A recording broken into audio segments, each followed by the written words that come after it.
I'm the weakest person who got persecuted, but I became too OP after training in the worst dungeon for 100,000 years. A loner who didn't realize that he became a broken character after being alone for too long. Volume 2. Sacred Martial Arts Tournament by Rika Jui, translated by C9 at Folksaholic. Audiobook by Masquerade at Masquerade Audiobooks. Chapter 1, Hunter Registration. We ended up staying in this Barse city for a while due to Fracton and his knight's treason. Since I had a lot of spare time in my hand, I naturally visited the Hunter Guild. To live in this world, money was indispensable, and the quickest way to earn money was becoming a hunter and completing quests. Acquiring a hunter's qualification was a must for me as I wanted to venture around the world. Moreover, one of my strongest obsessions before that dungeon had swallowed me was to become a hunter. Therefore, I decided to take this chance to register as one. This city, Barse,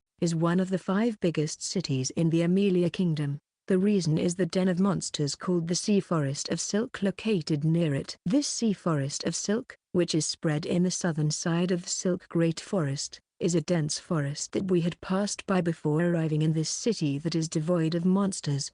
Hunters around the world visit this city to meet high-level monsters in this Sea Forest of Silk. In short, this place is the greatest hunting ground for hunters. After walking along the streets toward the center of Barse City, I entered a certain 4-story building. Yes, this place is the Hunter Guild. Upon entering the building, I found out that the left half of the building had a bar, and the right half had a bulletin board, where the officials placed quests.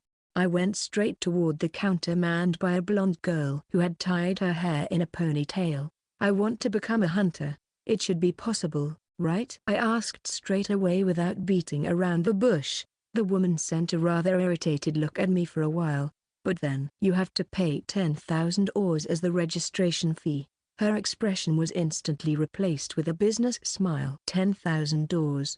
If my memory served me right, the average monthly income of a normal family is around 8,000 ores. I had received 100k ores from my grandfather as my activity fund in the royal capital instead of a farewell gift. Money was more useful than a useless item after all. This money was kept in the item box. I clearly remember it since I had sorted my item box at a regular interval after receiving a perfect memory. Thus, I knew where I had placed my bag of money inside my item box. When I grabbed into my item box and took out the bag, "Is that an item box?"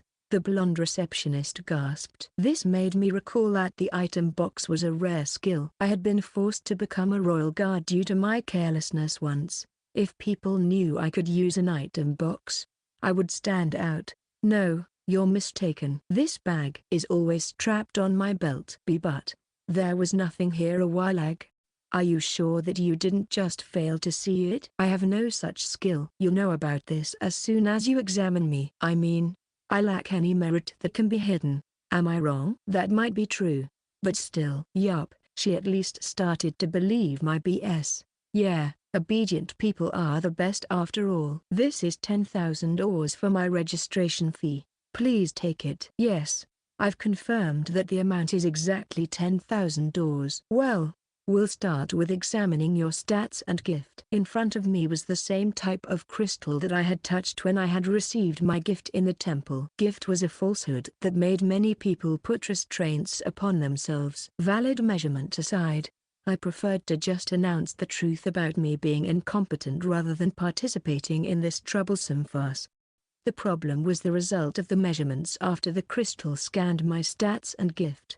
The gap between weak and strong in this world was like the difference between heaven and earth. After the memories of me who had cleared the dungeon merged with the restored memories of me before I had entered the dungeon, I realized that my full strength, unsuppressed by the glove of Sealing God, belonged to the top class in this world. I had realized this matter after deep contemplation when I gave some pointers to that greenhorn sword emperor. No matter how much talent he had, that Ashburn shouldn't have given the Sword Emperor title to a swordsman with mediocre, albeit immature, abilities. That was why, although I had a hard time believing it, I felt that the current Sword Emperor, that greenhorn, was amongst the strongest in this world.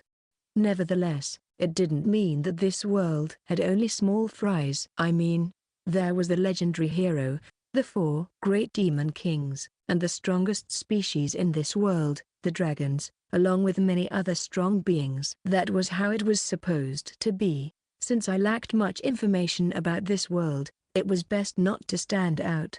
That being said, it was still unclear how much the average of 100 in my stats would mean in this world. Rather, I didn't even know whether the result of their appraisal would be the same as mine. I mean, that self-proclaimed Spirit King's evil spirit did say that I was quite powerful with stats averaging 100. Since that's the case, to keep the consistency between my fake stats and my gift, maybe it's better if I lower my stats even further.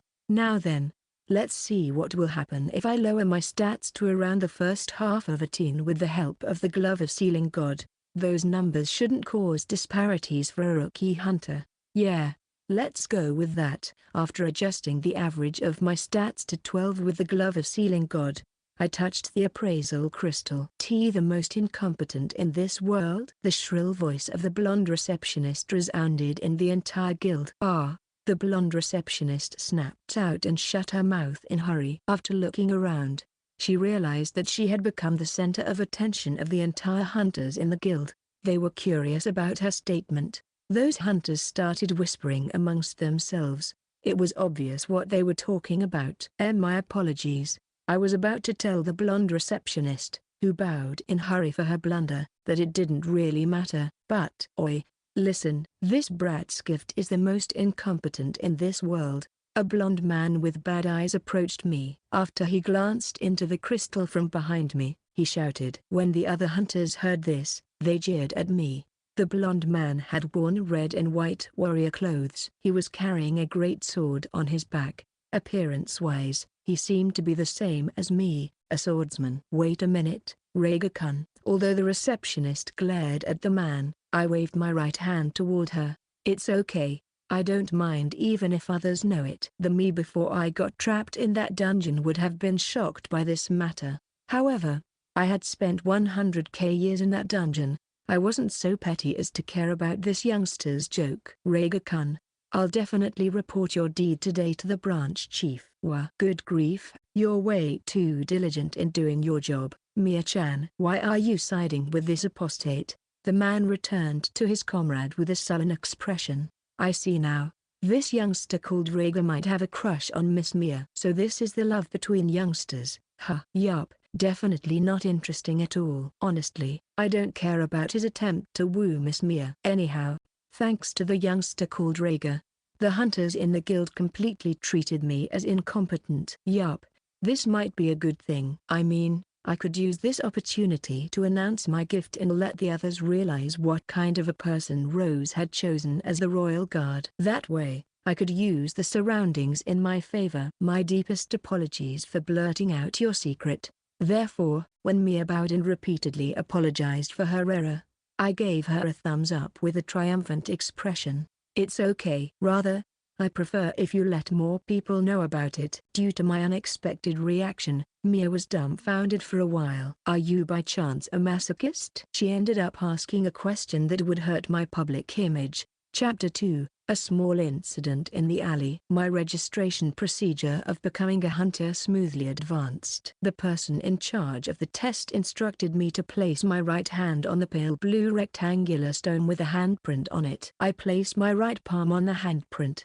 Then, numerous green lines appeared on the stone. The person in charge touched the small red sphere beside the pale blue stone and pressed her left palm on a piece of paper. One after another, letters and numbers started appearing on the paper. Combining magic with appraisal. Converting the thought with appraisal skill, then transcribing the result on paper with magic. They have developed quite an interesting tool.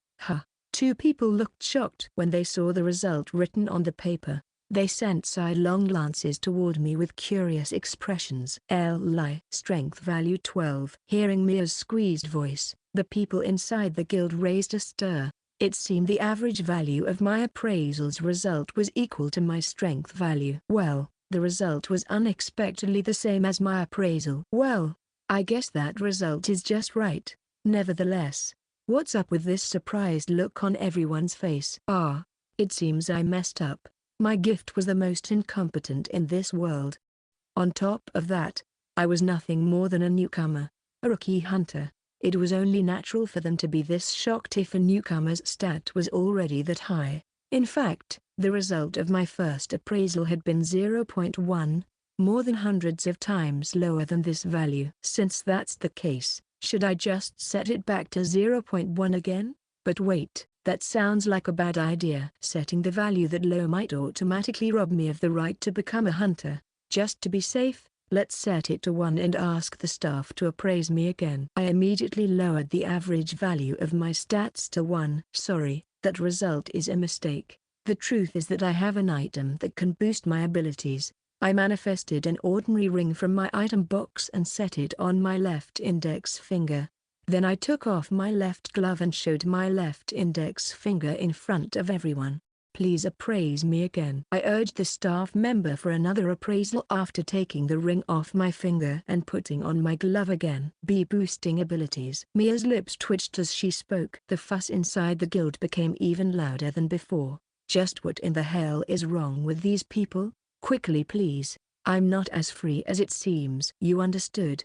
The appraiser, a man clad in a black robe, immediately agreed and used appraisal on me again. He acknowledged that the average value of my stats was 1. After that, I only needed to fill the necessary form and receive a brief explanation about hunters. Well, most of it was things I was already familiar with. The only thing I heard for the first time was the hunter class system. Hunters were divided into 6 classes: E rookie, D majority, C veteran, B professional, the expert, S superhuman. A hunter's evaluation points would increase with the number of monsters they killed every day or the number of commissions they cleared. When the evaluation points cross a minimum requirement, the hunter would receive a request from the guild to upgrade their class. Moreover, when it comes to raising the hunter class to C class, veteran, and above, one had to fulfill a special condition. Well, I asked the guild what was that special condition, but the guild didn't seem to have any intention to tell me about it. Information gathering was the most basic skill of a hunter after all. It seemed that factor was also one of the evaluation points for raising the hunter class. Although all those special requirements made it even more difficult for a hunter to raise their class beyond C class, anyone who achieved that would receive many benefits. To be specific, the benefit involved discounts at those inns or shops in the entire country that had hunter guild signatures, free access to various public facilities, and even opening their own martial arts dojo. Moreover, a hunter with special achievements such as subjugating unique monsters, exploring ruins, finding new ingredients, and various others in different fields would receive awards, privileges, and special privileges. Well, all of those things were pretty much useless in my opinion though. Rather, the more privilege one received, the more obligation one had to take. That was why the E class was already good enough for me. Nevertheless, that was a tempting offer. You can clear a quest just by selling the demon stone, the core of a monster, and exploring the unknown. The freedom to do almost anything was intriguing. Okay, let's find a suitable Royal Guard replacement for Rose as soon as possible, dump all the Royal Guard jobs to that replacement, and leave for a journey to explore the world as a hunter. When I received my card, Mia brought her face closer to my ears with a meek expression and whispered, "Kai-kun, I think you shouldn't show your ring in the public anymore." Why though? It's not like all hunters around the world will do something as lowly as trying to steal it from me, right? Mia bit her lips as if she had a hard time telling me about the next part. But, recently, there has been an influx of people registering as hunters to avoid being dispatched as soldiers in the war against the demon race, famine, and drought. So, the possibility of you being robbed of your ring is quite high. I see. She wants me to immediately realize the gravity of my current situation. Well, that's reality for you. I had enough of that in my long 100,000-year stay in that dungeon. That was why I had become aware of my current situation much before. I'll keep your warning in mind. I thanked Mia for her warning, then left the Hunter Guild. Yup, it seems they really are tailing after me. But, they're way too obvious. Their tailing method is even lower than an amateur's. I mean, they didn't even try to hide their presence. Since that was the case, I decided to create a situation where I had no choice but to beat them. Therefore, I entered a dim, narrow alley. This place was spacious enough for me to go wild against them and teach a bitter lesson to those youngsters. This was the best stage for me to fight. "Do you need something from me?" The men with sturdy-looking armor surrounded me with grins plastered all over their faces. If this was the first time they had committed such a crime, they should have looked a bit tenser. But these people didn't look that way to me. In short, they were used to doing this to someone they considered a sitting duck like me. Yup, I guess a slightly extreme education is needed to fix their rotten personality. Painful you say? Don't worry about it. They wouldn't die from this level of pain. I mean, someone was peeping at us, so I couldn't kill them even if I wanted to. Now hand over the ring that can boost your abilities. Ah, you mean this? I took out the ring from my right pocket and showed it to those men. Give it to us. When I waved the ring in front of him, the man with short black hair looked at me with undisguised greed in his eyes. I moved my center of gravity a little to dodge his charge and tripped him with cropped black hair by his feet. The man turned a few times in the air before crashing back face first on the ground. Then, I looked around at the men who had surrounded me while trampling on the back of the head of the man with cropped black hair. Well then, youngsters, the ring you're looking for is right there. Do your best to snatch it from me. I declared so with a big smile on my face. Be careful. This guy has already activated his magic items boost. Everyone's expression finally changed from the easygoing one to a serious one. They drew their swords and pointed at me. Nay, my current stat is still 1. It's definitely lower than yours. But, you know, martial arts isn't something as simple as the value of your physical abilities. I slowly walked forward, closing in toward the man with cropped blonde hair who stood in front of me. The next moment, the man was already thrown in the air with a dumbfounded expression. After landing on the ground head first, having failed to fix his landing posture, he passed out. Shitty brat. The man who stood behind me rushed in while swinging his sword, aiming for my left shoulder.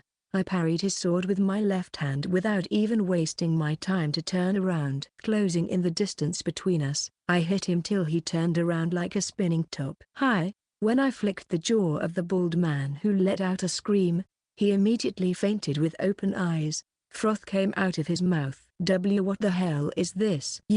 Aren't you supposed to be an incompetent? Seeing how easily I dispatched the other 3 in mere seconds, the blue-haired man with an unshaved beard, who was apparently the leader, shouted and pointed his sword toward me. Exactly. My gift is the most incompetent in this world. There's no mistake in that regard. Now then, come at me, youngster. I'll fix that rotten guts of yours. Naturally, I easily knocked out the blue-haired man with an unshaved beard when he mindlessly charged toward me. Chapter 3, Monster-like Lad. I'm Ilsa Harnisch, a B-class hunter whose activity is based around Barse. I was in the middle of enjoying my cold ale like usual after finishing my daily monster subjugation quests when I heard the shrill voice of the guild's receptionist, Mia, resound in the entire guild. It seems Mia accidentally made a huge blunder by blurting out the gift of the young man who had come here today to become a hunter. If my ears aren't wrong, that youth's gift is the most incompetent in this world. He is truly an unfortunate one. He had my sympathy, but that didn't change the fact that hunter is a merit-based profession. Aside from certain exceptions, success in this profession was entirely dependent on your gift. That's why a hunter with a useless gift would have a hard time raising their class. Soon, another turmoil exploded inside the guild when the youth revealed that he had an item that could boost his abilities. To be honest, I had never heard of such an unconventional item. By my lowest estimations, that item should be, at the very least, a national class treasure. Naturally, the hunters who happened to be present in the guild at that time had started discussing the youth amongst themselves. 60% of their conversation was talking about the effects of the item or obtaining it later. The remaining 40% was extreme jealousy toward the newcomer who had such a powerful item. Some of the hunters discussing the latter didn't even try to hide the greed in their eyes. I guess I have to deal with those greedy bastards, I muttered to myself. Just as I expected, the moment that youth left the hunter guild, Mia rushed toward me, asking for my help. She couldn't help but worry about that youth.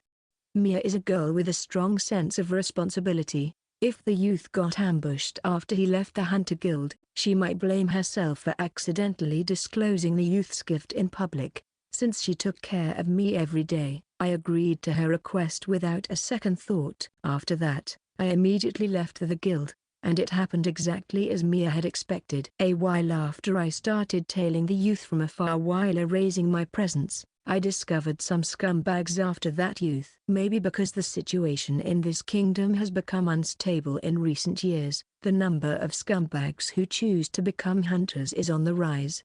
Maybe because he wanted to take a shortcut, the youth entered a deserted alley. Like I had expected, those scumbags surrounded the youth as soon as he entered the deserted alley. I was about to jump to save him when suddenly, a fantastical sight unfolded in front of me. That youth beat those scumbags in an extremely overwhelming way. What the? I barely managed to squeeze those words out of my throat. Is that martial arts? I mean, it looks like a martial arts movement. But it's way too different from the martial arts that I have seen so far. It's a completely unpredictable move. The youth itself isn't that fast. Yet before I noticed, those scumbags were either flying in the air or down on their knees. Rather than calling the move martial arts, calling it magic is more appropriate due to how mysterious the youth's movement was. I also noticed another fact. I can never hope to beat that youth in my entire life. Moreover, he must have discovered my presence too, right? My gift is Agent. It's a gift geared for information gathering. It's a special, advanced gift with many useful skills such as cancelling dungeon traps or opening locks. The main characteristic of my gift is a special ability called concealment. As the name suggests, it hides my presence. Yet, that youth seemingly glanced right at my hiding place randomly as if he were telling me, "Don't think that you can hide from me." I had already invoked my concealment skill. The youth most likely has something akin to sixth sense to be able to see through my skill. It's the kind of sense that is awakened by someone who has gone through a hellish battlefield beyond my imagination. Such a skill is something only those top-class warriors who have survived numerous battlefields possess. No matter how you looked at him, the youth didn't seem like a powerless rookie hunter or an incompetent who has never wandered between life and death in a battle. Maybe that youth never had an item that boosted his abilities from the very beginning. Rather, it was the opposite. With such godlike martial arts, the fact that his strength value was still 1 is rather unnatural. His first appraisal result that indicated his average strength value as 12, equivalent to that of a D-class hunter, was more credible seeing the way he fights. Yet, in the second appraisal, that value changed to 1. In short, the youth can adjust his strength value at will. I have no idea whether it's because of the effect of an item or an ability, but I have no doubts that this youth's gift isn't something as simple as incompetent. It's something more aberrant. A monster has slipped into a boring, everyday life. Interesting. This is way too interesting to be ignored. If I manage to recruit that youth, finding the ancient temple deep in the sea forest of silk might not be a pipe dream. Investigating the ancient temple is the biggest wish of treasure hunters such as me and many others. I've already fulfilled the requirement to raise my hunter class to 8 class. The only thing left is to complete the special condition, but I have already cleared that by reporting the information I found about this ancient temple. With that achievement, my path of becoming an A-class hunter is already guaranteed. Considering that this youth doesn't seem to have any intention to hide his capabilities, it's only a matter of time before the people around him notice his capabilities. When that time comes, I'm sure that everyone with enough sanity would arrive at the same conclusion as me. Hunter is a profession where one gains fame and wealth in proportion to their capabilities. It's a completely merit-based profession.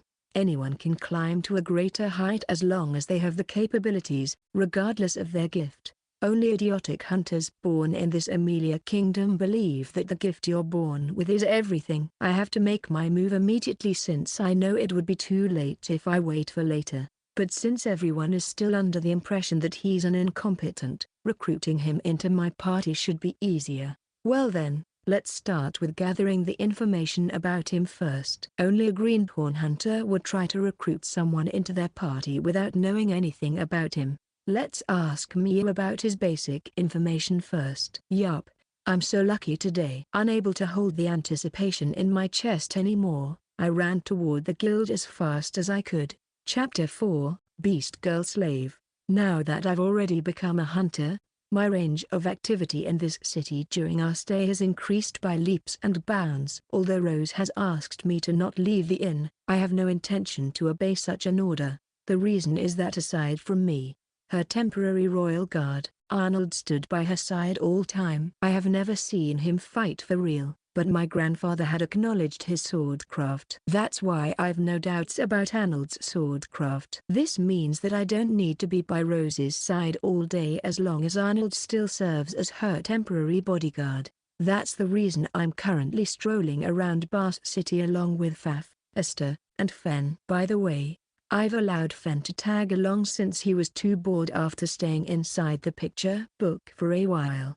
However, he's under the condition that he should never leave my side. That's it. There's a lot of food, no desu. Faf screamed with sparkling eyes when she saw the food stalls along the road. I want to eat too. Fen, who rested atop Faf's head, raised his small, adorable paw while letting out a childish howl. Maybe because this was the first time Faf saw a lot of foods being sold in such a lively place, her tension was at max since a while ago. She ran around from one stall to another, buying food with the money I gave her. She stuffed the others' mouths with the food she had just bought. Yup. Seeing the content of my pouch dwindling at a rapid pace, I realized I had to think of a way to gain money. I still had countless loot from that easy dungeon. However, after the farce in the alley, if people knew that an incompetent like me was selling dungeon treasures via proper routes, I would stand out in a bad way. If the ones who would come after me were people like the fallen hunters from the other day,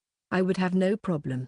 However, I don't think those greedy bastards hiding in this kingdom would just watch me sell dungeon treasure in silence. In the worst case, it might turn into an all-out war against the Amelia Kingdom. Naturally, if that would happen, I would use all methods at my disposal to crush them to pieces till nothing would be left. After all, my goal is to live a leisurely slow life, not a tumultuous life filled with ups and downs. If I sold the dungeon treasures via the black market, there was a smaller chance for those greedy bastards of the Amelia Kingdom to discover me. However, I had no idea where to find the black market, and finding reliable black market merchants during our limited time stay in Barse was close to impossible. That was why I excluded this plan of selling loot for now. The next option available to me was clearing monster subjugation quests like a proper hunter. However, we've only stayed in this city for 5 days. That's far from enough to make a killing. Due to all this, I've been wondering about what to do now. As I thought about that, I noticed a large number of people gathering in front of a huge tent in the square. Then, the quarreling voices of a man and a woman reached my ears. How dare you use violence on such young children? What do you think you're doing? Listen, miss. This is my commodity. In short, a beast. It's only natural for me to train my beast. You know. Beast? Are you kidding me? It's clearly a child of the Beastman tribe. Indeed. But, you see, the one who acknowledges the Beastman tribe as mindless beasts is your kingdom, right? Am I wrong? That woman's voice sounded familiar. After pushing my way through the crowd and coming out in the front, I saw a seemingly pushover man with an effeminate voice and a red-haired woman clad in glistening white armor. Yup, it's Anna. Just what kind of a quarrel did she get into now? You're wrong. Our kingdom never acknowledged the Beastman tribe as mindless beasts. Our kingdom advocates non-discrimination regardless of the distinction of one's gift. What is that, I wonder? Distinction is already discrimination. Is your head all right? I agreed with that pushover-like man. Since a long time ago, the Amelia Kingdom government had always been hostile to and treated the majority of the tribes that didn't receive gifts, such as the Beastman tribe, as apostates, like how most people in this kingdom treated me. Take that girl from the Beastman tribe, for example.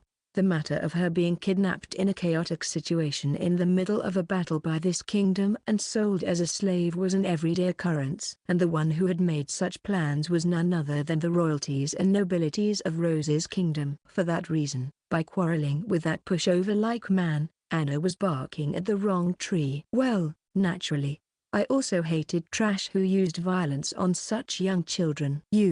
Are you mocking me? The moment Anna placed her hand on the hilt of her sword, the subordinates of the pushover-like man, the people wearing black clothes, stepped forward to protect their superior. Good grief. What a troublesome woman, but still, she couldn't just watch these children get abused, right? In my opinion, she's far better than those bystanders who are just standing there in silence. Stop whatever you're about to do after this. You're in the wrong after all. I entered the ring created by those unimportant bystanders and stopped Anna from acting recklessly. Then, I turned around to face that pushover-like man. This woman is a bit ignorant about the way of the world. Please do forgive her. I offered empty words of apology, just for formality's sake. It seems a child who can be reasoned with has finally come out. The pushover-like man heaved a sigh, then raised his right hand. The men in black clothes obediently retreated. Anna's armor had a crest engraved on it. So, it was obvious to everyone that she was related to the government. That was why even the slave trader was reluctant to quarrel with her for no reason. Kai, howdy? Exclamation mark. I ignored Anna's irritating ramblings and took out 80 KOs, all the money I had in my pouch. I gave it to the pushover-like man. The pushover-like man frowned upon seeing the contents of my pouch. What, only 80,000 doors? It's far from enough to buy her, you know. And just as I had expected, that amount was far from enough to buy the Beastman girl. Then, how much is her price? Silver-haired Beastman children are rare. And she's a girl on top of that. Her price is 2 million ores. Understood. That'll be my deposit. I'll definitely pay the rest. Till then, give hospitable treatment to this child. I'll take this deposit if you don't pay the rest within 20 days. Are you okay with that? No problem. Whatever happened, we had no intention of staying in this city for a long time. It'd be my loss if I couldn't buy the Beastman girl during our stay in this city. It's a deal then. Okay, now let's go. Give this child food and clothes, and treat her as our guest. Yes. The men in black clothes moved at once and politely treated the beast girl as if she were a noble daughter. The girl looked back at us many times, and her figure soon vanished into the tent. What's the meaning of this? Faf let out a growl and Fen bared his fangs as soon as they saw Anna grab me by my collar. Esther, on the other hand, just heaved a deep, tired sigh. Well, she might have wanted to tell me that I had stepped into another extremely troublesome matter. Nevertheless, I couldn't bring myself to get angry at Esther's dumbfounded reaction. You seem to have yet to realize it. Don't you understand that I bought that child from those people? Bought? You dare to buy people with money? I do. That's the quickest and simplest solution after all. You, a proud royal knight, actually allowed human trading right before your eyes. Although Anna seemed like a noble daughter, it seems the way she treated the beast was different from the other nobles. Yet, she still called me apostate from time to time. The fact that she spoke ill of me yet came forward to protect that beast girl seemed to be contradictory actions. I wondered which one was her true self, but I had no leeway to investigate that just from her speech alone in this public place. It's allowed. To be exact, the Amelia Kingdom's government allows the slave trade. That's why there's no problem with me buying a slave. His Majesty the King never allowed slave trade. It's just not completely banned. Fool, that's the same as calling it legal. And since it's legal, we'd be investigated if we had taken the child by force. In the end, your actions will only endanger Rose's position. Understand now? That's troublesome indeed. Even though she could only grit her teeth in frustration when she realized the implication of her action, Anna quietly muttered that. That's why the only way, which is the fastest and easiest way, to protect that child is using this kingdom's rules, namely buying her. Understand now? After I said so, Anna finally withdrew, albeit reluctantly, and let go of my collar. Since that's the case, We have to immediately go back to the inn we're staying at and think of the fastest method to raise funds. Understood. Maybe she's still in a hard time accepting this fact, but Anna quickly walked in silence. It's time to go back. I patted Fen, who was still growling at Anna from the top of Faf's head. Then, I urged both Faf and Esther to go back to our inn. Chapter 5, Fundraising Methods. As expected, I couldn't keep this matter a secret to Rose. So, I consulted her and Arnold about his matter during dinner. Even at the best of times, Rose had her hands full with trying to keep her public image. I expected her to flip out in rage when we brought up the matter of me buying a beast girl slave. However, I agree with your action of buying that child. Right now, the royal capital is in chaos due to Lord Fracton case. The royal capital has sent us a message to stay in this city until the court's officers arrive here. The Fracton case she was talking about was the matter of Fracton colluding with the Empire to sell Rose, the royalty who he should have protected. If I were Rose's father, the first thing I would think about was ordering her to immediately return. However, her father had ordered her to wait in this city. I had never heard any rumors about the king neglecting Rose either. Moreover, Rose was the saint who would summon the hero. She was an indispensable presence in the war against the demon race. With all of those stacked factors, the chance for the king to abandon Rose was literally zero. Since that was the case, then, it's to put some restraint on that idiot prince. Is that it? Yes. After all, when we return to the royal capital, Arnold would have to go back to protect my father. When that happens, there would be no one else to protect me. That's why my father ordered me to wait in this city until he puts some restraints on Gilbert's faction. I think that's what my father meant to say by ordering me to stand by in this city. So your life is in jeopardy even in the royal capital. Huh. You're a princess, and yet, you're literally being besieged by enemies from all sides. Rose might get assassinated as soon as she enters the royal capital. It's as if she isn't royalty at all. Arnold and Rose wryly smiled upon hearing my honest impressions. On the other hand, Anna was enraged. Stop with such a disrespectful attitude toward Her Highness. She stood up and yelled at me. KKI, so? Do you have any ideas? Naturally, Rose might be a royalty, but asking her for money was a big no-no. A royalty's money was the tax money paid by the citizens of this kingdom. If we used that money to buy a slave, and something went wrong, it might be seen as something endorsed by the royal family. This might even encourage slavery. It wasn't a choice for Rose to begin with. On the other hand, establishing a company and gaining profits in 20 days was an unrealistic goal. It was impossible for the current us. Naturally, the most superb plan. This lass's innocent smile looked like the smile Rena made whenever she thought of something foolish. Honestly, I couldn't help but worry about Rose's future. As long as it's within my limit, can I do something to contribute? Rose had the tendency to overestimate me. I wanted to avoid running out of time because of an overly grandiose plan that even I would find impossible to execute.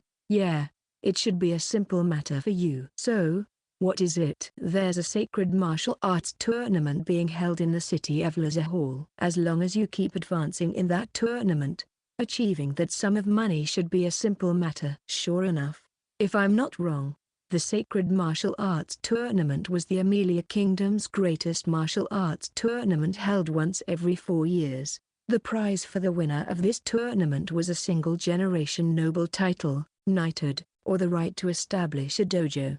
Therefore, thousands of people participated in this tournament. Since my current strength is amongst the top in this world, she might be right about me easily advancing to the final.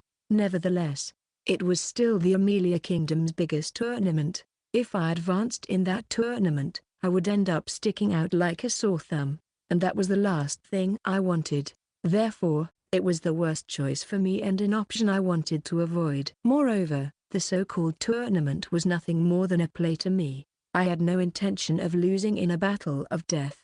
However, it would be a completely different story when I would have to fight in a match under the watch of a third party, called the referee. Depending on the rules of the match, the stronger contestant might lose. And most of all, I might get disqualified if I killed my opponent. In short, it wasn't as easy as she said.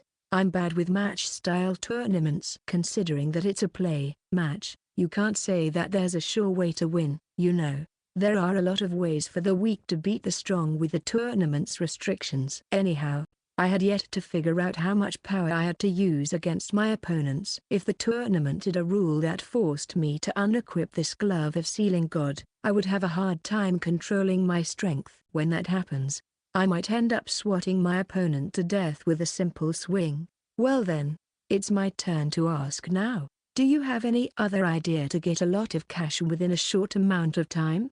Nope. I mean, the reason I was racking my brains like this was that I had no way to get a great amount of cash within a short time. I guess we'll proceed with the tournament plan. Please don't worry about losing.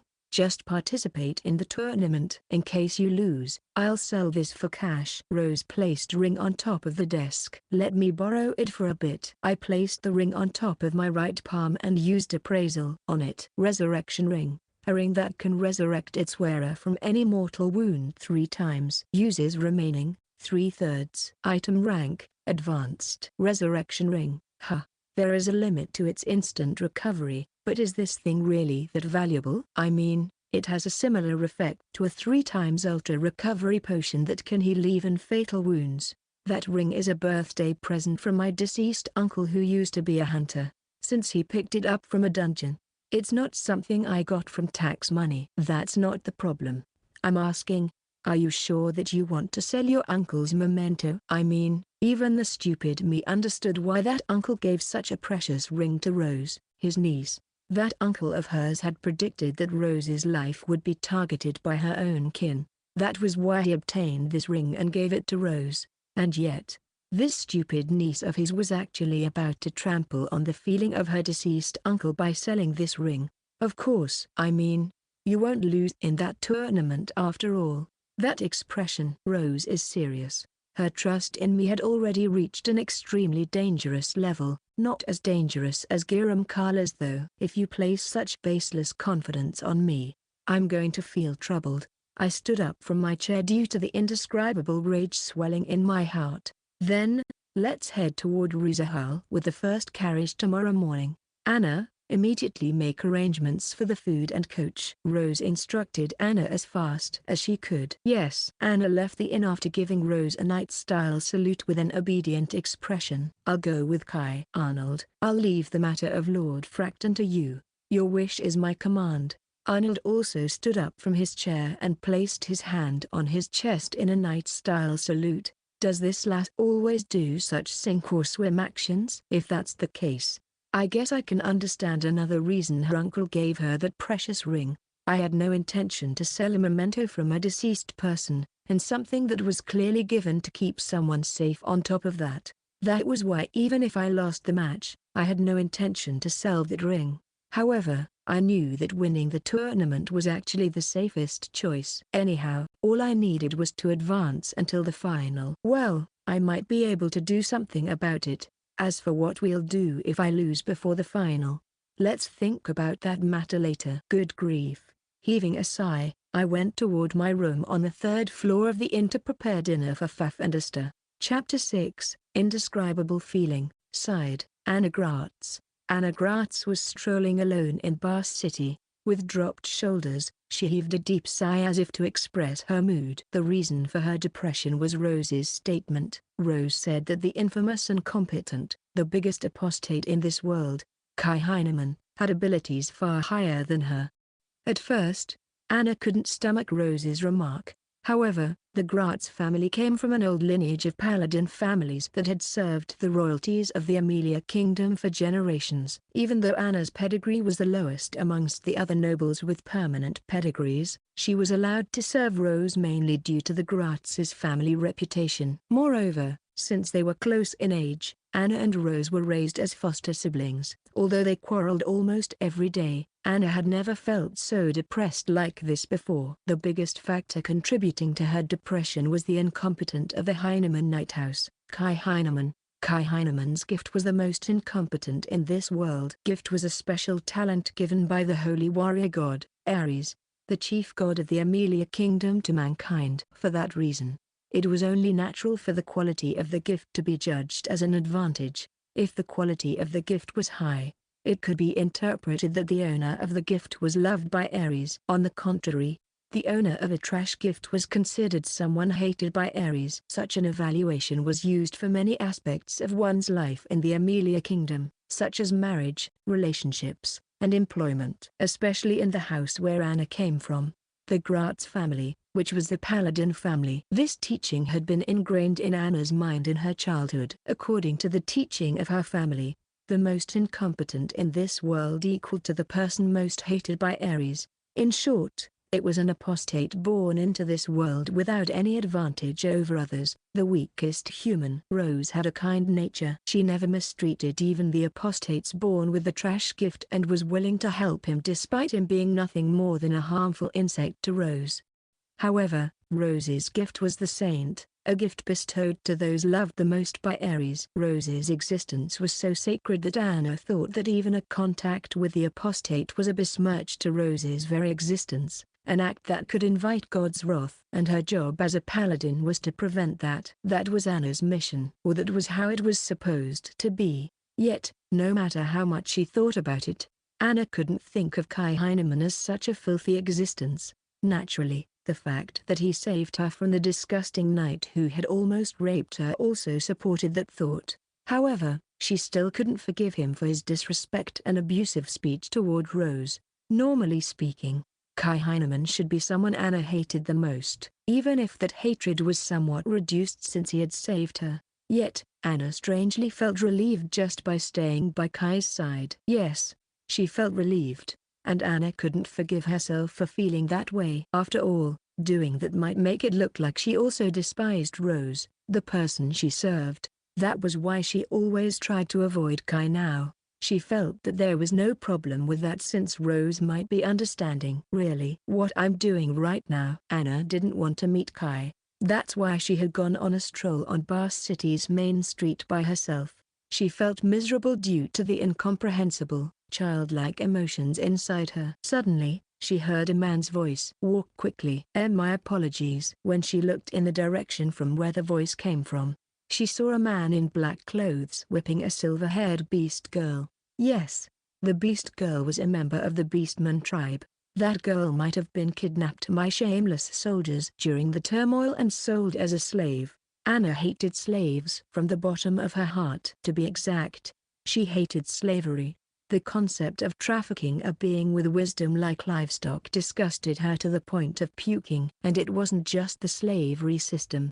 Anna felt that many things that were common sense in the Amelia Kingdom were repulsive. That was why she was desperately trying to match the behavior of many people around her. However, her attempts ended up in failure. She still couldn't bring herself to get used to the repulsive common sense in the Amelia Kingdom. It had reached the point where she felt like she was ill-suited to be a paladin. As a paladin, she felt that if she overlooked such a matter, it would come back and torment her later. Soon, Anna's stress had reached a critical point after quarreling with the slave trader and her hand already grabbed the hilt of her sword. Suddenly, Kai Heineman appeared and settled the matter with ease. Kai ended up promising to buy the silver-haired beast girl slave for 2 million ores within 20 days. Anna saw Kai buy a slave. Seeing the person she hated doing something she hated should have made her hate him even more, but upon thinking carefully, she realized that it was the only choice they had. Rather, she felt that she should thank him for solving her problem without causing trouble for others.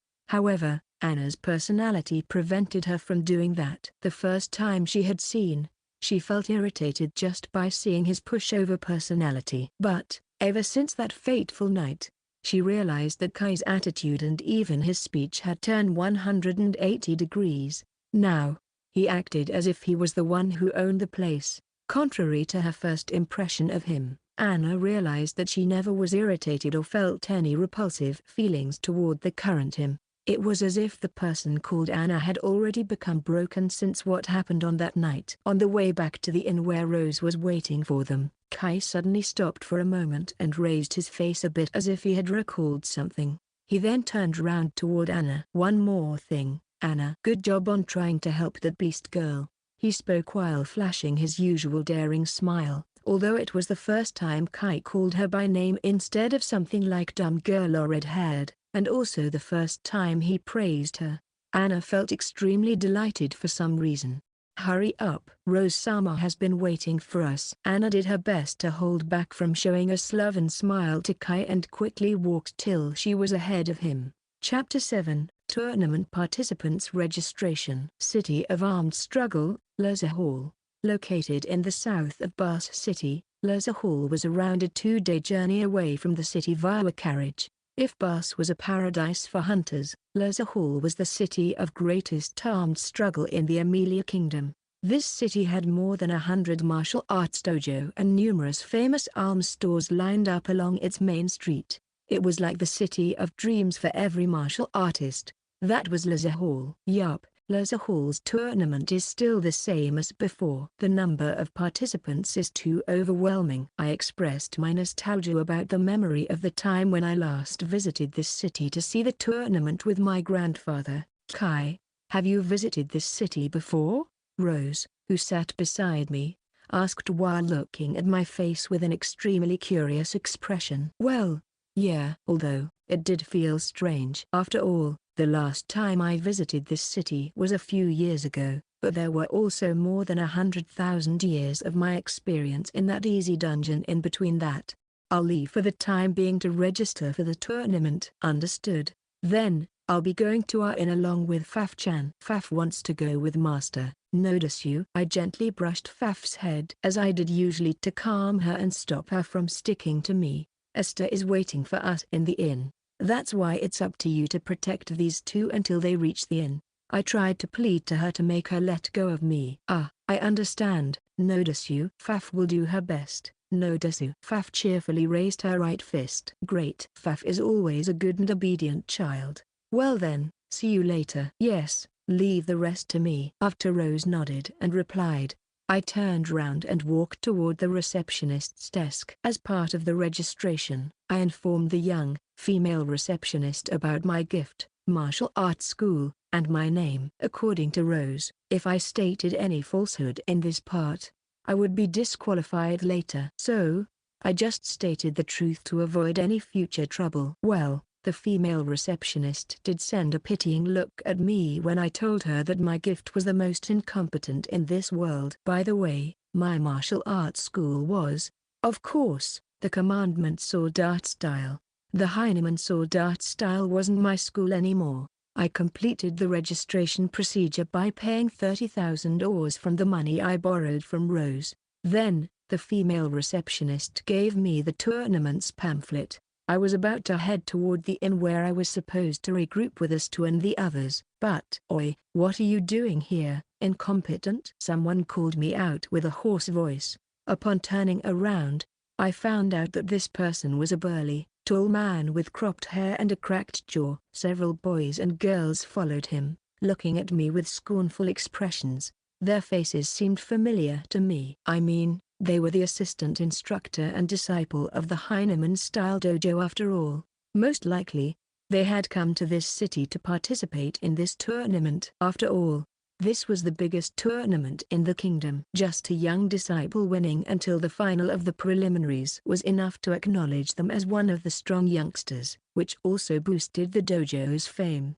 It wouldn't be strange even if my hometown dojo also participated in this tournament. As you already know, I'm no longer part of the Heineman house. Therefore, whatever I do right now or in the future has nothing to do with you guys, nor do you have the right to obstruct me, isn't it? Stop joking around. The fact that you were part of the Heineman house until just a while ago is already common knowledge. Even if you were banished from the house, most people have no idea about it. Are you trying to besmirch the Heineman sword art style by showing your sorry figure on the ring? Leave this city at once. These noisy youngsters' chirps are annoying for sure. Well, what should I do then? It's okay, Shiga-sensei. We're also part of the Heineman style. As long as we remain until the final of the preliminary, there's nothing that can besmirch our dojo's name. On the contrary, this guy will be known as the exiled incompetent of the Heineman style. The other disciples nodded upon hearing the handsome,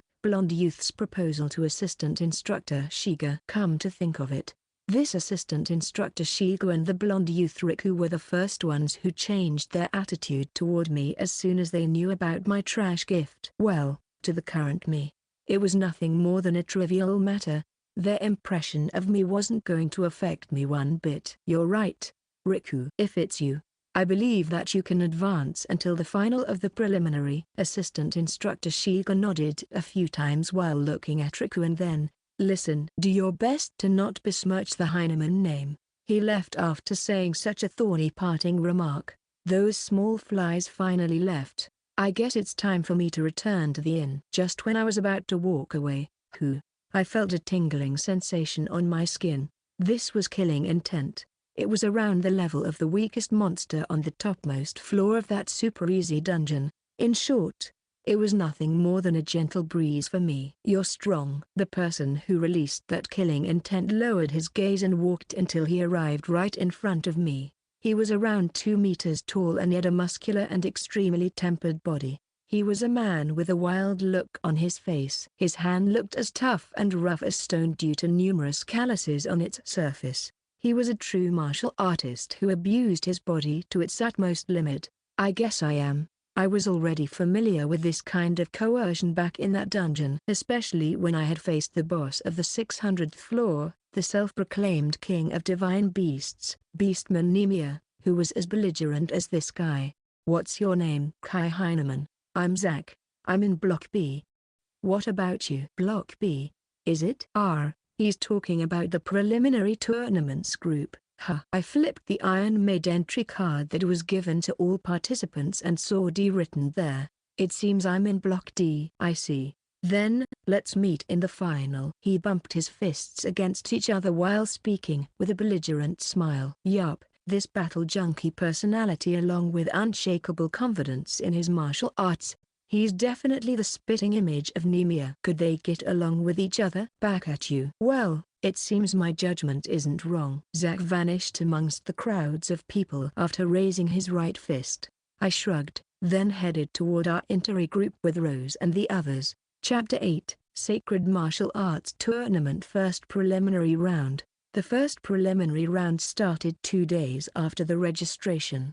It divided each of the AG blocks into another 10 smaller groups, every group consisting of around 100 people. In this round, anyone who managed to plunder 3 red armband worn on each participant's right arm earned the right to advance to the next round. The elimination system was simpler than I thought. When the gong resounded, I didn't move for a while. Although you could say that one of the reasons was that I was watching over the situation. Something that could surprise me had happened. Someone let out a war cry but had yet to move. Someone recklessly swung their wooden sword while letting out a strange war cry. A war cry strange even to me who had heard all kinds of war cries in that dungeon. Someone was firing magic spells at their opponent. In short, the situation was chaotic. It's as if this place is the debut match for those children who have just learned martial arts. I tried to describe the indescribable spectacle before me, but I didn't think it was correct either. After all, even children might be able to show more discipline than these people. Found him. Suddenly, I found myself being surrounded by a trio.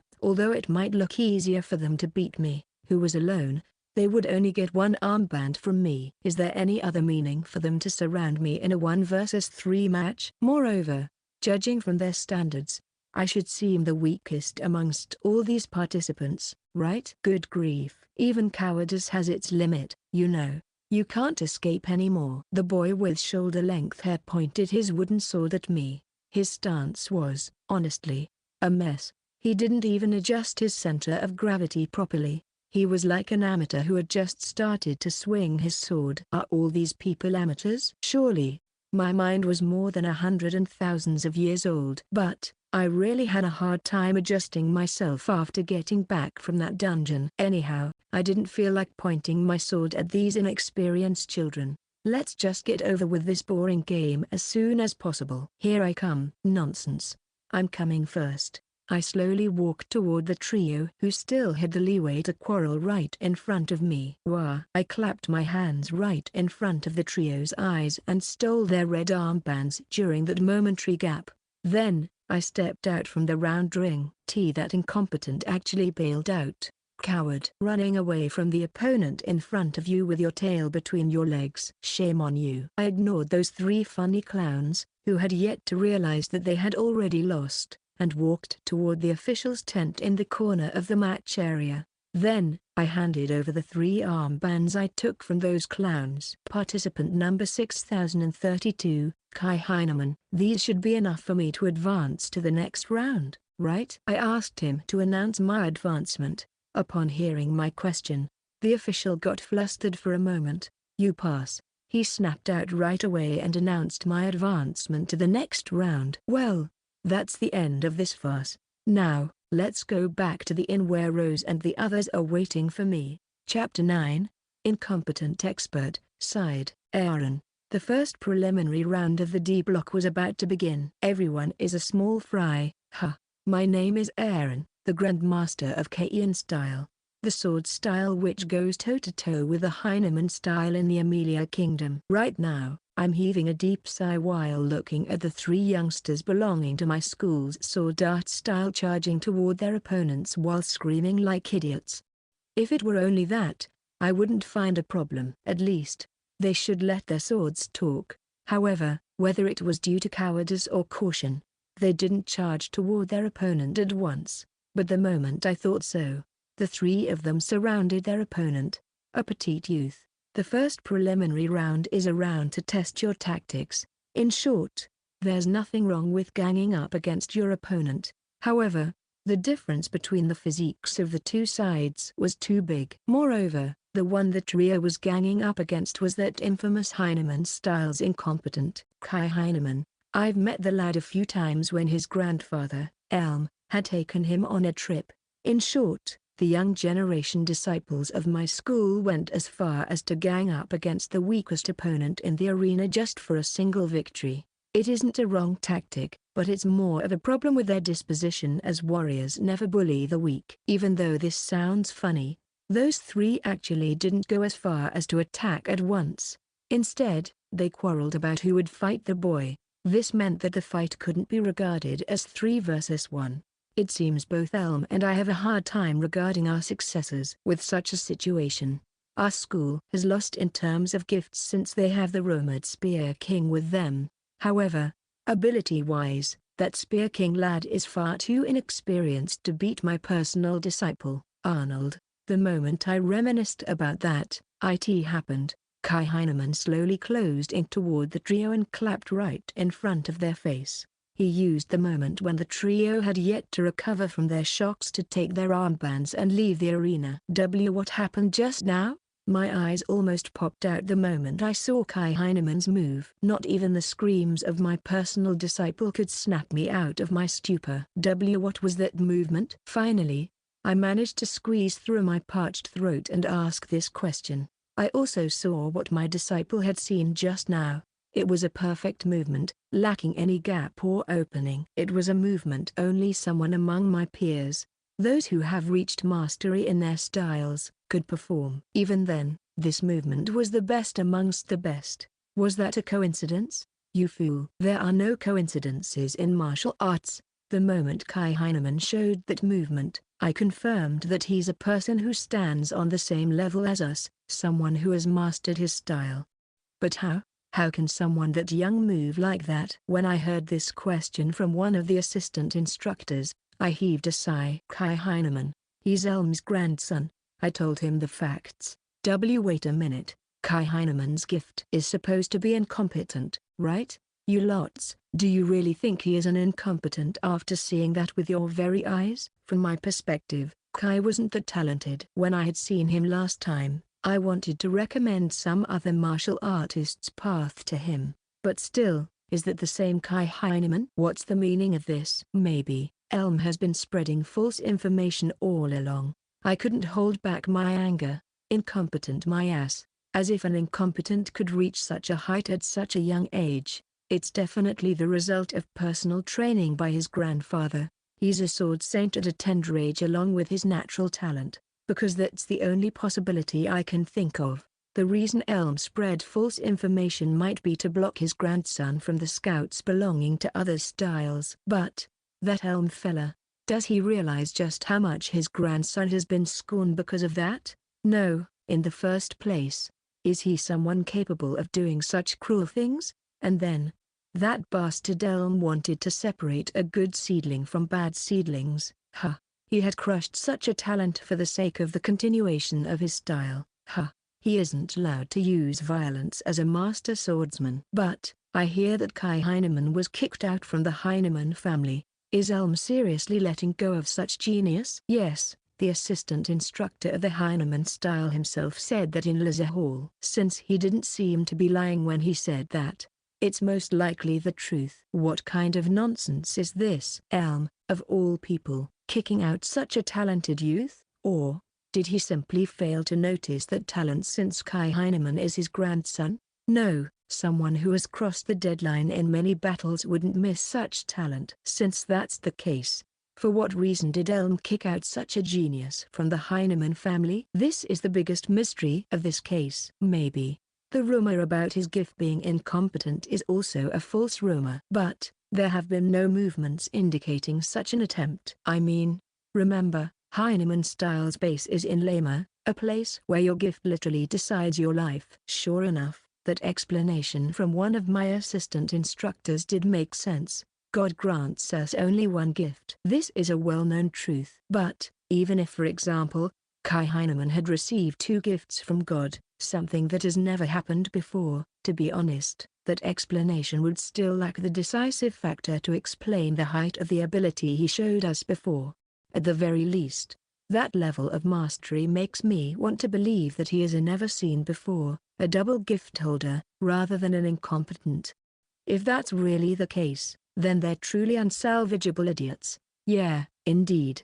We have to meet Kai Heineman as soon as possible right after the end of this tournament. If we manage to rope such a talent into our school, the position of the next King's Royal Guard is practically guaranteed. And when that happens, it will once again prove that our Kaien style, which doesn't rely on gifts, is the right style. Good grief. I can't help but look forward to his next match now. Anyhow, I have a meeting that I can't miss in the neighboring city. But, in any case, this tournament is definitely the turning point for Kaien style. I might be able to see the grand final from a special VIP box seat if I return as soon as I finish my business in the next city. Let's just endure this excitement until that time. Let's get going. I suppressed my excitement and urged my assistant instructors, who acted as my escorts, to leave the arena. Chapter 10. March toward despair. One side, Hook. A certain inn in Barse. Fuck this shit wine. D-rank Hunt Rhaegar Easter slammed his wooden wine mug on the table. So you thoroughly got chewed out by Mia-chan and had to see your idol, Ilsa-san, give such high praise to Kai Heineman. My name is Hook. I'm Rhaegar's best friend, the brain, and the rear guard of the party. I said those words as I looked at Rhaegar, who angrily downed the wine in his wooden mug. Rhaegar was born and raised in Lima, a city where a human's value was decided by their gift, a blessing given to them by God. From Rhaegar's perspective and considering his upbringing, Kai Heineman, whose gift was the most incompetent in this world, wasn't even worth remembering. If not for this trait of him, he's actually a really nice guy. I kept those words unsaid since the only thing I hate about Rhaegar is his view about gifts being absolute. Gift is indeed everything. But, just because someone's abilities are low, it doesn't mean that their personality is the worst too. Mia-chan, get away from the incompetent. From a woman's perspective, it's not like she's on Kai Heineman's side. Rather, she has the right to give a sermon to you as the guild's receptionist. Anyhow, this case is entirely your fault. Your stock in her has taken a nosedive toward -S''U.T. Up. What do you know about me? Do you seriously want me to answer that? Of course. Rhaegar always loses the sight around him whenever it comes to the matter of gifts. Good grief. You better not mess up with Kai Heineman again in the future. Even that Ilsa-san wants to scout Kai Heineman to join her exploration team for exploring some ancient ruin.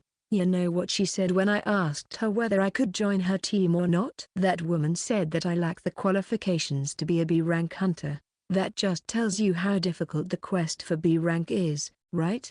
Did you forget that we're still D-rank hunters? About to become C-rank with my gift. Climbing to A rank in the Flash isn't a pipe dream, and yet, That woman dared to say that I'm weaker than that incompetent. I don't think that everything is decided by the gift we're born with. In fact, there have been numerous masters who have left their names in history outside of their gift's expertise. Since Ilsa Harnisch, a popular treasure hunter specializing in exploring ruins, has recognized Kai Heineman, she might have judged that he has something that she needs for her exploration.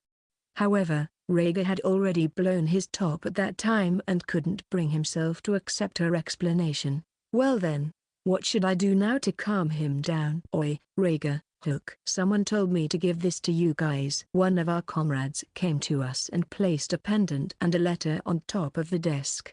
Do you know who that person was? I couldn't confirm their identity since they had covered their head with a hood.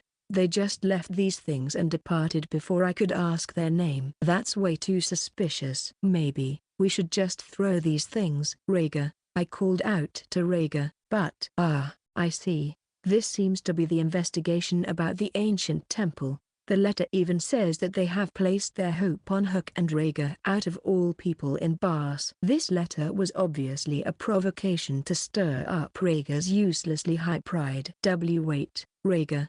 Although it might prove to be useless, I still called out to Rhaegar to calm him down. Later on, I realized that I should have just torn down that letter and quarreled with Rhaegar than face the calamity and the regret that came out later.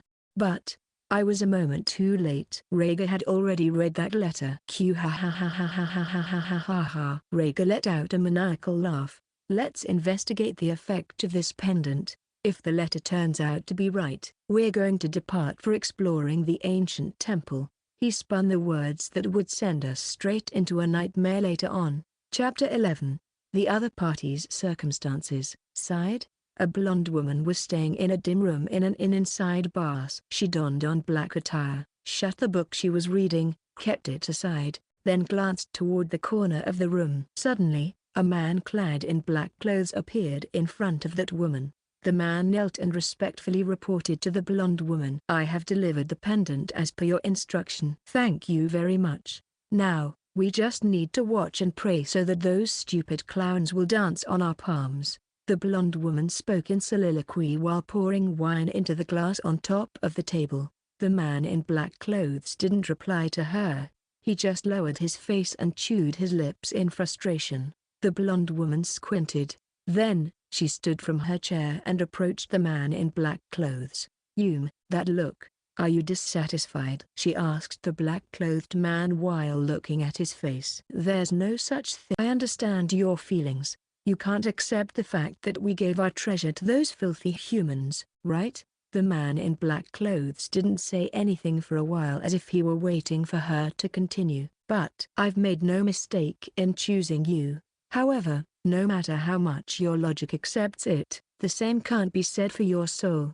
The next moment, she opened her mouth with a determined look on her face. That's right. My soul can't accept this act. But, unless we do this, we will lose this war. You mean, the legendary hero? Yes, you'll understand why I'm doing this once you see those people's battles. That's a monster born from the species called humans. I don't think anyone can beat the hero aside from His Majesty. As if that isn't enough. Hero's party, huh?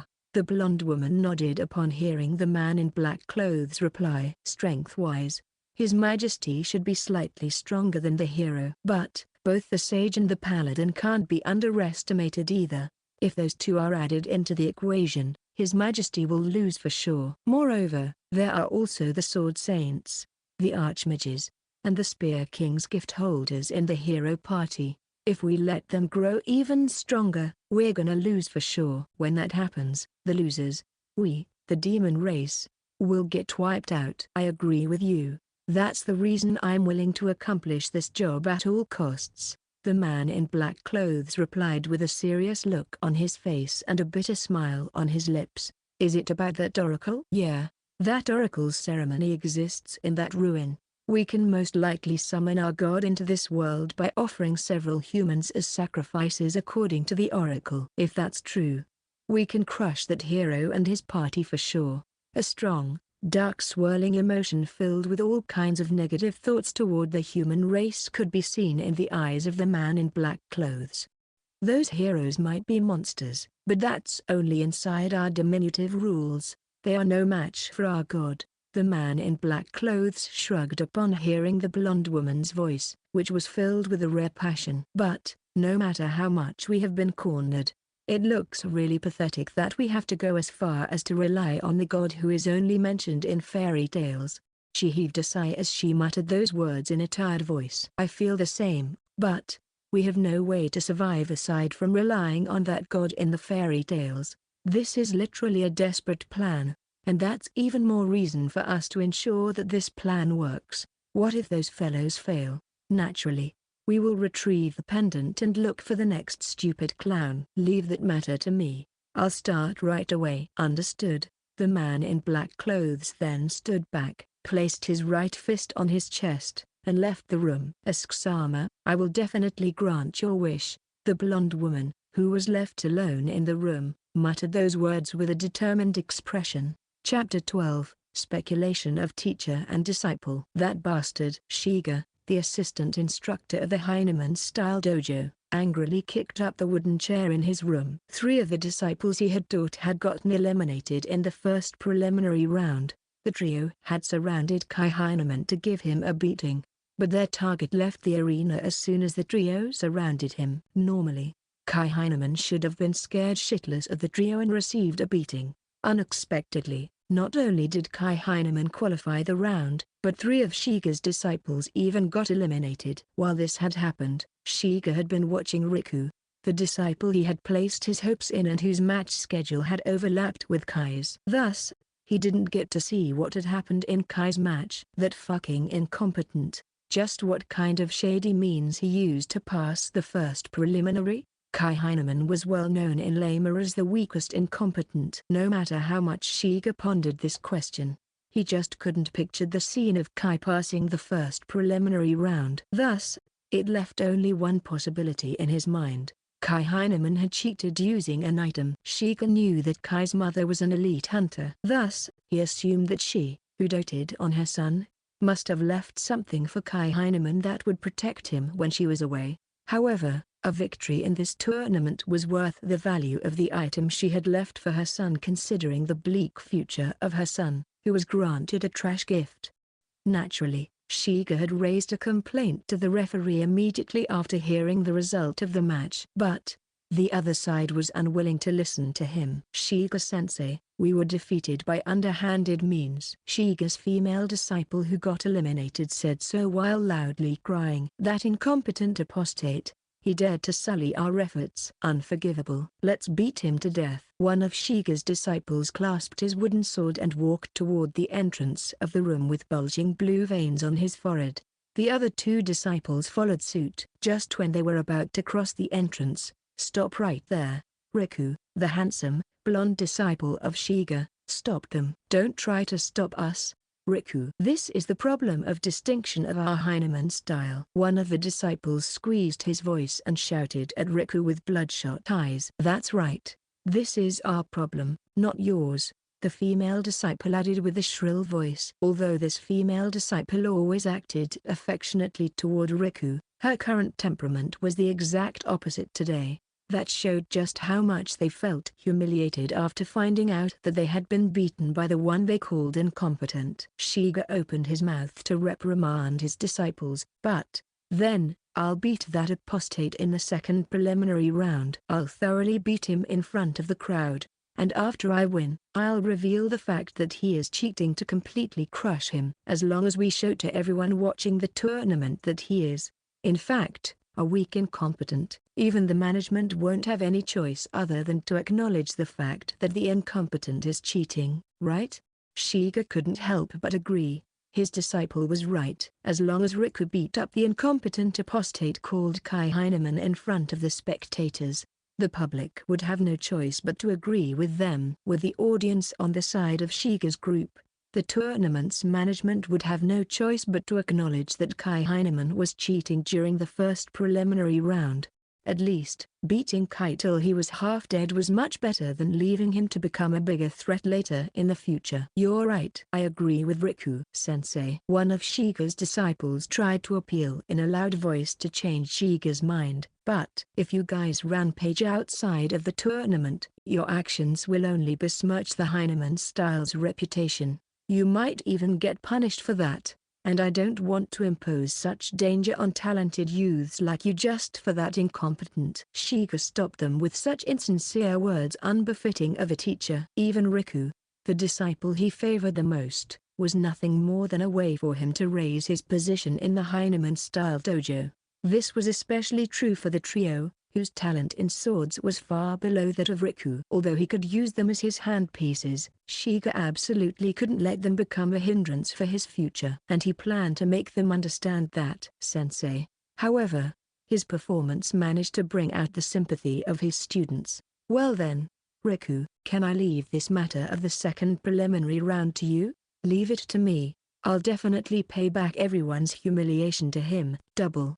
I'm gonna beat him no matter how much he cries and apologizes. The sadistic smile on Riku's face convinced everyone that he was going to beat Kai until the latter couldn't recover as a swordsman anymore. Although they couldn't do that before, thanks to the influence of Kai's grandfather, Elm, there was nothing to stop them in this city. Currently, an intense competition was happening in the Heineman-style dojo for the position of the next Grandmaster.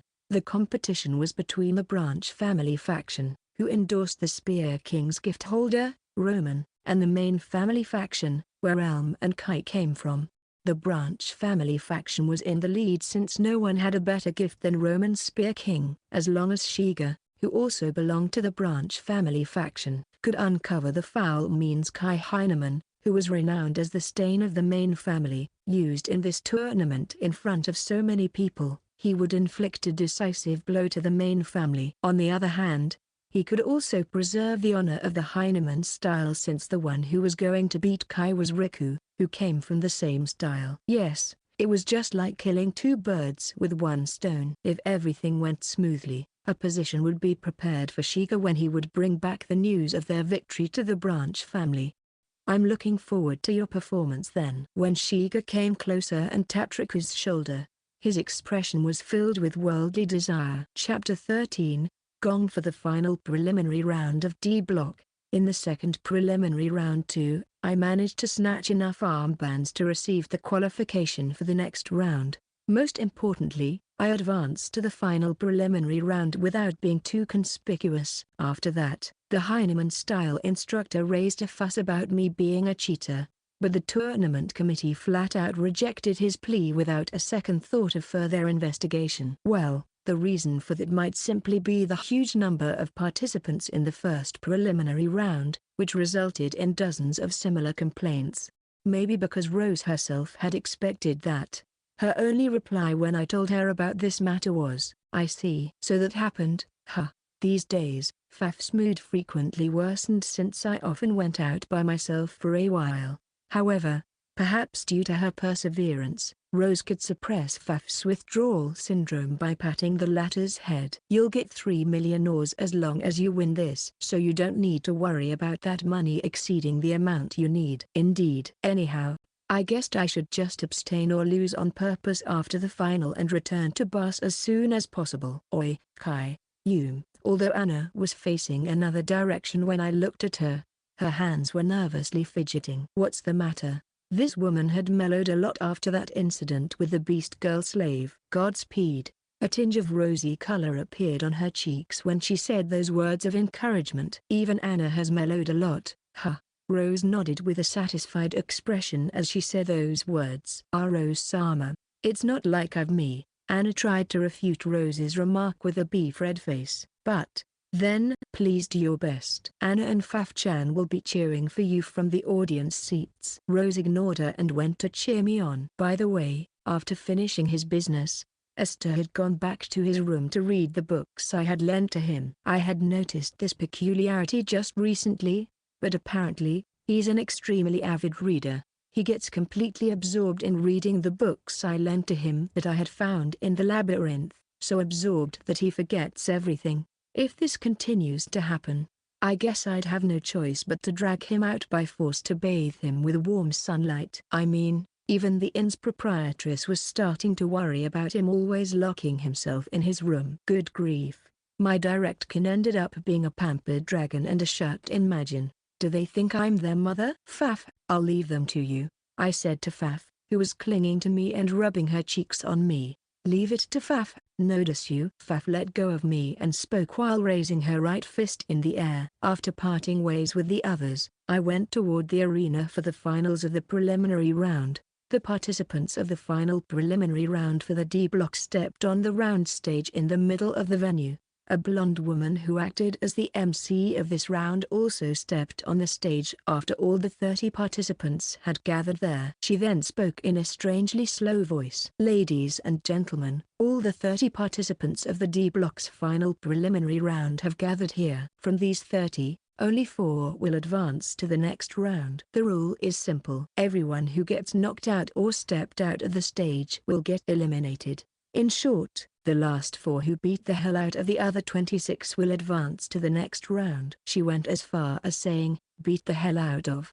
What a wild big sis. Moreover, every person you beat will add 50 KOs to the total prize you will get. That's why even if you get eliminated in this round, you can still receive a lot of money by defeating a lot of opponents on the stage. Not a bad idea to keep your purse filled, right? I see. This match format tended to cause a disadvantage to anyone who made the first move due to the number of participants. Since the match wouldn't be interesting if all participants just glared at each other. Thus, the tournament's committee had prepared delicious bait for them, the consolation money. Well then, let's start with a simple introduction for every participant.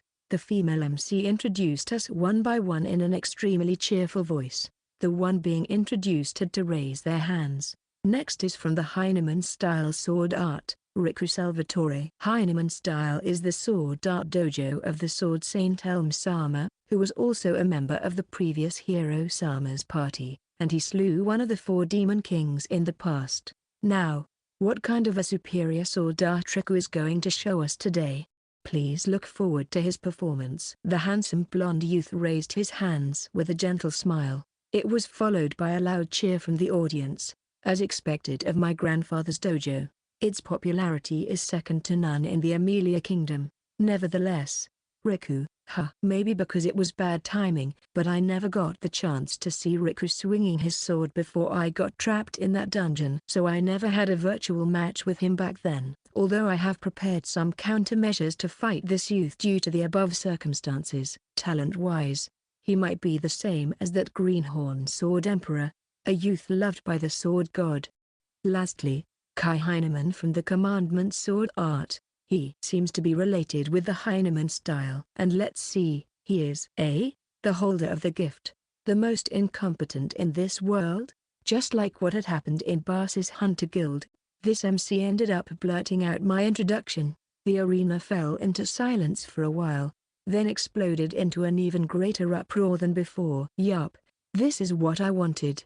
The information that I was an incompetent spreading wide and far. This would make it easier for me to step back after I find a more suitable royal guard for Rose. Then, I could finally start my pleasure trip around the world. However, it isn't that just anyone can become a royal guard. They need to have a good personality. And no matter how talented they are, greenhorns like Riku and Co.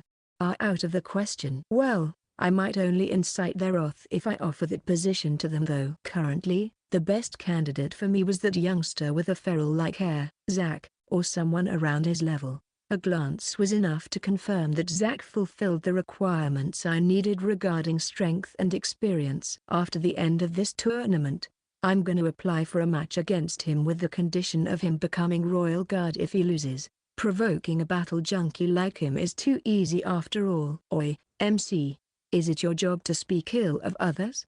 If that's the case, quickly get the hell out of this place. A man wearing a red bandana on his head and exuding the air of a swordsman shouted at the female MC. Agreed. I was also irked by her statement. The man with slit eyes and dressed in a black robe also agreed with the bandana man. According to the MC's introduction a while ago, This bandana man was Bri, and the slit-eyed man who was clad in a black robe was Sigma. My apologies. As a result of their statements, the blonde MC repeatedly apologized. The MC only stated a fact. She did nothing wrong. How can you blame her for that? When Riku raised his voice, criticizing Bri and Sigma, the entire arena agreed with him. It was only natural. This was the Amelia Kingdom, after all. A place where the value of your existence is decided by your gift. But then, the place as extreme as my birthplace, Lama, is rare. Cough. This is a place where you speak with your cane or sword, not with your mouth. If you want to argue with your mouth, get out of this place and line up in front of a government building to become a civil official. Ignorant young master. GH. As if to answer Riku's outburst, the slit-eyed man clad in black robe, Sigma, simply shut Riku. He mocked the latter till he couldn't talk back. Why, you bastard? Riku's face turned as red as tomatoes due to his rage. Sorry. It's really my fault. Please allow me to use this occasion to offer my words of apology. So, both of you, please stop your quarrel. The female MC repeatedly bowed and apologized in a voice that was already on the verge of crying. Good grief. Please start the match already. I hate this battle with mouths the most. Well, there was no need for her to apologize since this development was what I had been waiting for. After that, I just needed to win without standing out and push the role of the Royal Guard to Zack. If it was him, I knew that he should be able to do a proper job as a Royal Guard. I mean, I didn't want to get myself involved in bigger trouble than this mess of throne succession. Why yes. Well then, everyone, are you ready? D block, final preliminary round, begin. The gong of the D block's final preliminary round resounded as soon as the female MC's cry ended. Chapter 14, A Painful Correction for the Youth's Misunderstanding. 3 swordsmen surrounded me. They might have thought I was easy prey after hearing about my gift being incompetent. In short, they wanted to earn some pocket money while getting rid of the weak nuisance, namely me, from the arena at the same time. What a simple development. The place where I stood was right at the edge of the circular arena, my back being side by side with the outside of the arena. In this place, I should be able to win without being too conspicuous. A short-haired man rushed toward me with a strange scream. I tripped his feet while brushing off his wooden sword from overhead with my right hand. I let the momentum carry him outside of the arena, disqualifying him. Yup, one down. Kaien. A long-haired man unleashed a big swing to my side. I stepped into his range, took another step, and at the same time, knocked him back with the heel of my right foot. Then, I grabbed him by his head and pushed him out of the arena with my right hand. The long-haired man dove out of the arena head first while letting out a disarrayed scream. This damn brat. Lastly, a black-haired man around 1.9 meters tall unleashed a lunge as he let out a war cry. Are these fellows incapable of unleashing their attacks unless they let out strange screams? I dodged his lunge and wasted no time pushing his back in the direction of his lunge, outside of the arena. And just like that, the black-haired man met the same fate as the previous 2, falling outside the area while letting out a strange scream. This guy is the incompetent. Suddenly, one of the participants shouted that in an enraged voice. Using this opportunity, a few other participants also surrounded me, pointing their wooden poles or wooden swords toward me. Riku stepped out amidst them, pushing aside the other participants. This coward! How dare you not use a sword despite being a swordsman? You even pushed your opponents outside of the arena by taking advantage of their slips. Just how cowardly are you going to be? He screamed like an idiot while pointing his wooden sword toward me. The audience members also let out voices of approval toward Riku's claim. It looked like Riku wanted to use me to do some sort of publicity stunt. Though Riku was a novice. To me, this claim of his made him look no different from a greenhorn. Seriously, is Heineman's style really going to be fine with such an idiot being one of its students? You fool. Have you still not noticed it even after seeing that move? Riku stood far away from us, readied his sword toward me, his face twitching when he heard Riku's claim. Sigma also pointed his cane toward me, not letting his guard down even after Riku's claim. Seeing the seemingly excessive vigilance Bri and Sigma showed toward me, The other participants exchanged glances. Then, they took some distance away from me too. "You filthy incompetent bastard. I'm gonna beat that rotten guts of yours." The audience became more and more heated as Riku's voice became louder and braver. Finally, the audience started chanting his name. Honestly, I was really surprised upon finding that Riku was talented at agitating his opponent. It was the kind of talent that I lacked. However, this wasn't the place where you brainwashed someone to become your faithful follower. Nor was this the plaza in front of the royal capital where you could convey the message from the kingdom to the citizens. This was a match venue, a place where your sword talked more than your mouth. Well, I guess the duty to give a painful reminder to the ignorant youth was mine as the elder who had lived far longer than him. In the dungeon. "I told you just a while ago, right? We're swordsmen once we hold swords. And as a swordsman, we talk with our swords, not our mouths." This incompetent apostate, how dare you make such cheeky remarks? After saying that, Riku closed in the distance between us with a rush that could only be described as a clumsy move. Then, he swung his sword, aiming toward my head. Against such crude tactics, which were slow on top of that, all I needed was to seize his wooden sword with my left hand. "Nah, I'll let go of my sword." I caught Riku's right punch with my right hand. Then, I twisted his hand while unleashing a kick toward his abdomen, making him fall on his knees. As he knelt, Riku let out a painful wail. He vomited on the floor of the arena. I seized his collar with my right hand and pulled him closer. "Now listen to me. This is going to be the last time I tell you this. We're swordsmen once we hold swords, and a sword is a killing tool, not a children's toy. You better stop being a swordsman with such a half-hearted resolution." After whispering that warning in his ears, I let go of his collar and threw his wooden sword, which I had grabbed with my left hand, back to him. The entire stadium fell silent. The owner of the wooden sword, Riku, didn't catch his sword and let it fall on the arena's ground. Then, I changed my mind. "I guess I'll play along with your little games." I walked toward the other participants while speaking those words.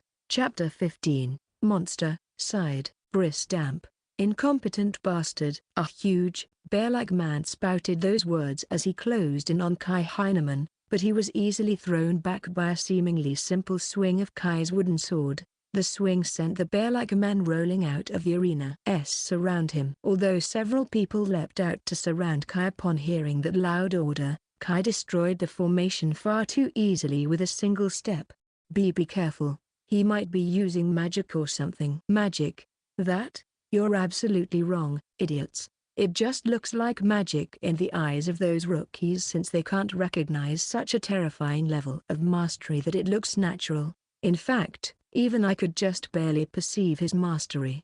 That showed just how terrifying was the ability of the youth that those rookies called incompetent. Then, they tried to use ranged attacks after realizing close combat had failed. However, when I looked at Sigma, who stood beside me, I found that he was drenched in a cold sweat as he looked at Kai. It seemed he also didn't wish to make his move for now. Fireball. The magician-like man clad in a navy-colored robe shot a fireball. However, Kai didn't dodge the incoming fireball. He simply waved his wooden sword toward the fireball. For some reason, I caught a glimpse of that fireball getting entwined with his wooden sword, then returning to its caster. The returned fireball shot forth with an even greater speed and collided with the caster. When the fireball hit him, the caster fell back and passed out. A monster. To be honest, this was the first time I had witnessed such a haphazard way of avoiding a magic spell. Not even my master could do that. There was no doubt about it. He is a master, maybe even stronger than my master, who already has monster-like strength. After seeing that scene, Sigma also lost his chance to fire his prided magic spell. "I don't think I can beat that monster either. It's already a hopeless situation where managing to graze that monster alone would place you amongst the strongest swordsmen of this era.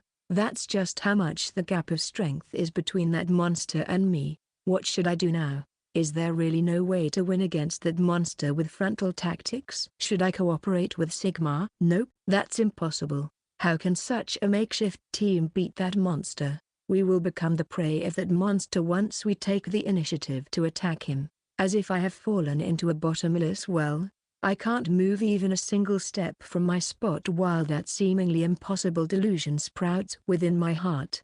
Damn it. Merciless. He's way too merciless. Those greenhorn swordsmen and mages, who I had looked down on until now, had dared to plunge toward that monster. Yet, here I am, frozen on the spot, unable to make a move. My current situation is no different from that of the young master, who had been beaten first and was now trembling on the edge of the arena. That young master seems to be the type that has rarely suffered a defeat against an opponent from his generation. That might be the reason he had gotten overconfident of his abilities. Kai Heineman finally stopped moving for the first time ever since he beat that young master. Then, he approached the blonde, female MC, who was watching the match in a daze since the start of the match. It's finished. Now it's your job to announce the victors of this round. At that moment, I also snapped out of my dazed state and realized that except for Kai, that young master called Riku, Sigma, and I, everyone else had already been thrown out of the arena. The victor of the D Block's final preliminary round are Kai Heineman, Riku Salvatore, Brice Damp, and Sigma Rockwell. The entire venue was enveloped in total silence after that announcement. Kai Heineman didn't even spare a glance at us. He simply descended from the arena and left. The silence was finally broken a while after Kai left the arena. A few moments later, a huge uproar took place amongst the crowd. Just who in the hell? Sigma came and asked me that with a ghastly pale face. I also wanted to know the answer to that question the most. But, I guess it was natural for him to ask such a question since he felt the same way as me. By the way, I can assure you of one thing. He's a far more powerful swordsman than my master. I agree with you about that. But, what shall we do now? Doesn't it mean that we've already accomplished our duty? You're right. Anyway, I think we have to gather the information about him and establish a contact for now. But, I don't think the other organization will just fold their arms. Waity. It's okay. No one in this country will try to scout the gift holder of a trashy gift such as the most incompetent in this world. It's just a matter of time for a foreign organization though. Agreed. Anyhow, I'll go and report this matter to the Tower Master and drop out from this tournament. We have to devise a plan as soon as possible. Roger that. I'll stay in this tournament and see the situation for now. Like hell I'm gonna accept the fact that the reason I advanced was that I can't move due to fear. I'm definitely not going to lose in the fight. Ha ha ha. How typical of you. I shall take my leave then. After waving his right hand, Sigma descended from the arena and went toward the tent of the tournament committee. Yeah. Even if I try to scout that monster right now, I doubt he would be interested in joining the organization where a coward like me came from. I've to show him my, Brice Damp's, guts. Let's do this. I'll show you that I can at least graze your clothes. I know myself that it's an almost impossible feat, but I'll show that monster that I can accomplish it. I swore in the proud name of Babel. Chapter 16. March toward Despair 2, Side, Hook. The vicinity of the ancient temple. I grimaced while suppressing the pain in my stomach as a one-eyed giant passed by right before me, causing a small-scale quake. All the monsters that had appeared before me were disaster-class monsters that I only knew by name before. If they found us, D-rank hunters like me and my comrades would turn into mincemeat in just a moment. The pendant that the suspicious hooded man had given to us turned out to have a stealth effect. Moreover, its effect covered fixed areas. It was largely thanks to the stealth effect that my comrades and I could arrive in the vicinity of the ancient temple without any trouble. Hey, Rhaegar. Let's just go back. I'm getting a really bad feeling about this. My instincts had been ringing non-stop since a while ago as if it were telling me to get away from this place as soon as possible. The hell you're talking about after reaching this far? Just a bit more. The achievement that surpasses even A-rank hunters is right in front of us. Damn it. This bastard Rhaegar is ecstatic after arriving in front of a temple that no one has ever found before. There's almost nothing that can change his mind now. At this rate, I guess I have no choice but to satisfy Rhaegar's ego by praising him for this great discovery of the century. After entering the temple, then return to the city immediately. To be honest, The difficulties of this quest are way beyond our rank. When we arrived in front of the temple's huge gate, the four of us pressed the door and pushed it open. "Let's get going." Rhaegar entered the temple while saying that in an extremely spirited voice. The temple was spacious from the inside. The space was surrounded by stone walls made from black stones. Sphere-shaped structures were buried in the wall and released a pale light, illuminating the room and giving it an eerie look. Moreover, there was a blood-colored geometric pattern in the center of the room, drawn in a circle. There was a cylindrical structure right inside the circle. Embedded on the top side of that cylindrical structure was something resembling a red key. "Is this a key?" "Oi, wait a me." I shouted for him to wait, but Rhaegar didn't lend an ear to my voice. He casually inspected the structure and even picked up the key. Why does this fucking guy always act carefree even though I have repeatedly warned him to be careful with something like this? It seems like I need to have a proper talk with Rhaegar once we're done with this matter. If things stay as they are, one day, we might have to face an extremely dangerous situation due to this bastard's carelessness. I have to make him understand that he can't involve his comrades in an even more dangerous situation due to his carelessness. If he doesn't understand even after I tell him that, well, even though I'll feel bad for him as his best friend, I guess we'll have to part ways with him. Since there's a key, there must be a keyhole too, right? Rhaegar and my other comrades searched the entire room. Such a dungeon is usually accompanied by an extremely atrocious trap. Properly speaking, the person who should investigate this place should be an experienced hunter with a treasure hunter type gift instead of us, who have no such gifts. Besides, we can't explore an ancient temple this way. I've told you guys again and again, be careful. Yet, none of them paid any mind to my warning after they had arrived this far. I guess I have no choice but to leave this matter to our luck. "Oi, over here!" When Rhaegar heard one of our comrades shout in an excited voice, he immediately rushed in. Then, he inserted the key into the keyhole with a trembling hand. When he twisted the key, part of the wall moved out, revealing a passage behind it. Cool. Contrary to my comrades, who were cheering and hugging each other, my anxiety became bigger and bigger upon seeing that passage. How can it be? If it were really this simple, the passage should have been left open from the very beginning. In short, the one who made this temple had no intention to hide anything inside this temple. This is bad. We're walking into a trap here. My intuition was always spot on when it comes to this. That's why Let's go back now. I have a really bad feeling about this entire situation. My gift was Stargazer. In short, it was something akin to prediction making. That's why everyone would follow my intuition in a normal situation.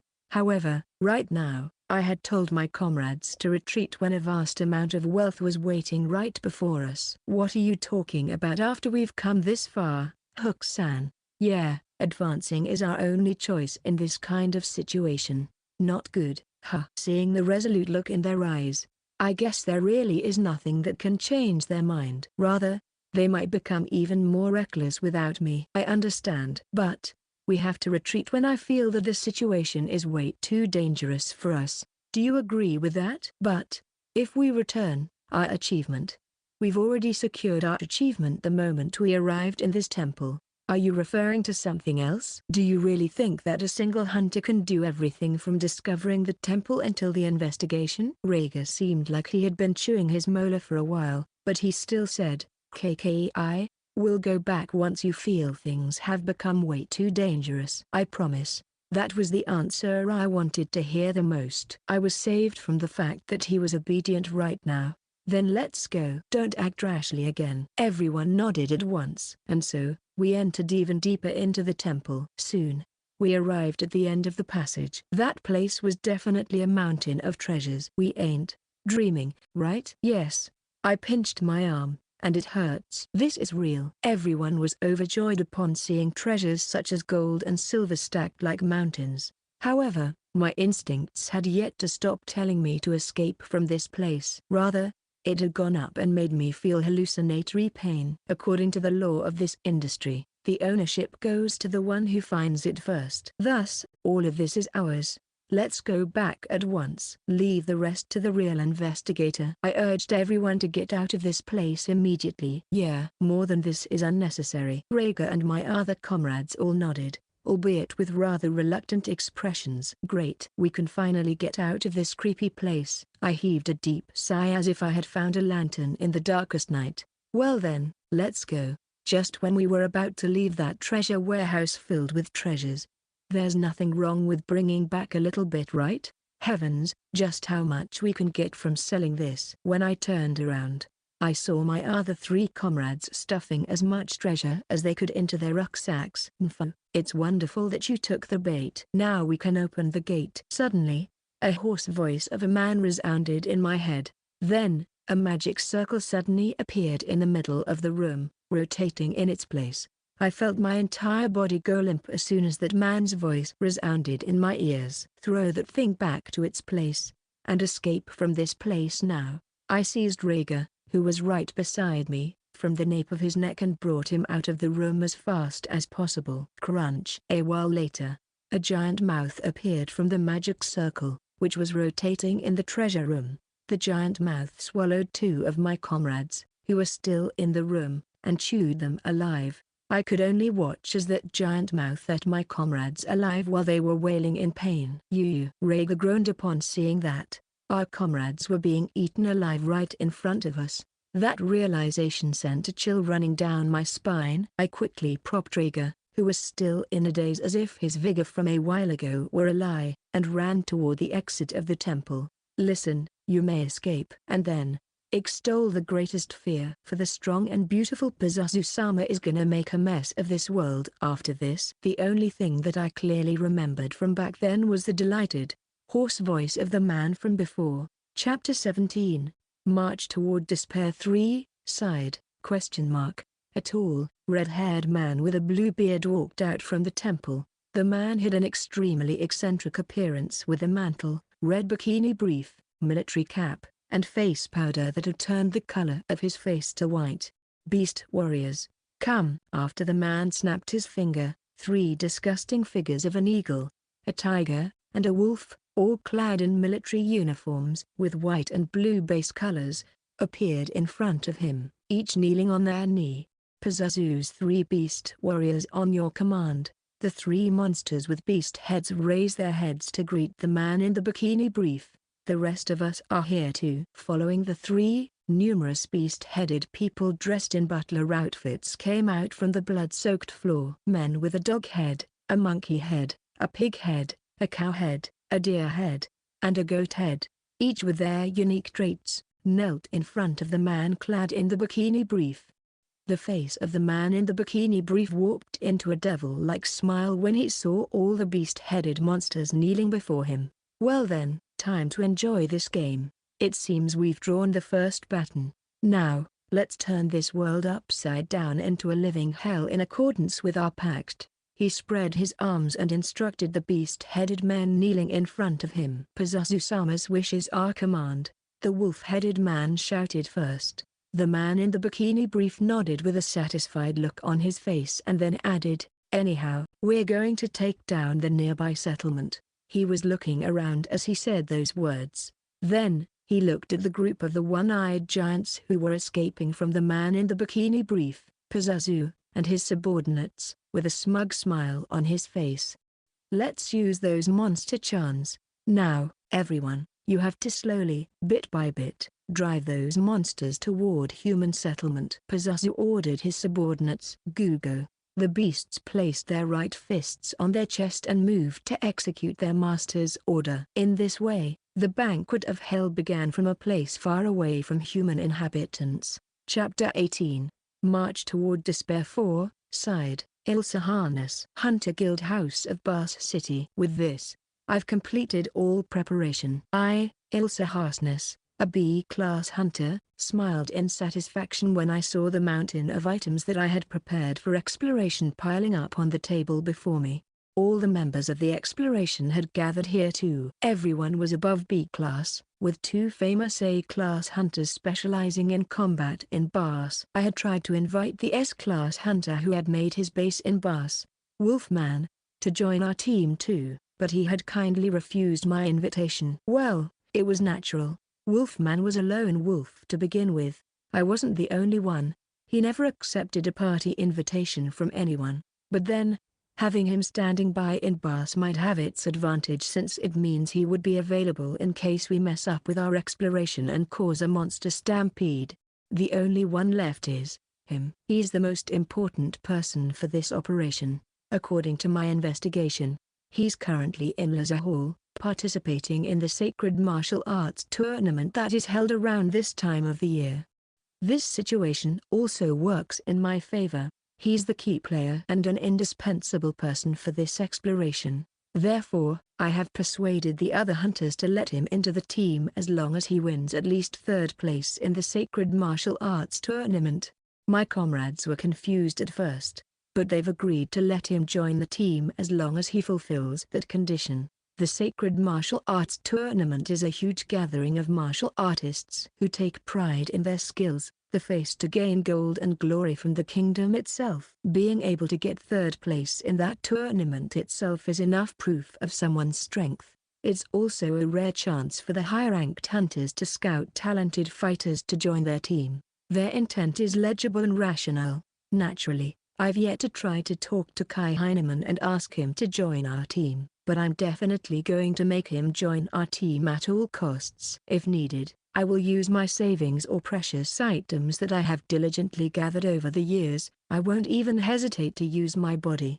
I'm an immerse after all. Unlike humans, only a small number of our tribe receive gifts. Thus, unlike the majority of this kingdom's citizens, I don't feel any apprehension about sharing a bed with him for a single night. Rather, it's the opposite. As an immerse, I absolutely want to give birth to the child of a strong man such as Kai Heineman. Well, it would depend on the person himself, but I'm quite confident of my appearance. Are you sure that you will use such a method to invite him? The receptionist, who was also my best friend, Mia, approached our table and asked that question with an anxious expression. Well, if that really happens, the price would indeed be a bit too expensive, but we're going to risk our lives for this exploration. I don't want our team to die stupidly just because I'm being stingy. No, I don't mean that. I mean, are you sure that your team can explore the place? Look, even if he does reach his way up within the big three, there should be a regulation for exploration, right? According to this kingdom's common sense, there's no way that the gift holder of the most incompetent in this world would be able to reach third place in such a grand sacred martial arts tournament. Since Mia was a native of the Amelia Kingdom, this was common sense for her. But she thought that only because she had no idea just how powerful Kai Heineman is. Well, as long as he doesn't abandon the match in the middle as it might become too cumbersome for him. I think he might even become the champion, you know? In fact, the regulation of the match is what I'm most worried about right now. According to the information I've received, Kai Heineman has been seen walking along with a pink-haired girl. If that's true, he might be currently being commissioned to escort a high-ranking noble girl. In fact, the reason he's participating in the Sacred Martial Arts Tournament itself is to allow the said girl to stroll around Lhasa Hall. There's a high possibility that he isn't aiming for the championship. That was why I also assumed the case where he would abstain from the match in the middle. Well, if that becomes the case, I would have no choice but to go looking for another person. Abandoning the match since it's too cumbersome. Do you really mean it? Forget that for now. How about we hit the bar after this? The truth is, I'm ready to go to scout Kai Heineman as soon as we finish our preparations. Since we have completed our preliminary preparations, all that's left is for me to head toward Lhasa Hall to scout Kai Heineman. Okay. Please wait for a while. It's about the end of business time. Mia shrugged and replied with her usual smile. Let's go together then. Right at that moment, the door of the guild house was swung open, and two men tumbled into the guild house. Then, why you guys, that ruin. We went into that ruin, and then, we heard a voice, and our comrades were eaten. Among the two, the tall, blonde man with a pale face shouted those incomprehensible remarks. The blonde man was tattered, his body covered in mud. If I'm not wrong, this team should have Hook and Rhaegar, rising stars amongst rookies.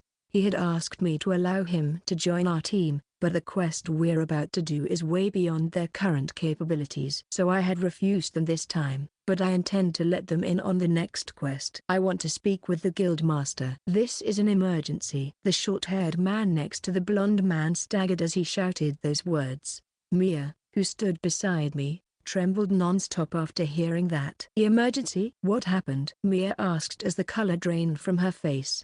We might have been set up by someone. That's why please call the guild master. Now. This is an emergency. Hook grabbed Mia's hands as he spoke, his face a sobby mess. You understood. Please calm yourself while I call the guild master. After forcing the crying Hook to sit on the chair, Mia went into the staff-only part of the guild house. Chapter 19. March Toward Despair 5, sighed, Ilsa Harnisch.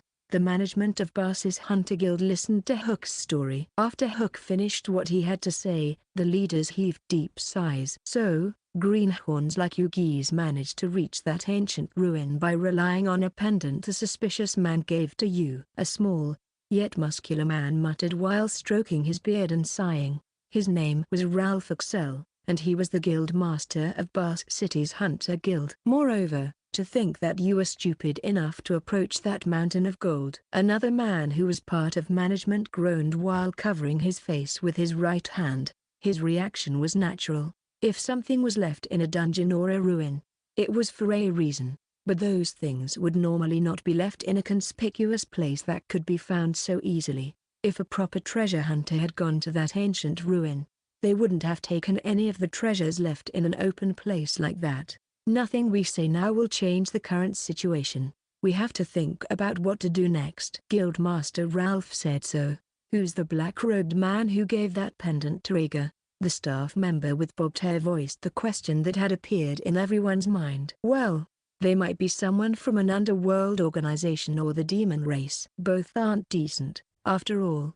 Isn't their goal to summon that Pazuzu guy? One of the management staff with a short mustache asked Ralph with a meek expression. It should be. Whichever it is, they all seem dangerous to me. We can't let that suspicious person continue his dangerous activities anymore. Start searching for that suspicious person in Barse City immediately. Understood. Please give the instruction for all hunters to immediately track them. Yes. The staff members of the Hunter Guild left the room as soon as the Guild Master gave them the instructions. Well then, Guild Master. This is a grave situation. Shall we call C-class hunters and above to resolve this crisis? Ralph nodded at the suggestion of one of the guild staff members. Yeah, let's call them. What about the disaster level? Shall we make this a city-level disaster? Yes. Although I don't think it's gonna be a big deal as Wolfman happens to be standing by too. Please do, just in case. Each management staff member gave their approval to the guild master's plan. As a side note, hunter disaster levels are separated into 6 stages, from the least dangerous to the most dangerous. They are: first stage, serial murderer level, a threat level where a few people might lose their lives. Second stage, restricted city level, a threat level that might cause partial destruction of the city. Third stage, city level, a threat level that might cause total destruction of the city. Fourth stage, region level, a threat level that might cause total destruction of several cities. Fifth stage, country level, a threat level that might cause the downfall of a country. Sixth stage, global level, a threat level that might threaten the entire world. The current threat level was still the third stage, city level, a threat that might bring the downfall of a city. In short, the situation of Barse City's Hunter Guild was serious. Suddenly, a staff member tumbled into the guild master's office. BB bad news. What is it this time? One of the management staff members asked with a frown, but the newcomer ignored them.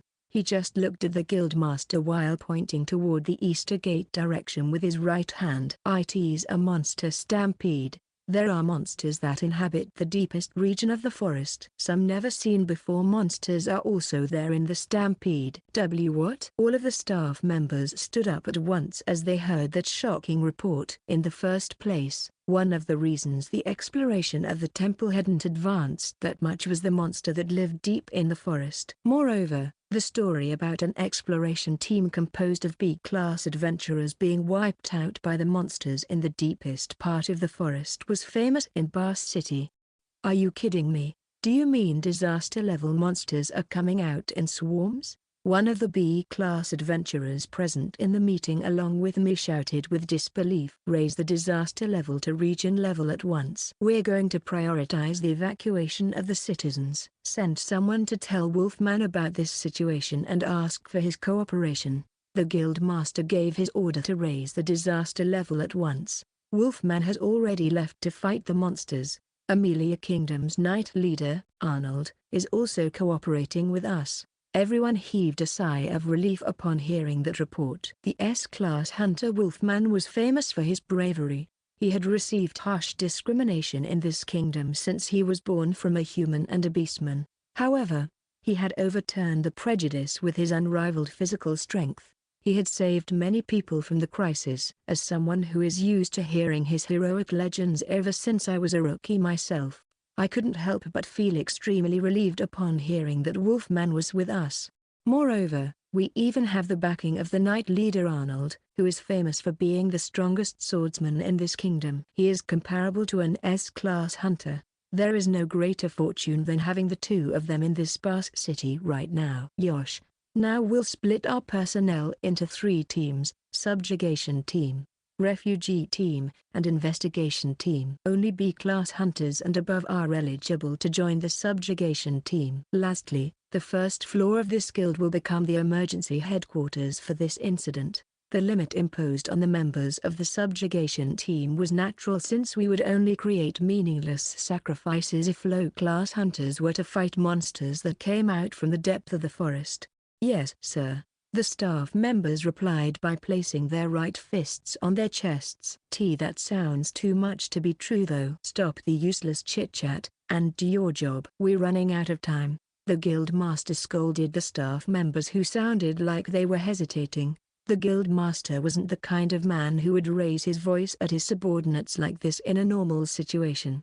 It showed that he was on the edge too. I got a message from Knight Leader Arnold.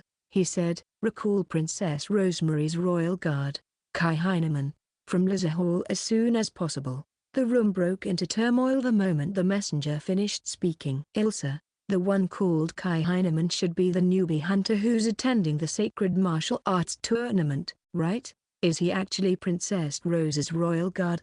An A-class hunter approached me and asked that question. I also have no idea about that. This is the first time I'm hearing about this matter. Kai Heineman is Princess Rosemary's royal guard. Does that mean the pink-haired girl who goes along with Kai Heineman is Her Highness, Princess Rosemary? No, keeping that aside, a royalty's royal guard is akin to the strongest martial artist, and someone who has gained trust from the royalty on top of that.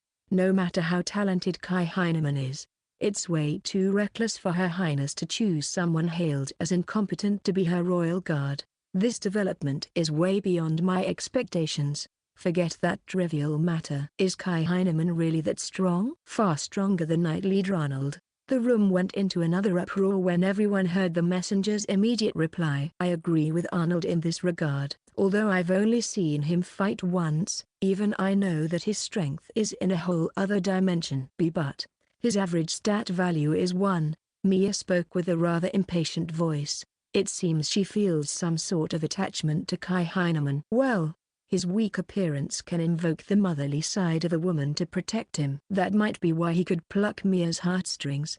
In my opinion, he has an item that can suppress his strength. I realized this after seeing him fight. It's abnormal for a master of martial arts like him to only have average stats of value 1. Knight Leader Arnold might have also arrived at the same conclusion as me. The grandson of Elm, is it? The guild master, Ralph, shut his eyes and crossed his arms as he muttered those words. Anyone acquainted with Kai Heineman, come forward. Then, he stood from his seat and gave this order. Then, I couldn't finish my reply. Fool. You're part of the subjugation team. No matter how strong Kai Heineman is, if the city falls first, it's like putting the carriage before the horse. That's true. But who will go then? The people who know him are. Please, let us inform him. Rhaegar and Hook prostrated themselves on the floor as they begged us to allow them to do this job. You guys? I'm definitely going to call him back. My foolishness has caused my comrades' deaths. I won't be able to forgive myself if I just tremble in fear without doing anything to amend for my foolishness. That's difficult. I mean, Kai Heineman's impression of Rhaegar is the worst. In the worst situation where Rhaegar fails to bring back Kai Heineman, even if he doesn't die, the citizens and the hunters will become victims. That's something everyone here wants to avoid at all costs. As expected, Guildmaster, let me. Good. I'll leave this matter to you guys. You've to depart immediately. Damn it. The Guildmaster has no idea about the incident that happened between Kai Heineman and Rhaegar. Rhaegar had insulted Kai Heineman in public, and he didn't do that as a joke. It was a pure insult. You think Kai Heineman's gonna believe the words of someone who had insulted him like that? Rhaegar, Hook, we place our hopes on you. Guildmaster spoke in a loud voice as he looked at them with an extremely serious expression. Yes, definitely. Although their current condition could only be described as tattered and messy, they stood at once and left the room. Naturally, I could pretty much guess by looking at Guildmaster's face that this would be the end of their careers as hunters. However, Barse's current fate depended on them. Guildmaster, just now. I know. Sorry, Mia. Can you go along with them? Just in case. Yes, sir. As expected of Guildmaster, he knows what I'm worried about. Since that's the case, there's no need to worry about this matter. I'll leave this matter to you, Mia. Yes. Mia followed the two hunters who were leaving the room as if she were accepting her fate. Everyone, prepare to sortie now. We left the room at once with the signal from Guildmaster.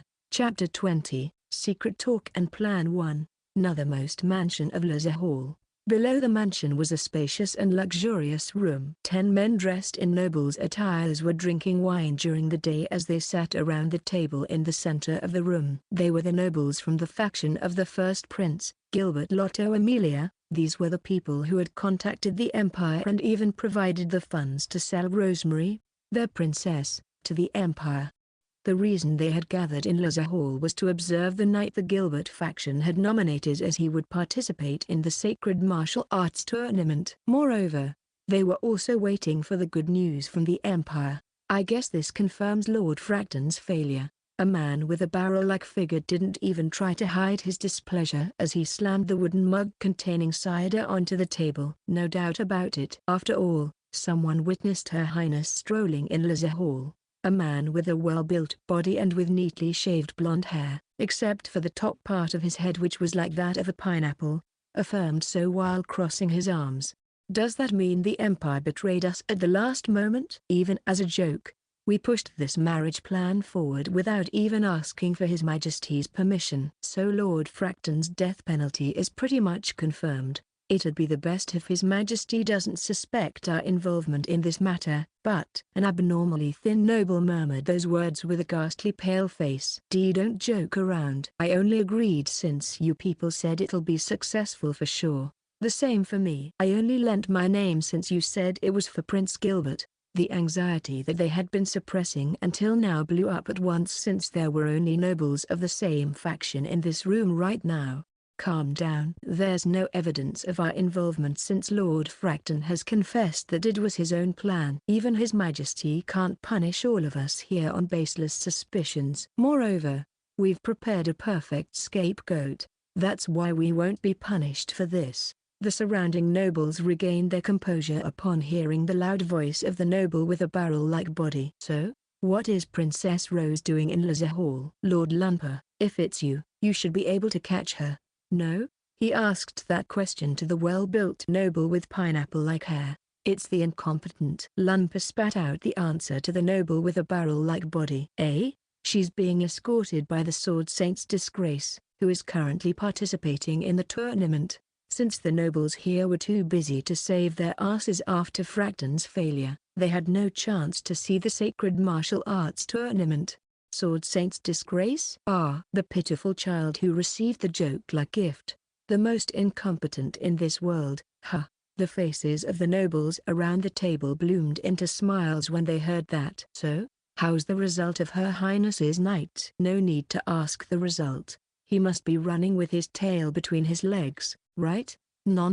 I bet he has fainted while wetting his pants upon being exposed under the other martial arts dojo's pressure, right? When Lumpa heard the noble with a barrel-like body, his expression turned into that of disgust. Then, the incompetent achieved perfect victory and passed the preliminary round. He replied in a blunt voice. Passed? Impossible. He is the most incompetent in this world, right? The nobles inside the room jumped from their chairs in shock. In fact, I didn't see his fight with my own eyes. But, according to my knight, who saw the preliminary, Kai Heineman is by no means weak. He's way too powerful. That's impossible.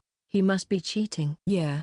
He must be using some underhanded means. Lumpa nodded upon hearing the other nobles' claims of disbelief. That's also my speculation. It must be some plan Princess Rose concocted. The assistant instructor of the Heineman style had sent a protest to the tournament committee, saying that Kai Heineman must be cheating using some special item, but no evidence was found for his claim. How dare he resort to cheating in this sacred martial arts tournament? Such a complaint should be processed immediately, right? Is the tournament management even doing their job properly? Not a single noble in that room thought that Kai Heineman might have won with his own strength. Everyone voiced their vilification toward him. Lumpa raised his hands, telling the swearing nobles to pipe down. The candidate for His Highness Gilbert's escort knight is also participating in this tournament. I can't stomach the fact that our knight escort candidate lost against that princess knight candidate, even if the other party was cheating.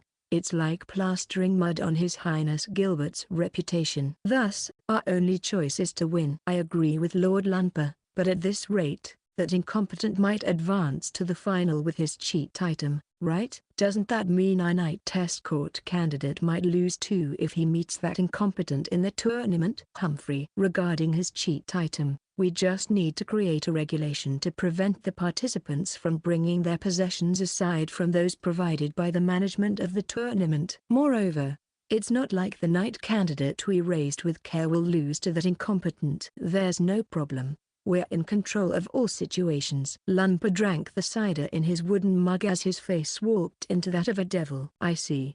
It turned out to be just needless anxiety. Huh. The noble with a pineapple-like hairdo heaved a sigh as he drank the cider in his wooden mug. The other nobles could finally heave sighs of relief. Then, they exchanged the story about the rumor of the incompetent swordsman and the escort knight's goal while enjoying their drink. Chapter 21, Tournament Final. First Round. After advancing to the tournament final, I received detailed rules from the tournament management. If a win came through foul play on the usual tournament rules, the reward would be confiscated. Therefore, all the prize money would be consolidated and distributed after the result of the match of each player was confirmed. In this situation, abstaining inside or outside of the match was allowed. It was also possible to receive the prize money one got until this round. However, this final round could be said as the flower of the tournament.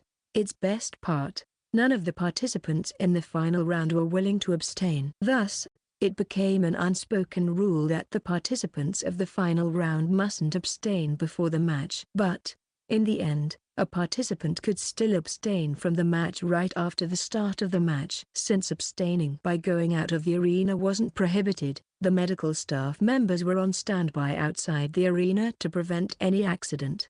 Well, I was bored to death since I had nothing to do until my turn. I did try to see the other participants of this final round, but, honestly, they were nothing but novices. The only one who piqued my interest was Zach Prower and the one called Bri. Unexpectedly, the first match was Zach versus Riku. Naturally, just like the difference between their martial arts style, there was a huge gap of power between Riku and Zach.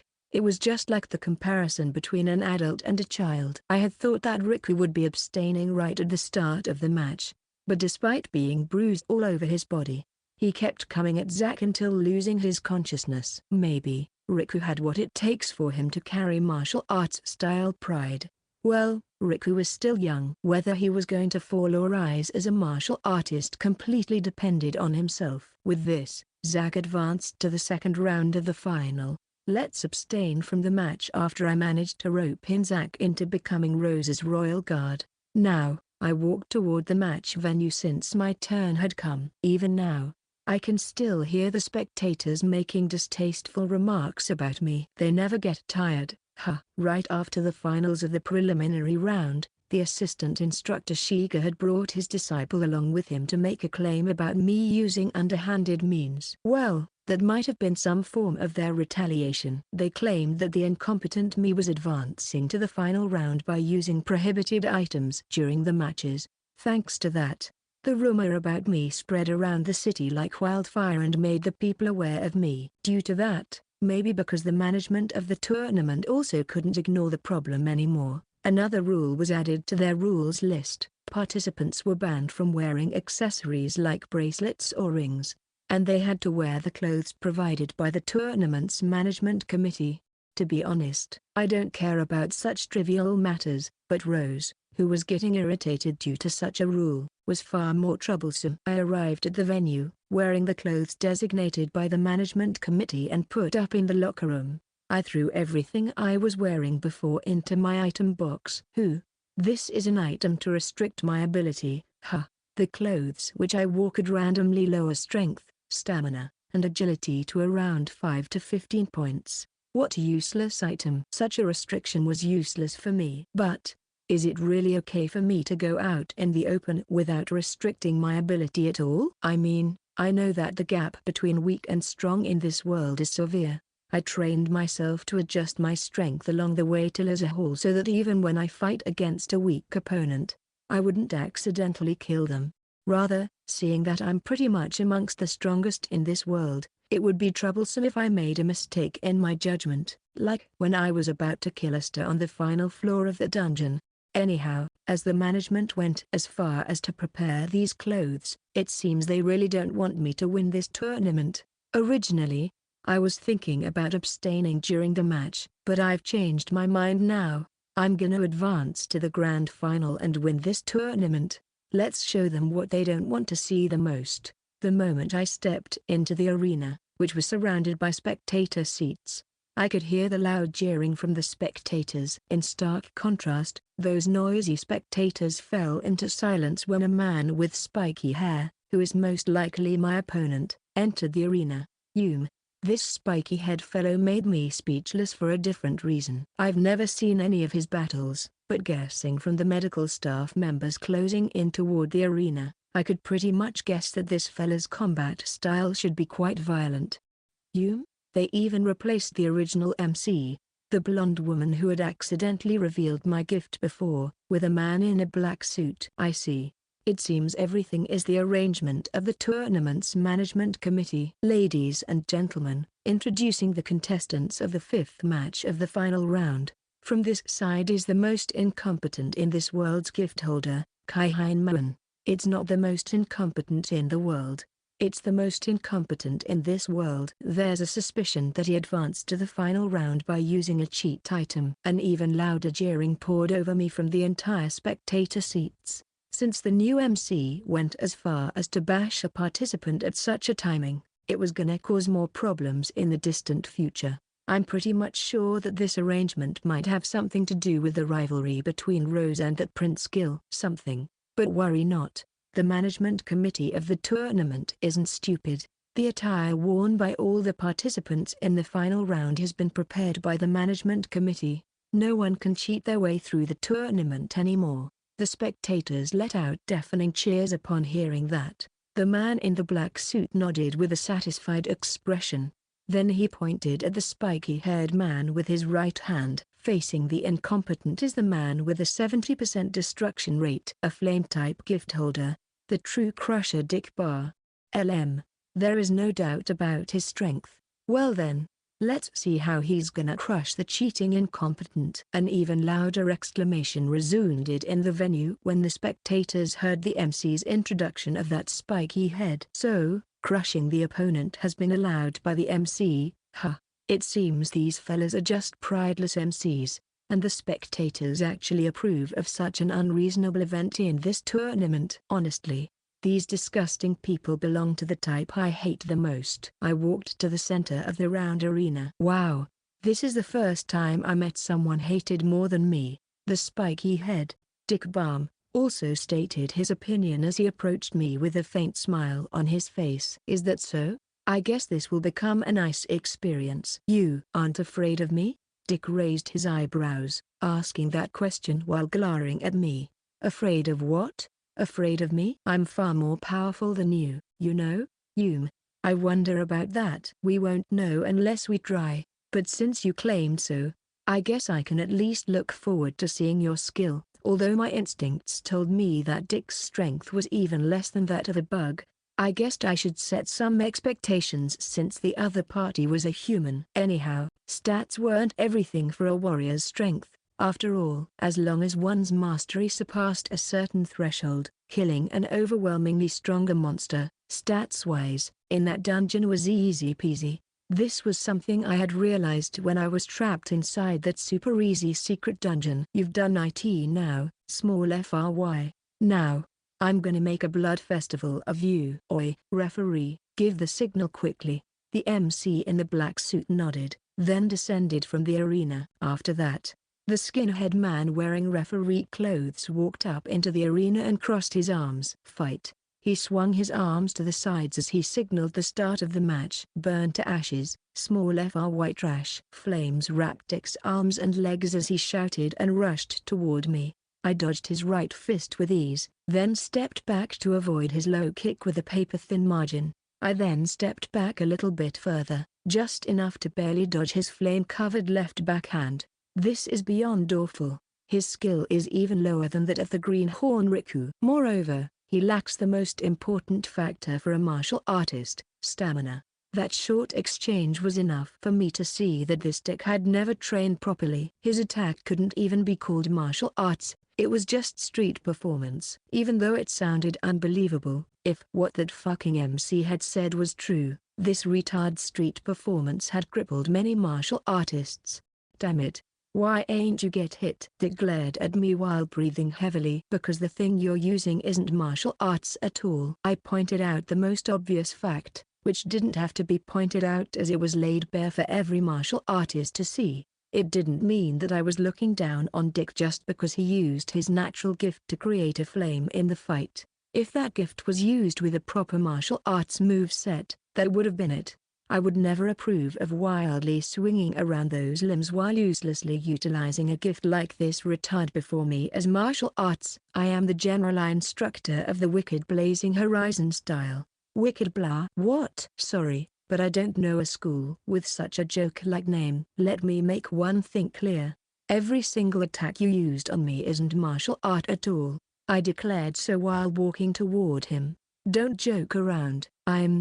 I closed in at once with my original footwork and grabbed that retard's face with my left hand. I lifted him before he could even finish his sentence. When I put more power into my grip, it resulted in the retard screaming in pain.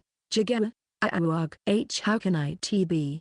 Dick frantically rampaged, throwing his prided flames toward me. But it was ineffective against me as I had flame assimilation. I ignored his attempt and kept increasing the strength of the grip of my left hand. I already had a clear grasp of this retard's power. His real strength was not that much different from that of those trashes of society who had tried to rob me after I had registered as a hunter. I wouldn't kill him even without glove of sealing god. It was below me to bully the weak. Worried?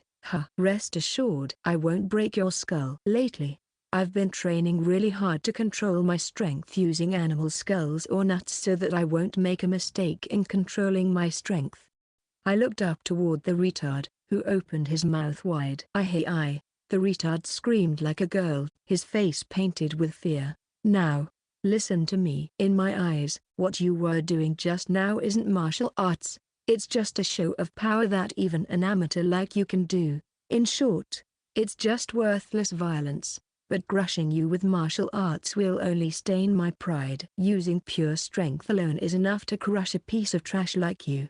I pulled back my right elbow, ready to deliver my right fist. I'll give you one last chance. Now use this last chance properly. I punched his entire body as I whispered that remark. After I was done with him, I let go of Dick's body, which had already swelled up all over the place to the arena's floor. Referee. I looked at the referee, who was still flabbergasted, from the edge of my line of sight and called for his attention. Winner, Kai Heineman. He raised his right arm toward me as he declared me as the winner. Yup.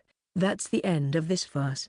Now I have no more reason to stay in this place. The entire venue was enveloped by silence even after I left the venue. Chapter 22, Strongest Transcendent in the History, Side, Millefeuille Renren Lorelei. Venue of the Sacred Martial Arts Tournament, the Nobles' Visitor Rooms. Boring. So the next one to compete is Rose's favorite, right? I, the second princess of the elf's country, Millefeuille Renren Lorelei, asked the elven butler beside me while yawning. Yes, my lady. In this situation, the next one to compete is most likely him, the old butler replied while placing his right hand on his chest. The international educational institute in which I had enrolled, Babel, World Sorcery Institution, was in the middle of summer vacation.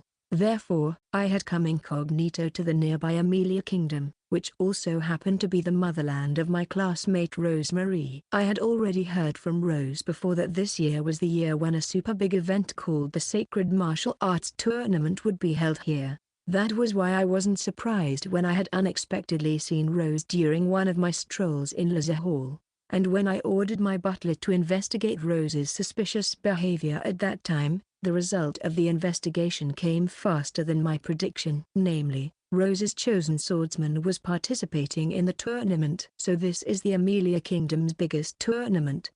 To be honest, Babel's sponsored tournament is on a whole nother level compared to this. Elves were the tribe that received gifts on the same level as the human tribe, and my gift was interpreter. It was a special gift that allowed me to read and understand the truth. That gift allowed me to really enjoy martial arts tournaments. However, my impression of the final round turned for the worse. Though I had seen only a few matches, it was enough for me to say that the level of this tournament was too low. My impression even went down from worst to worst in the match of the candidate of Prince Gilbert's Guardian Knight. The opponent didn't even show his fighting spirit and got beaten up one-sidedly. Thus I concluded that this particular match was just a mere show. Prince Gilbert's faction might even have bribed the opponent to put on such a show. Good grief, such a show is the worst. I even wondered whether the Guardian's candidate was happy with that kind of match. If I were in his place, I would rather die than endure kind of shame. It's about time. The MC wearing a black suit stepped up into the arena. Then, the moment I saw the black-haired youth who appeared from the passage. An extremely horrible terror that I had never felt before assailed my body. All the hair on my body stood on end, followed by me feeling an extreme sense of vertigo. It caused me to fall on my knees and vomit on the spot. My lady? My escort maid quickly made her move and patted my back. The butler fetched a cup of drinking water for me. What kind of a monster is that? This was the first time I had seen such a terrifying aura, and even though that had the shape of a human, the same couldn't be said for its content. It could only be described as something from a far higher dimension. Is he a spirit king? No, that's impossible. I've met Jin, the Wind Spirit King who made a contract with my older sister before. This isn't something as lowly as Spirit King. The difference between them could only be described as the difference between a bug and a mighty dragon, with the Spirit King being the bug. Rose, just what in the hell did you make a contract with? A while later, I recovered a bit. I became strong enough to watch that monster, albeit while desperately suppressing the nausea that came from within my body. I heard that this monster was recognized as a human and seemed to be widely known as the Incompetent, the gift holder of the most incompetent in this world. The first thing I said upon hearing such ridiculous information was, "What kind of a fucking joke is this?" I spoke as if there was a huge question mark above my head. During the match, I even caught a glimpse of that monster, Transcendent's wrath, and that wrath was directed at none other than the small fry called D, whatever his name is, who became his opponent. Yet, why did that monster spare the life of the piece of trash who disrespected him? Is that benevolence? As if there was no reason for him to show his benevolence to those blind people who couldn't see the truth. Then, it would only leave one possibility. Is it for Rose? The act of killing was banned in this tournament. Doing that would only disqualify him, and Rose, who had recommended him, would receive a penalty for that. Maybe he wanted to avoid that situation. Upon realizing that, I, who was desperately holding back the impulse to scratch my throat, shouted at the top of my lungs. Why? Why is it always Rose? Yes, this was an unsightly display of jealousy. For us, the elves, a contract with such a paranormal being was treated as something sacred, and the status of the contractor became a symbol of status itself. Thus, the elves always looked for a paranormal being to contract with for their lifetime. That man was definitely the strongest transcendent in the long history of the elves, and as an elf, I had to make a contract with him. Yet, that transcendent had made a contract first with Rosemary, with a human who he should hate. Everything felt unreasonably wrong about this situation. But then, such things did always happen around Rose. Even a spirit who I couldn't make a contract with due to bad affinity and which I had summoned during a lesson had instantly attached themselves to Rose, who had happened to be watching this scene from some distance. My lady, are you saying that this personage isn't a human? Stephen, does he look like a normal human tribesman in your eyes? Yes. I'm ashamed to say that he looks like a normal human in my eyes. I see. So Stephen doesn't feel the same nausea and extreme terror that I had felt right now. In short, Rosemary with her human tribe perception, which was worse than elves, wouldn't notice this fact too. Since that was the case, in Rose's eyes, this being is nothing more than an extremely powerful human. Stephen, investigate him thoroughly. Use all means we have. Understood. Stephen left the room after replying with his right hand on his chest. I'll make a contract with him no matter what. I'll use all methods available to me, and as long as I make a contract with him, I, Millefeuille, will be known as the elf who contracted with the strongest transcendent in the elves' history. Prepare yourself, Rose. I won't lose this time. I made such a declaration. Chapter 23. Secret Talk and Plan 2. Venue of the Sacred Martial Arts Tournament, the Nobles' Visitor Room. Dick Balm. Lost. One of the nobles and a member of the faction belonging to the Amelia Kingdom's first prince, Gilbert, spoke with a shocked expression as if he couldn't believe what he had just seen. Oi, Tournament Committee Chairman. What's the meaning of this? The big shot of the Gilbert faction, the one with a barrel-like body, Marquis Lumpabell, seized the collar of the short-haired middle-aged man beside him, who was also shocked with his mouth wide open. Lumper's question was about two things. The first was, of course, the matter of making it impossible for Kai Heineman to use the item that boosted his ability. If the source of his power was an item, this was an indispensable requirement. And the second thing was the enchanted clothes that put restrictions on its wearer. Lumper had provided them. These clothes were an emergency cursed tool he had prepared to ensure the victory of their faction's holy knight who was participating in this tournament. The creator of these clothes was a former slave user whose gift was cursed tool creation. The cursed tool the person employed by Lumper created could even reduce an active B-class hunter to a human as weak as women and children. Thus, its effect should have been even more apparent for an incompetent like Kai Heineman. We did everything as you ordered, Lord Lumper. The tournament committee chairman raised his voice as he replied to Lumper. And yet, that incompetent can easily lift Dick, whose weight is far above his own, with one hand. Does that mean he still has the item that raises his abilities? Another noble muttered that remark. That incompetent must be cheating again. Unforgivable. Tournament committee chairman, you should disqualify that coward immediately. One by one, the members of Gilbert's faction gave their approval. In the first place, it's really strange that Dick Balm's flame doesn't work on that incompetent. This is not a matter of simple physical strength anymore. Is that Kai Heineman really what they said, an incompetent gift holder?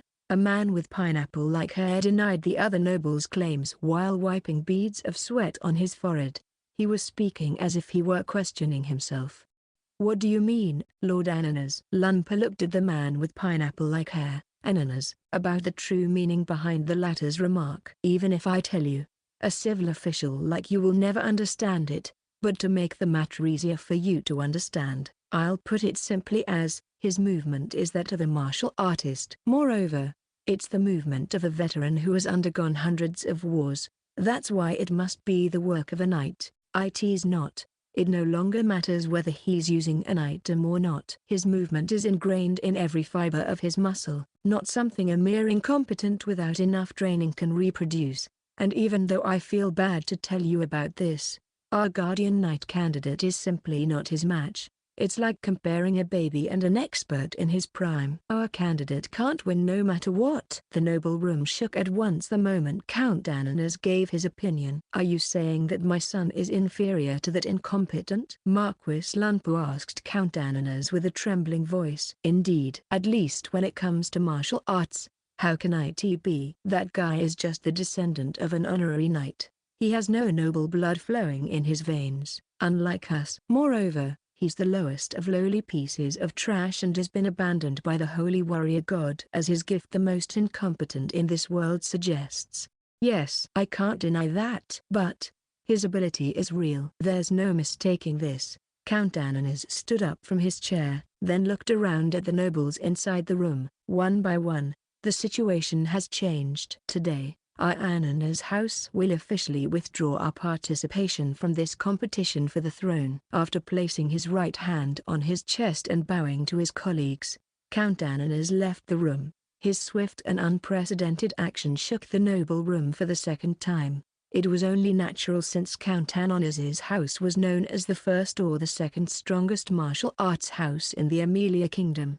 It had produced many famous warriors. His withdrawal from Gilbert's faction meant the faction had lost their greatest mental support, especially after their plan to marry Princess Rosemary to the third prince of the empire had ended up in huge failure. At this rate, it was only a matter of time before the other nobles would leave Gilbert's faction. Noisy. Calm down. There's no problem since that incompetent will definitely lose to Zach Prower in the next round. Zach Prower was one of the strongest martial artists amongst the young fighters. The Gilbert faction had already sent someone to invite Zach to join their faction. And Lumper felt that it was okay even if his son lost to Zach due to the latter's fame. Tournament committee chairman. Let's talk about the next match between that incompetent and Zach Prower. Although the tournament committee chairman nodded, he was hesitating to do this inside. However, his situation was just as the saying went, unable to step back after going that far. So he could only help them as much as he could.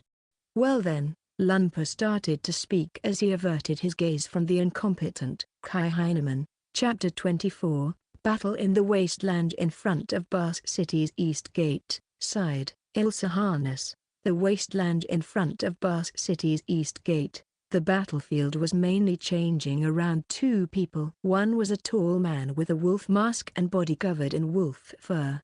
Wolfman. His right fist was piercing through the head of a giant, twin-headed lizard. Wolfman cast away the corpse of the twin-headed lizard, which died instantly, without even bothering to check it. Then, he sprinted forward in a seemingly random yet coordinated movement across a great distance toward his next prey, a one-eyed giant, and shredded the latter's head with the sharp claws in his hands till it became nothing more than minced meat.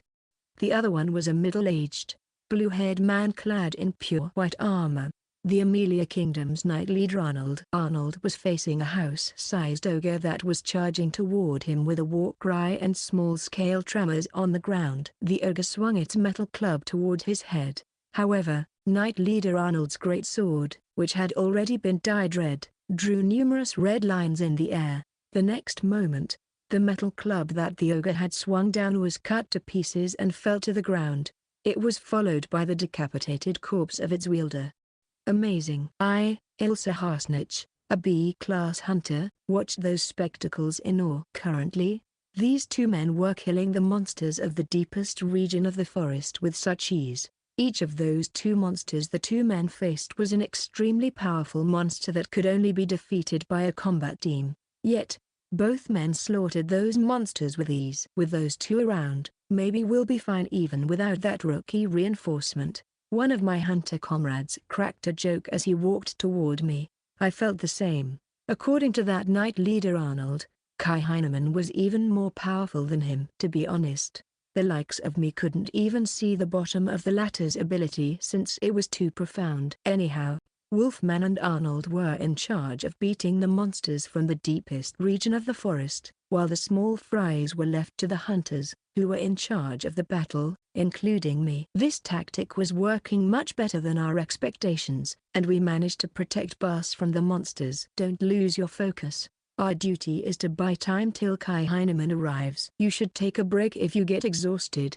Yeah, you're as serious as always, Ilsa. My comrade shrugged as he spoke, then ran toward a group of kobolds. Well then, I can rest on my lapel too. Despite what I said to my comrade, even I couldn't help but feel that we might get out of this situation as long as we had Knight Leader Arnold and Wolfman on our side. Yes, even without Kai Heineman's reinforcement. If only I had taken some time to think again about the reason those monsters from the deepest region of the forest had suddenly rushed out in a hurry, I would have realized just how naive my expectations were.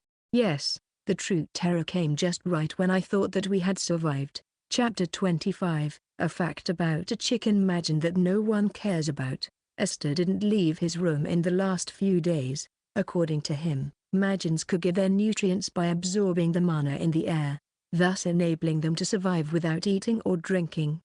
Nevertheless, there was a limit to how long he wanted to shut himself in his room. I even went to ask the inn's proprietress and confirmed that Esther was still alive. So, I unlocked the door of his room and entered inside. Once inside, I saw his suit scattered on the floor of his room. The books I lent to him had been piled up on the table like a mountain. Then, I saw a tall and slender beauty wearing only her underwear sprawling face up in the bed without any cover. He was a she. It was really obvious now with a pair of twin hills that stood proudly as if to emphasize this. Well, I used to feel rather disgusted due to his womanly face and shrill voice, but it turned out that he was a she all along. Well, that was a surprise, but still, a trivial matter, I guess. I walked around and opened the wooden windows as wide as possible. Then, I took the broom and wooden bucket in the corner of the room and struck the bottom of the bucket with the handle of the broom. Again and again. Oi, time to wake up. It's already past morning. Esther let out a big yawn and raised her upper half while looking around the room as the sunlight shone upon her. However, when her line of sight finally met mine, she was frozen. I turned away immediately when Esther confirmed that she was half naked. Her face flushed due to embarrassment. She quickly wrapped her body in a blanket while screaming like a bird. Even though she was a Majin, her reaction resembled that of my childhood friends. Please leave my room. Only after you promise me to fix this bad habit of yours. I promise. Okay. I'll place my trust in your words. I guess I have no choice but to trust her promise. I would wake her up again if she goes back to her bad habits. Good grief. I really wish to have a proper person around me instead of these prodigal daughters. I heaved a sigh, left Esther's room, and went down to the first floor. Esther came down to the first floor when we were about to have breakfast in the dining room. She took the usual seat on my right, albeit with a slightly rosy-colored cheek this time. Let's pray. Anna and Rose started their pre-meal prayers to God. How Emelian-like. Nevertheless, we didn't follow their example since we didn't believe in those gods. Faf waited for my permission as she stared at the meat on the plate before her, gulping her saliva. As for Esther, since she was waiting for me, she only glanced at me. She turned away when I looked at her. What a strange woman. Well, let's start the meal. After Rose and Co. finished their prayers, her remark became the signal for us to start our meals. Congratulations on your first victory, Kai. We have achieved our goal right now. Are you going to abstain from the next round and go back to Barse? This unexpected proposal came from Rose after we finished our breakfast. I had no idea what made her suggest this, but I got this feeling that she wanted to leave this place as fast as possible. And guessing from her tone, the reason she said so was that staying here any longer would only harm her interest. I won't abstain till the end. That was my original intention after I had fought against Dick Baum, but I changed my mind after seeing the attitude of the tournament officials. Now, I would participate till the end no matter how annoying it was. But, I'm also worried about the slave girl. Worry not, the deadline is still quite far. I've even paid a deposit for them to treat her better. She'll at least receive the same treatment as a noble. That shopkeeper was quite impartial when it came to business. Most of all, the person himself didn't seem to be the type of person who would lie to his customer as long as the latter asked properly. Thus, I was sure that the slave girl was receiving proper treatment right now. But, you're not sure about that, right? The lass asked while desperately gritting her teeth, as if she didn't want to stay in this city any longer.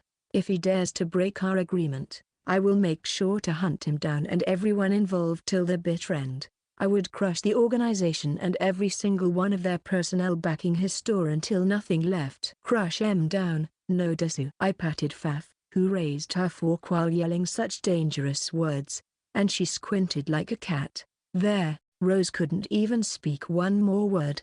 I've finally found you, Rose. A long-eared girl walked to her desk while raising her right arm.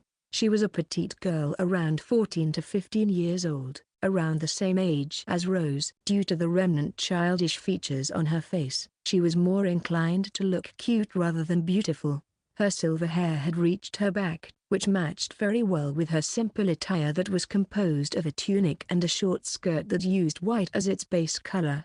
TCH. Oi, did Rose click her tongue just now? Ara, is something the matter, Millefeuille? Honestly, Rose's sugar-coated remarks sent a chill running down into my spine. Faf sensed my unease and immediately clung to me. So, I brushed her head to ease my unease. Naturally, it's to talk with that gentleman over there, the silver-haired woman called Millefeuille replied to Rose, then raised the cuff of her skirt and bowed to me. It's nice to meet you.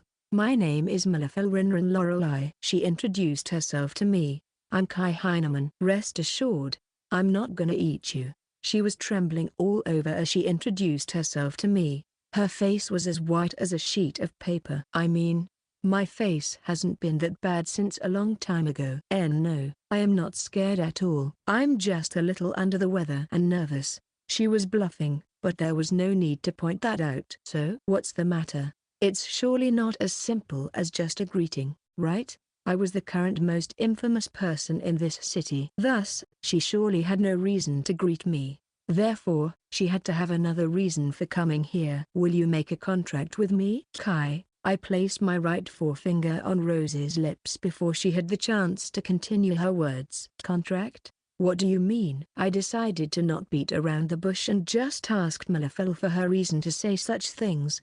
I want you to grant a specific wish of mine in exchange for equal compensation from me. I have no idea what this contract she's talking about is, but I'm sure that it isn't as simple as a contract written on a piece of paper. She may be referring to a magic contract. Come to think of it, one of the books about attribute magic in my collection did explain the matter about a contract between a human and a non-human being.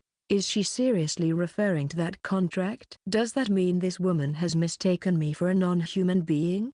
Well, even if I were a human being, making a contract with me, who can't use attribute magic, is impossible. My bad, it's impossible. I see. Millefeuille dropped her shoulders upon hearing my reply. Her face looked like she had just seen the end of the world. This woman was an elf. The elven country, Lorelei, was one of the places I wanted to visit before I had gotten swallowed into the dungeon. Even if it was a joke, Rose's acquaintance did have Lorelei in her name. Thus, she was most likely a royalty. It was even more reason for me to avoid any contact with her at all costs to avoid any future trouble. Don't be so sad. There are 2 reasons I can't make a contract with you. First, I can use only attribute-less magic due to my gift, the most incompetent in this world. And second, I'm a human. Human? You? Yeah. Girls? I asked Faf and Esther. Master is human, notice you? Why do you seem puzzled, Faf? Well, that should be enough proof, right? Master, are you still insisting that you're just a human? As for Esther, she straight out denied my humanity with a shocked expression. How do the others see me, I wonder? I can't see you as anything but a complete monster from head to toe. Both Faf and Millefeuille nodded in unison as if to agree with Esther. What in the hell is with these girls' sense of unity? Kai's mother is my friend, and his father is a citizen of the Amelia Kingdom. Kai is a human, no matter how you look at it, you know. So Rose is my mother's acquaintance, huh? That arid mother of mine. She might have told Rose all about my past without a shred of hesitation. Naturally, she wouldn't have missed the embarrassing past of mine too. You really are a human? Millefeuille still asked me with a doubtful look on her face. I've told you that from the very beginning, right? I gave an affirmation without a second thought. I see. She placed her hand on her chin as if she were pondering about something. But I understand, Rose, this matter is way beyond the scope of what I can keep for myself. I have to consult this matter with Professor, she informed Rose. Wait a minute, me. Well then, see you again later, Kai-sama. Millefeuille left the inn as suddenly as how she came, ignoring Rose, who had raised her right arm to stop her. Each of Millefeuille's steps was springy, the exact opposite of when she had just come here. Her wake left Rose in a dumbfounded state. I looked at Anna to give me some explanation about Rose and Millefeuille, but she just shrugged and shook her head to the sides with a bewildered expression. It seemed Anna had no idea about this as well. Since that was the case, I had no reason to keep thinking about this matter. The train of thought of these lasses in the springtime of their youth was too much for this old man after all. It was the only thought I understood from this series of events. Well, I shall go back to my room. Anna, please take care of the rest, I said to Anna while looking at Rose, who was grumbling on her own. Yes, leave it to me. Anna gave a thumbs up with a smile. This girl had become an obedient girl in the last few days. I mean, until just a few days ago, she used to avert her face with a displeased expression whenever she saw me. In short, this girl was just like Fundraising, an extremely shy person. I stood up from my seat and walked toward my room on the second floor. Chapter 26, The End of the Farce. I arrived in the arena for my second match, against Zach Prower. After being through a strict checkup from several tournament committees, I had been forced to wear clothes that would limit my abilities and strength. Yup, it seems that the tournament committee would be under troublesome pressure if I win the tournament. I mean, why else would they force me to wear these clothes? As for my opponent, the wild-looking man with red hair, Zach Prower, had already entered the arena amongst the deafening booing the audience directed toward me. He stood in the middle of the arena with a daring, battle junkie-like smile on his face. I had seen Zach's previous match. It turned out he was quite an accomplished martial artist. You could say that he was rather similar to me, someone who has created their own martial art style. I'm also looking forward to testing his abilities. But honestly, the explanation of the chairman of the tournament committee was like pouring cold water on my passion. Oi chairman, you must be joking, right? I could see blue veins bulging out from Zach's forehead as he asked the chairman of the tournament committee, a black-haired man. Yeah, this is also a measure to prevent any kind of cheating from the incompetent. The chairman exclaimed so without a shred of guilt. The content of his explanation was as follows. I wouldn't be allowed to hold a wooden sword to prevent me from cheating, and the referee could disqualify me the moment he judged that I was cheating. In short, my disqualification was guaranteed the moment they started the match. Well, in the end, such a tournament was nothing more than a means for me to gain money. I didn't care about such things, but apparently, they would confiscate my prize money too if I was disqualified. In short, to keep my prize money, the only choice I had was to lose on purpose against Zach. To be honest, I started to question the personality of the tournament committee members who thought about such fucked rules. Only an idiot would feel delighted on being able to win such a fucked up tournament. Are you fucking kidding me? This is a match between us, martial artists. It ain't a place for you fucking amateurs. Despite trembling non-stop upon seeing Zach's enraged face, the chairman continued. Well then, I'll leave the rest to you, referee. He went down as if he were escaping from the arena. After that, a haughty, bear-like referee stepped into the arena. Fight. The referee gave the signal to start the fight and moved to the side in a hurry. Since he didn't let go of his eyes on me, I honestly didn't feel like fighting at all. Zach glared toward the tent of the tournament committee for a while with a furious expression. Then, I give up. I won't give a shit about this crap anymore. I surrender. He shook his head and went down from the arena. Kai Heineman, you were doing something suspicious just now. The referee suddenly shouted at me.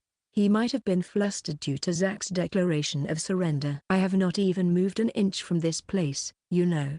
No, you definitely made a suspicious movement just now. With this, Kai Heineman is disqualified due to foul play. The clown called the referee declared so with an extremely loud voice, enough to resound in the entire venue. I guess so. I guessed I shouldn't waste my time in this farce anymore. There was still some time until the deadline for the payment of the slave. I decided to focus on gathering the amount of money I needed during that period. I turned around, and the referee raised his right hand towards Zack. However, Giga. The next moment, the sorrowful wail of the referee resounded in the arena. When I looked back, the referee had already fallen back with a caved-in face and was twitching like a dead frog. Look, I have attacked the referee. Now, I'm disqualified too, right? Since both of us are disqualified, how about a little bout? Huh. I don't mind. I looked at the tent of the tournament's committee. As if you're allowed to do that. Both of you are disqualified. Now, get out of here. The chairman chased us out in a condescending attitude. What do you think? Yeah, let's change the place. It's not like this is the only place to fight in the world. Anyhow, these fucking retards don't have the qualification to see our bout either. The match fixing arranged by the tournament committee after this is already good enough for these boors. Zack's complaints resounded loudly in the entire venue. Unlike mine, Zack's matches were really popular. His pure physical strength, which he had trained to the limit and used to overwhelm his opponent, had apparently charmed the audience. And Zack denouncing the tournament was a huge shock for the audience. I feel bad for the audience for doing this, but I agree with you.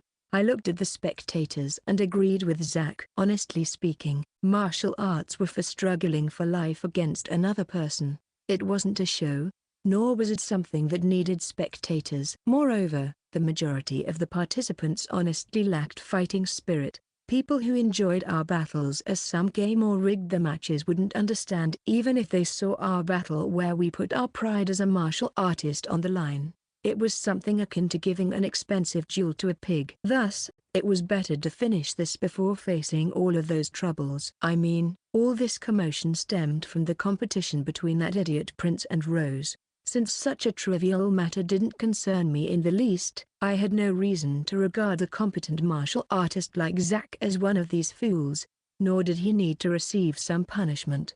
I took out a medium potion and walked toward the referee, who was still wailing in pain due to Zack's punch. Opening up the lip of the potion bottle, I poured its contents on the referee's face, restoring his wounded face at a rate visible to the naked eye. Such a grade of potion should be enough to restore even someone on the verge of death, and the ingredients one needed to make it weren't that rare either. That's why I judged that it was safe for me to use this potion here. Different from the healing slimes, this potion might leave scars, but this was good enough for this idiot. Just what in the world is that nonsensical item? It can restore wound instantly? Let's go. I was about to walk away without replying to Zack, who had asked me that question with a dumbfounded expression. However, there's no need for you to choose another place. This old man shall become the referee for you. A white-haired old man whose eyes were covered by his bangs suddenly spoke up. The old man lightly jumped into the arena and declared so while touching his long, white beard. What a coincidence to think I met this old man of all people in this place. It means, it has been a while. I slightly bowed while giving a formal greeting to that old man. This old man was the Grandmaster of the Kaien style, Aaron Kaien. I had met him a really long time ago, according to my perspective, when my grandfather had taken me for a tour. Long time no see. The Vena fell silent when old man Aaron raised his right hand to greet me back. Aaron Sama, this incompetent was cheating, and Zack assaulted me. The referee, who I had just healed, pointed at Zack and me, speaking with an extremely indignant expression. Yet silence. You're now banished from our school. Old man Aaron shouted back at the referee with an even more terrifying expression. He didn't beat around the bush and immediately banished the bear-like man. Why did you banish me, you fool? Do I need to explain the reason one by one? Expose all your shame to the public. The color drained from the face of the bear-like man, His face turned ashen white in just a moment. That was right. To this old man, it should have been obvious whether I was cheating or not. I don't know how much you got for agreeing with this folly, but your actions have crossed the line. You're a shame for a martial artist. From this moment, you're no longer a part of our school. Now, get the hell out of here. After hearing all that, the bear-like man descended from the arena with a lifeless gait and vanished into the passage. My deepest apologies for this folly, Kai. Zack. As much as I'm ashamed to say this, but that man was a member of our school until I banished him just now for his shameful act. Don't worry about it. Yeah, it's not a big deal. Old man Aaron heaved a sigh upon seeing both Zack and me giving way for him. It wasn't his fault after all. Then, he looked at the tent of the tournament committee like a bird looking at its prey. Thank you. But still, it doesn't change the fact that our school is the one who's managing this tournament. Oi, Chairman, you better prepare a proper explanation for this incident. You hear me? He straight out threatened the chairman. The committee members and the haughty-looking chairman, all of them could only hang their faces down in shame upon receiving that threat and tremble like newborn calves. It seems that the air of this old man and even his enraged tone was similar to that of my grandfather. These two factors were still the same as the one in the memory of the past Kai Heineman. Old man, you're the referee, right? Then, let's get this started. Speaking of Aaron Kaien, he was a sword master whose ability rivaled my grandfather's. He was one of the strongest martial artists in this world, and this rascal dared to act so brazenly in front of such an existence. Though, I couldn't bring myself to hate a battle junkie like him. Yup. It's decided. This guy will replace me as Rose's royal guard. You're right. We, martial artists, talk with our skills. My apologies to make you wait. Old man Aaron's face changed into that of a merry old man as he spoke those words while raising his right hand.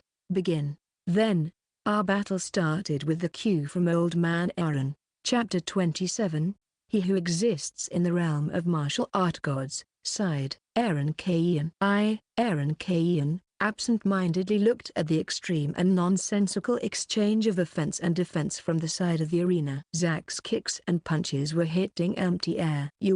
It seemed Zack lost his posture when his attack missed its target. As a result, Kai Heineman swept his leg and threw him into the air. After turning a few times in the air, Zack again crashed on the ground on his back. Kai Heineman moved away by shifting his center of gravity as if to react to Zack, who immediately stood up. Maybe it was a prediction. Yeah, that was the only answer I could think about. Maybe he was making his move based on Zack's expressions, gaze, and all the minute movements he made. Everything culminated into clairvoyance that resembled a future vision. A voice of admiration escaped from my lips. Yes. Clairvoyance was the essence of all martial arts and also its most basic principle. To put it in another way, clairvoyance was the lifelong goal of all martial artists. Every martial artist, including me, polished our skills every day to achieve that state in our life. And just now, Kai Heineman showed to all of us that he was already in the legendary realm of martial arts, or even past that. The tears I held back flowed out like the water in a bursting dam. Never had I expected that I could have the honor to see that legendary realm at my age. Zack unleashed a roundhouse kick with his right leg toward Kai Heineman's head, but that kick also missed its target. Yet, Zack didn't stop turning in the air. He pushed his right palm to the ground as a fulcrum, then unleashed another kick with his right leg, which had gained momentum from his previous kick. The resulting shockwaves shredded the stone arena to pieces. But Kai Heineman had already retreated beyond Zack's attack range. When he realized that his chained attack had just failed, Zack tried to open some distance while letting out a bestial roar. However, Kai Heineman didn't miss that opening and unleashed a kick that sent Zack flying to the edge of the arena. Zack managed to stand up again, albeit with much difficulty. The look on his face wasn't that of disbelief or frustration. It was an expression overflowing with joy since he could challenge someone with genuine, absolute skills, someone who he couldn't defeat no matter what.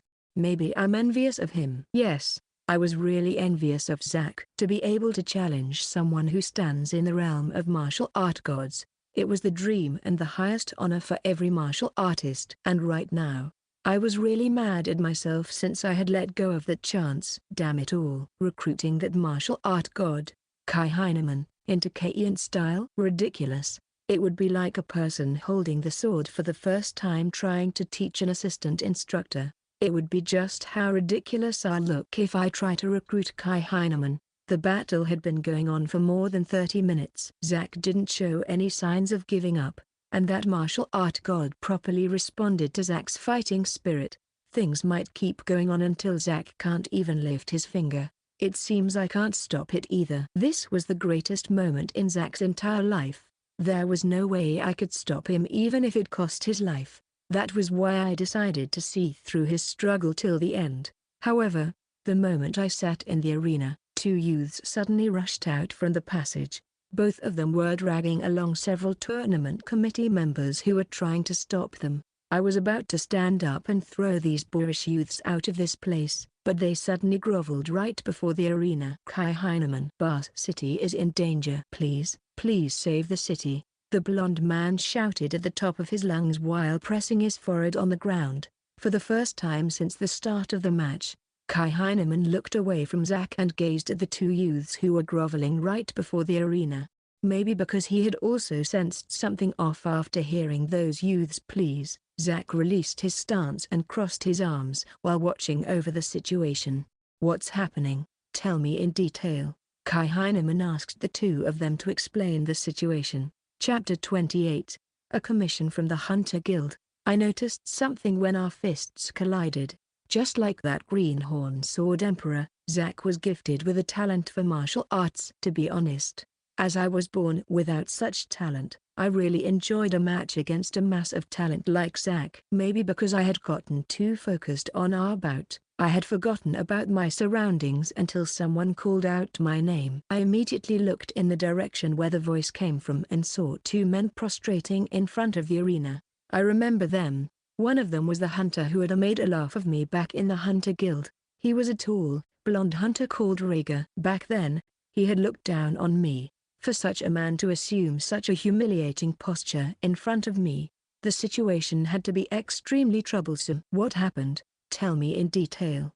Everything is my fault. My comrades, the city. Rhaegar's speech was a complete mess. He was crying non-stop. It seemed the incident had really disturbed his mind. Since Rhaegar's speech was a mess, I looked at the other, hooded man with short black hair to hear his story. But our careless actions have brought danger to Barse. Please, lend us your power. His explanation was short and to the point. Barse is in a dangerous situation.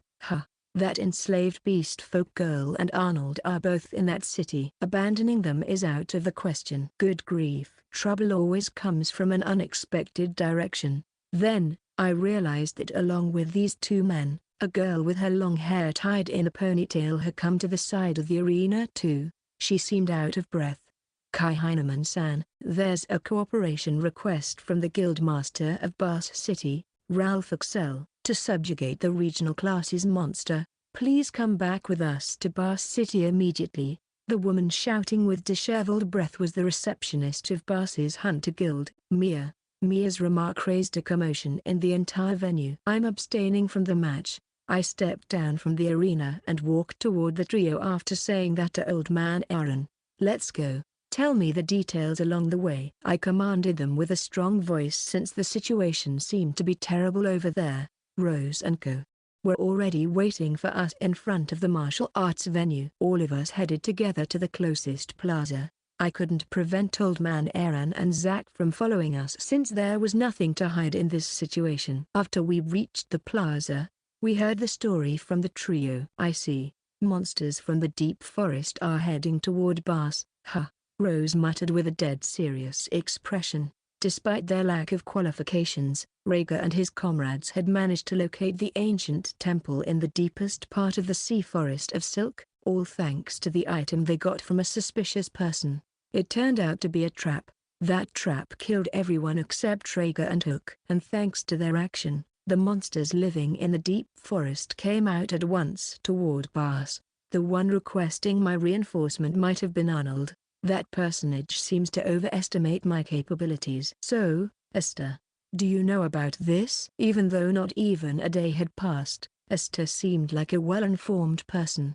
Unfortunately, I still don't have enough information about this world, therefore, I lack the foundation to make any assumption. It seemed she wasn't lying, or should I say she was simply not interested in this matter. It was obvious just by looking at her face after all. I shifted my gaze to Faf. She had already fallen asleep while clinging to my clothes. Come to think of it, it's time for her afternoon nap. I guess I can't ask Faf about this matter either. Well, I guess I have no choice but to go back to Barse. Let's keep this matter for later. I'll somehow do something about this situation anyhow. So, what are you going to do now? It'll take 1.5 days journey from this place to Barse even if you use the fastest carriage. I mean, you should know that Barse might get destroyed during that time, right? Zack, you're enjoying this situation, right? Moreover, you seem to be eager to stop me. Then, I don't need a youngster like Zack to remind me of something that I'm well aware of, right? I'm also rather curious about that. Old man Aaron spoke in a curious voice while stroking his long, white beard. Kai Rose looked at me with a pleading gaze. I understand. Heaving a sigh, I took out the subjugation picture book from my item box, opened the page I was looking for, then chanted release in my mind. The next moment, a suspicious giant bird appeared before us. Yes, it was the guardian of the 700th floor, Phoenix. This suspicious bird had the same name as the divine bird. Although he was a noisy fella who kept on chirping about immortal this, immortal that. After I kept chopping him up for 5 hours straight, he had chickened out and died for real. Ooh, our great supreme ruler, what kind of order do you have for this bird? The self-proclaimed divine bird, Phoenix, appeared while lowering his head till it touched the ground beneath him. You hijacked every single authority in God's ordeal. And you're telling me that you're just a human? Esther was sweating from head to toe, mumbling some mumbo-jumbo while chewing on her thumbnail. She looked more repulsive than usual. Well, let's ignore her. It's a much better option for her after all. Besides Faf, who was rubbing her sleepy eyes, everyone looked open up in silence, mouth wide open in shock. Take me to the place I point out to you. Your wish is my command. Our bodies then floated in the air and landed on Phoenix's back. Phoenix ruled over resurrection, fire, and wind. He had lifted all of our bodies with his wind. Fly until the city located in the northern direction of this city comes into view. As you wish. The self-proclaimed, suspicious immortal bird, Phoenix, hovered in the air as he flapped his wings. Then, he flew toward the northern direction at lightning speed. Chapter 29. The Beast Army. 1. Side. Ilsa Harnisch. The wasteland in front of Barse City's east gate. It seems this is the last of them, I said as I plopped on the ground, wiping the beads of sweat that came out like a waterfall. Monsters kept coming out of the sea forest of silk like surging waves. With the other hunters and my cooperation, the small fries had been exterminated. As for the monsters from the deep forest, we left them to Wolfman and Knight Leader Arnold. Just a while ago, Knight Leader Arnold had slain the last one-eyed giant, thus confirming our victory in this defensive battle. Now, we only had to deal with the other small fries, such as goblins and kobolds. Low-rank hunters were more than enough to deal with the likes of those monsters. Everyone was exhausted at this point. Even with the fastest carriage, that youth, Kai Heineman, might need around 1 day to reach this place from Loza Hall. I felt relieved since we had managed to overcome this crisis without having to use the final trump card, that youth. That seems to be most of them. The muscular, middle-aged man with blue hair and stubble beard voiced Ilsa's heartfelt feelings as he approached her. Yeah, you must be exhausted too, Knight Leader. Please take a rest and leave everything else to us. I tried to prop myself up with a cheerful smile, but it seemed my body was really at the limit. Thus, I fell back on my rear. Ha ha ha. You geese did a good job.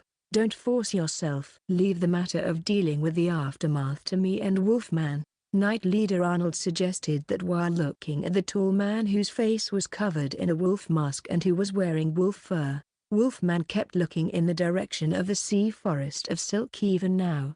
The Knight Leader and Wolfman had been fighting non-stop for the last few days. Even after we had almost won, they kept fighting. That made me wonder whether they were humans like us. Now I realized just what kind of an existence is the so-called S-class hunter. My goal was the Superman who hailed as an S-class hunter, the target of envy for every hunter in the world. Honestly, I had no idea that there was so much difference between our powers.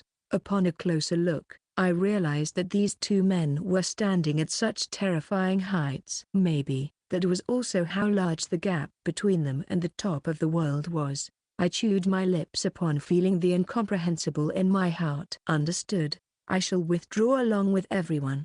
I propped myself again and bowed to Knight Leader Arnold. Yeah, I'll leave that matter to you. Knight Leader Arnold lightly nodded as he spoke. Suddenly, Wolfman's scream resounded in the wasteland. I turned round toward the source of that scream and saw that Wolfman had already assumed his stance, his gaze still fixed on the sea forest of silk. At the end of his line of sight was a goat-headed man wearing foreign clothes. That one is bad news. This was the first time in these few days that I had heard Knight Leader Arnold speak in an anxious tone. Arnold then drew his sword, lowering his center of gravity as he focused on that goat-headed man. These two men had never raised their guards like this even when they were fighting against the monsters from the deep forest. Does that mean this goat-headed man is far more dangerous than the one-eyed giant? I mean, he doesn't seem to be that powerful. Evacuate. Take everyone to the gates. After saying so, both Knight Leader Arnold and Wolfman sprinted toward the goat-headed man. Thus, the clash between two of humanity's strongest and the goat-headed man began. Chapter 30. The Beast Army. 2. Sighed. Ilsa Harnisch. The goat-headed man easily parried Knight Leader Arnold's strike, which could slice a monster from the deep forest like butter, with the claws of his right hand. Moreover, the man even dodged Wolfman's kick, which packed an extremely terrifying force toward his head, without even as much as turning around. He had just shifted his center of gravity a little bit. Then, he sent casual claw strikes toward both of them. Wolfman and Knight Leader Arnold twisted their bodies and barely dodged those seemingly casual attacks. However, the ground below them split due to the residual force of the attacks. If they hadn't dodged in time, those claw attacks would have inflicted fatal wounds on them. What kind of a monster is that? The B-rank hunter beside me spoke in a hoarse voice. The faces of those who saw the fight turned pale as if all color had been drained from their face. Their reactions were natural. After all, even Knight Leader Arnold and Wolfman, who had slain the monsters of deep forest with such ease, could only fight on par with one goat-headed man. Moreover, the goat-headed man seemed slightly stronger than the two combined. Come to think of it, the monsters' parade was rather unusual. It had felt as if the monsters that inhabited the forest were escaping from something. But, since there were no existences that could force the monsters from the deep forest to escape from their living place, I had unconsciously excluded such a possibility. Maybe, that goat-headed man is the owner of the voice, the man who called himself Pazuzu, in Rager & Co.'s testimony. Are you kidding me? No matter how strong Kai Heineman is, there's no way he can beat this monster. As if Kai Heineman could beat a monster that could fight on par against two S-class hunters. Surely, Rager's ruin exploration had violated many taboos for treasure hunters. But, it was still a place where such a monster was asleep. That trap was an extremely cunning, well-prepared trap terrifying enough to send a chill running down my spine. In short, it wasn't just a trap prepared for Rager & Co. Even veteran hunters could have fallen into that trap. Suddenly, a magic circle appeared beneath the feet of the goat-headed man during that 1 versus 2 fierce combat. Then, several chains of light came out from within magic circles, binding the goat-headed man's body. Do it. A small yet muscular man clad in a red robe, Excel Ralph, shouted while pointing his cane toward the goat-headed man and restraining him. The goat-headed man let out a bestial roar as he seized the chains of light restraining him with his hands. Then, he tore them. Although the goat-headed man had managed to break free from the chains of light, Knight Leader Arnold's great sword beheaded his head right at that moment, followed by Wolfman's heel drop sinking into the body that had already lost its head. The body of the goat-headed man exploded into minced meat, which spread in all directions after Wolfman's heel drop. They did it. We won. When a hunter let out a victory cry while raising his right hand to the sky, others followed suit. The victory cries resounded in the wasteland right in front of Barse City's east gate. Did we do it? I heaved a sigh as I felt that the strings binding my body had loosened for the first time in a few days. Don't let your guard down. It hasn't ended yet.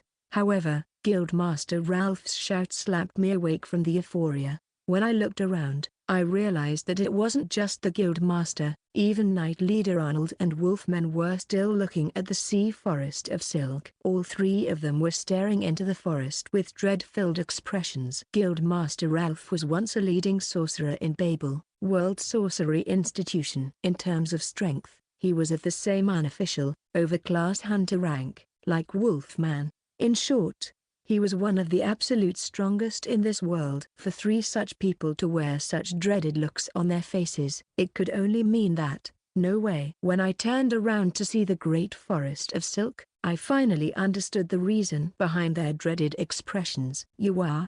The other hunters also let out various groans of despair. The reason being other beast-headed monsters clad in foreign clothes were starting to come out from the sea forest of silk. Their number was already in the hundreds or maybe thousands as they filled in the wasteland. I had never considered this situation. Does that mean every single one of those beast-headed monsters is as powerful as the goat-headed man, who was finally defeated after Guildmaster worked together with Knight Leader Arnold and Wolfman? There's no way we can survive this. Oh my, it seems one of us has already been killed. A hoarse yet relaxed voice resounded in my head.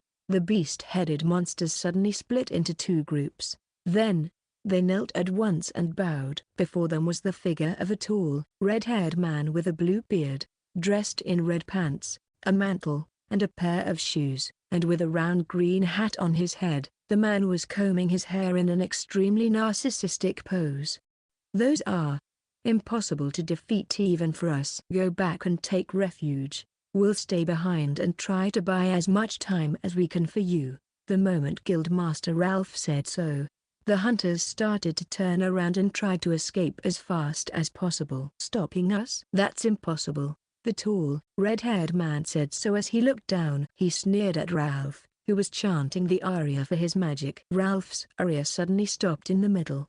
Then he looked up in silence. He flinched. Impossible. I couldn't see his movement, nor could I sense the moment he had moved at all. When I realized, the red-haired man was already standing in front of Guildmaster, I looked around and realized that neither Knight Leader Arnold nor Wolfman could react to the red-haired man's movements at all. Ara, what are you going to do now that you know you can't stop me? Just like a frog being stared at by a snake, the red-haired man grabbed Guildmaster's head and raised him with one hand. You are. The Guildmaster, who was normally calm and composed to the point of being creepy, was wailing in pain as if he was experiencing a pain he had never felt before. I really can't measure the strength of a lowly bug, that's why. You mustn't blame me if you die by accident, okay? Then, he threw away Guildmaster Ralph like he were a piece of trash. The Guildmaster fell far away at a terrifying speed, crashing into the ramparts along with a deafening explosion. The rampart blew into pieces, burying Ralph inside a mountain of rubble. Don't look down on us. Wolfman ran at his full speed with his forelimbs. Then, he unleashed a stab with the sharp claws of his right hand into the back of the red-haired man's head. However, his claw strike got repelled with a clear, metallic sound. Wah! It might have been better if the red-haired man had dodged that claw strike with his fists or claws. But, he was unscathed even after receiving the full brunt of Wolfman's attack. On the other hand, Wolfman's claws were now bent in all directions. My bad. The red-haired man slowly turned around to look at Wolfman. Then, he unleashed a light punch to Wolfman, who was still looking at his own claws with a dumbfounded expression. That punch sent Wolfman rolling on the ground at a terrifying speed, and when he finally stopped, his body didn't even as much as twitch. My head couldn't catch up with the sudden development of seeing how easily the Guildmaster and Wolfman had been beaten to a pulp. each with a single strike. Guildmaster Ralph was one of the overrank S-class and Babel's X-strongest. Wolfman was an S-class hunter in his active duty. These two people, who are mine and many other hunters' lifelong goals, have been beaten so easily. My peers and I sweated blood and tears every day just so that we could become someone who could stand by these people's sides as peers. Such existences had been beaten so easily with seemingly light attacks. How can this be? Yes, this must be a dream, just the usual nightmare. And once I wake up in my bed, I will start the day with the usual foolish conversation with my comrades. Well then, it has been a while since the last time we had our meal, you know. Now, eat to your fill. The beast-headed men in the beast army hit their left chests with their right fists the moment they heard the red-haired man's order. Then, they marched toward us. Why? Knight Leader Arnold, who was watching over the situation with his sword still readied despite sweating like a waterfall, said that word, "Hume." What do you mean? Why are you guys attacking us? You for fun. It's because we can use humans in various ways, such as various experimental subjects, ingredients for foods or raw materials, etc., you know. Such a terrifying remark resounded directly in my head. Ingredients? Raw materials? Are you serious? Of course. Especially the clothes or bags made from the skin of an especially powerful human. They are the best quality materials. The stew made from the meat of human children or a female human is something you can't get enough of. The red-haired man replied with an entranced expression as his body writhed in a strange way. This rotten demon. Knight Leader Arnold took up his great sword on his shoulder. Shouting in an enraged voice, he charged toward the red-haired man. However, he was pinned to the ground from behind by a wolf-headed man with gray fur, a round hat, and clothes having white and blue color as their basic tone. Standing beside the red-haired man was an eagle-headed man and a tiger-headed man with the same attire as the wolf-headed man. Resistance is futile. A small fry like you won't even be able to leave a scratch on us, let alone possess Usama. The wolf-headed monster gleefully seized Knight Leader Arnold's head and slammed it on the ground. The ground exploded, creating a crater on the place. He slammed Knight Leader Arnold's head. Then, the tiger-headed man walked till he arrived beside Knight Leader Arnold and squatted down. Bocce is rather violent after all. Human meat becomes tough and unappetizing if you hit them too much or overly scare them. Beheading them in a single strike is the best way to kill them. Hey, it'll be more painful the more you struggle, you know. Just relax, and it'll end without much pain and suffering. He spoke as if were admonishing the wolf-headed man. But, mutt bastard. Knight Leader Arnold spat on the tiger-headed man's face. Blood vessels popped out on the tiger-headed man's forehead. He was enraged. Hey, Bocce, I've changed my mind. Can you leave this guy to me? Mike's bad habit is coming out again. My goodness. This is why the cat family is no good.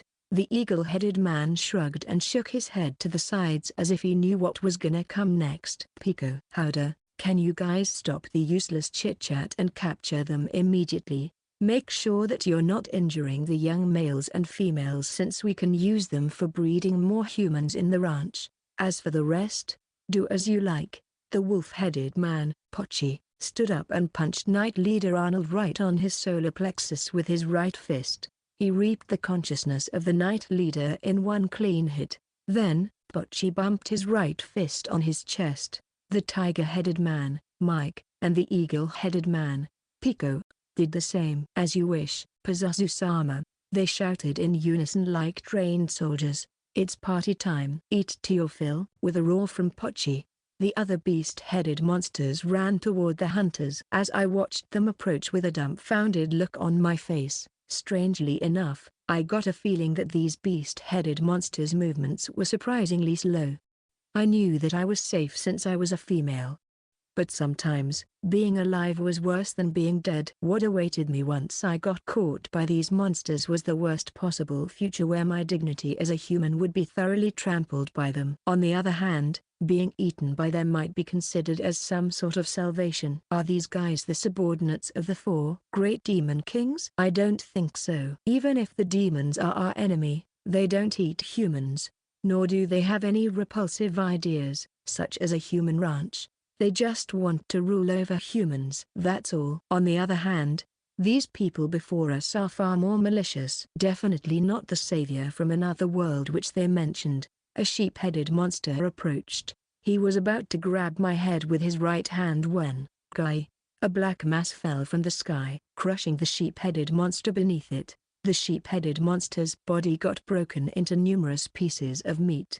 Then, the human-shaped black mass turned around toward me. He was the mysterious youth whose appearance might be able to end this fight. Kai Heineman, Chapter 31.1, The Strongest Incompetent in This World. As we rode on Phoenix's back, it took us less than 10 seconds to arrive at Barse. I looked at the ground and saw numerous beast-headed monsters rushing toward the hunters. Arnold and the other hunters were barely breathing. It seems I've arrived in the nick of time. I'll get down here. You guys can wait for me in the city. Phoenix, deliver Old Man Aaron and the others to the city below us. As you wish. Wait a minute. Rose wanted to say something, but I ignored her and descended to the wasteland below us. I landed right on top of the sheep-headed monster, which was about to grab the brown woman who had worn an attire that exposed a whole lot of her skin. I knew her. She was the one who had been peeking at the farce that had happened between me and the thugs in the back alley. Well, I hadn't minded it. That was a trivial matter for me after all. After landing, I looked around for a strong opponent. However, the only things I saw were small fries. All of them were so weak that they looked the same to me. If I had to say, the haughty-looking pervert who had only worn underpants and a mantle seemed like the boss of these beast-headed small fries. It was kind of a rule of thumb that when small fries like these gathered in the survival of the fittest, their boss was the strongest one. The other smaller leaders were the eagle, wolf, and tiger-headed monsters. As for the clothes they wore, are those military clothes from another world? Maybe not. According to that book from another world, which I found in that easiest dungeon, this is more like the attire for a festival of that world. According to that book, like-minded fellows gather some days, donned in the appearance or in the attire of a character that appeared in the legend. Yeah, the activity is called cosplaying over there, and the participants are cosplayers. Maybe all of these beast-headed monsters have the same hobbies as those perverts who dare to walk in their underwear in daylight. Does that mean all of them are monsters from another world? It seems Arnold got beaten by them. Maybe those monsters core and that pervert are wearing those items to limit their abilities. Just like me. If that's the case, I can't let my guard down in front of them. Well then, I guess that's enough speculation. Now, the first thing I need to do is, anyone who dares to move, even if by just a single step, will die by my sword. I looked around for the second time while infusing my killing intent into my warning. The warning was enough to stop all the beast-headed monsters, whose numbers had reached the thousands. Look at them. They can't even talk back to me. I chanted release as I summoned 30 healing slimes from the subjugation picture book. Heal the humans here. The healing slimes trembled as if they were all fired up upon receiving my order. They immediately went to heal the injured hunters. Are they healing slimes? The eagle-headed monster, who was clad in female military attire, said in a shocked voice. Who? These weirdos are familiar with healing slimes. Huh. Why has Apollo's most prided kin appeared in such a place? You fool. Naturally. It's because Heaven's army has come to this land. So that guy's Apollo's subordinate, the wolf-headed and tiger-headed monsters joined the conversation, saying something incomprehensible. Be quiet. The noisy trio quickly shut their mouths the moment they received a scolding in broad daylight from the red-haired pervert only in his underpants and a mantle. The composed look on that pervert's face had already vanished a while ago. Now, he was squinting as if he wanted to seize me, a strength that can make those extremely prideful healing slimes obey you and even make us tremble in fear. Just who in the world are you? I'm Kai Heineman, the most incompetent man in this world. It wasn't humility that was my origin and my starting point. I had long since accepted my identity without feeling disappointed, even if the others laughed at me for my gift. Rather, I realized that I was really happy to be born as an incompetent. Thanks to that, I realized that I didn't need to rely on something vague like a gift more than necessary. A gift wasn't everything and certainly not something that defined your true self. You must be joking, right? There's no way an incompetent can make us tremble in fear so much, the pervert replied in an annoyed tone. The beast-headed core flinched as they profusely oozed cold sweat like a waterfall. It's the truth. Rather than that, release your limiter right now. You don't want this to end in an instant, right? I took out more Rasame from my item box. I've finally met a strong opponent after a long time. Now is the time to learn more about the power level of this world for my future reference. Limiter? What do you mean, Hume? It's exactly as I said. Whether it's the effect of an item or abilities, cancel the concealment effect that makes you look like a genuine small fry. Use everything you have to beat me just like what you did tonight, leader. This great me is a small fry? The pervert in the mantle shouted in an enraged voice. I never said that you are a small fry. I said the concealment effect makes the current you look like a genuine small fry. You don't want to die with regret since you're not going all out from the start, right? At the same time, I could learn the highest level of strength in this world. This definitely a win-win solution. Pocky, Mike, Pico, kill this disgusting trash. Yes, the beast-headed cosplayer squad withdrew their weapons and surrounded me at once. It seemed this military nerd trio could somehow withstand my coercion. Or they might be just too stupid to not realize the difference between our strengths. Anyhow, using one's subordinates to test the water was a rule of thumb. Well, since that's the case, I shall use these small fries to show my strength to that pervert. You will die. The wolf-headed monster pointed his iron axe at me as a brief smile appeared on his face. Yes. You'll learn your place for calling Pazuzu-sama a small fry. The eagle-headed woman joined in while twirling her spear. You will die in our hand, Pazuzu-sama's 3B, eh? This idiot who carelessly got into my range had finally noticed. It seems they were way too stupid to notice that fact when it was already too late for them. Sorry, but you've already been sliced to pieces. I had already unleashed a lightning speed slash toward the three of them. They wouldn't even be able to see it even if they moved now. Every single one of them had already been sliced 1,000 times each after all. Impossible. Extremely fine lines spread on their bodies as each of them spoke their last words. The next moment, they fell as fine pieces of meat. The pervert wearing a mantle stared in silence at his subordinates who had already been turned into fine pieces of meat, sunk into their own pool of blood for a while. After that, I smiled at him since he looked at me! Chapter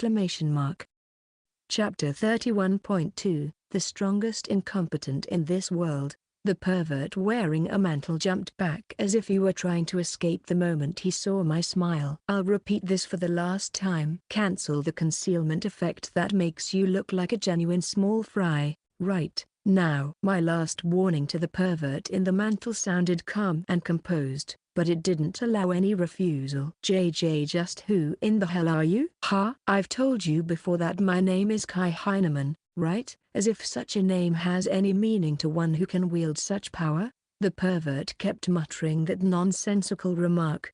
Are you still going to spout such trivial lines at this late stage of the fight, or are you looking down on me for being incompetent? Wait a little bit, you might change your mind after I slaughtered all of your subordinates. What are you? I ignored the pervert who was trying to say something, placed my hand on the hilt of Rasame, True Commandment Sword Art, 1 sword style, 4th form, thread made from my mana that my body releases spread in the wasteland, capturing all the beast-headed monsters whose number reached thousands, and then, Arachne, poisonous spider's nest. The moment I recited that, Rasame's sword blade was unleashed from its sheath. All the beast-headed monsters' heads fell on the ground, which was then followed by sprays of blood from the bodies that had lost their heads, and finally all those small fries fell on the ground like puppets whose strings had been cut loose. Thus, those thousands of beast-headed monsters died without even being able to resist at all. The skill I had used just now was True Commandment Sword Art,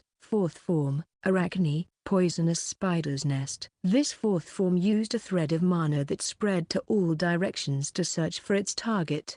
Then, it would unleash a single sword strike to any target that got caught in the range of the thread. This was something I had chanced upon when I tried to test whether I could cut through the space by applying commandment throwing art into my slash. Nevertheless, since the searching range of the mana thread was quite short, and since it was a single strike skill, it wouldn't be that useful against a truly strong man. In short, this was a special skill to annihilate small fries. When he turned his face around, the red-haired pervert realized that all of his subordinates had already been annihilated. His expression was truly a sight to behold. Do you understand now? I'm not a weakling that will make you regret going all out. I see. You must be an assassin god sent by the heavenly army to kill me, right? Assassin god? Is this fella right in the head? There's no such thing as a god in this world. They are watching from above. Was his head hit by something? No, wait a minute, I think I've read about this in the book I found in that easy dungeon.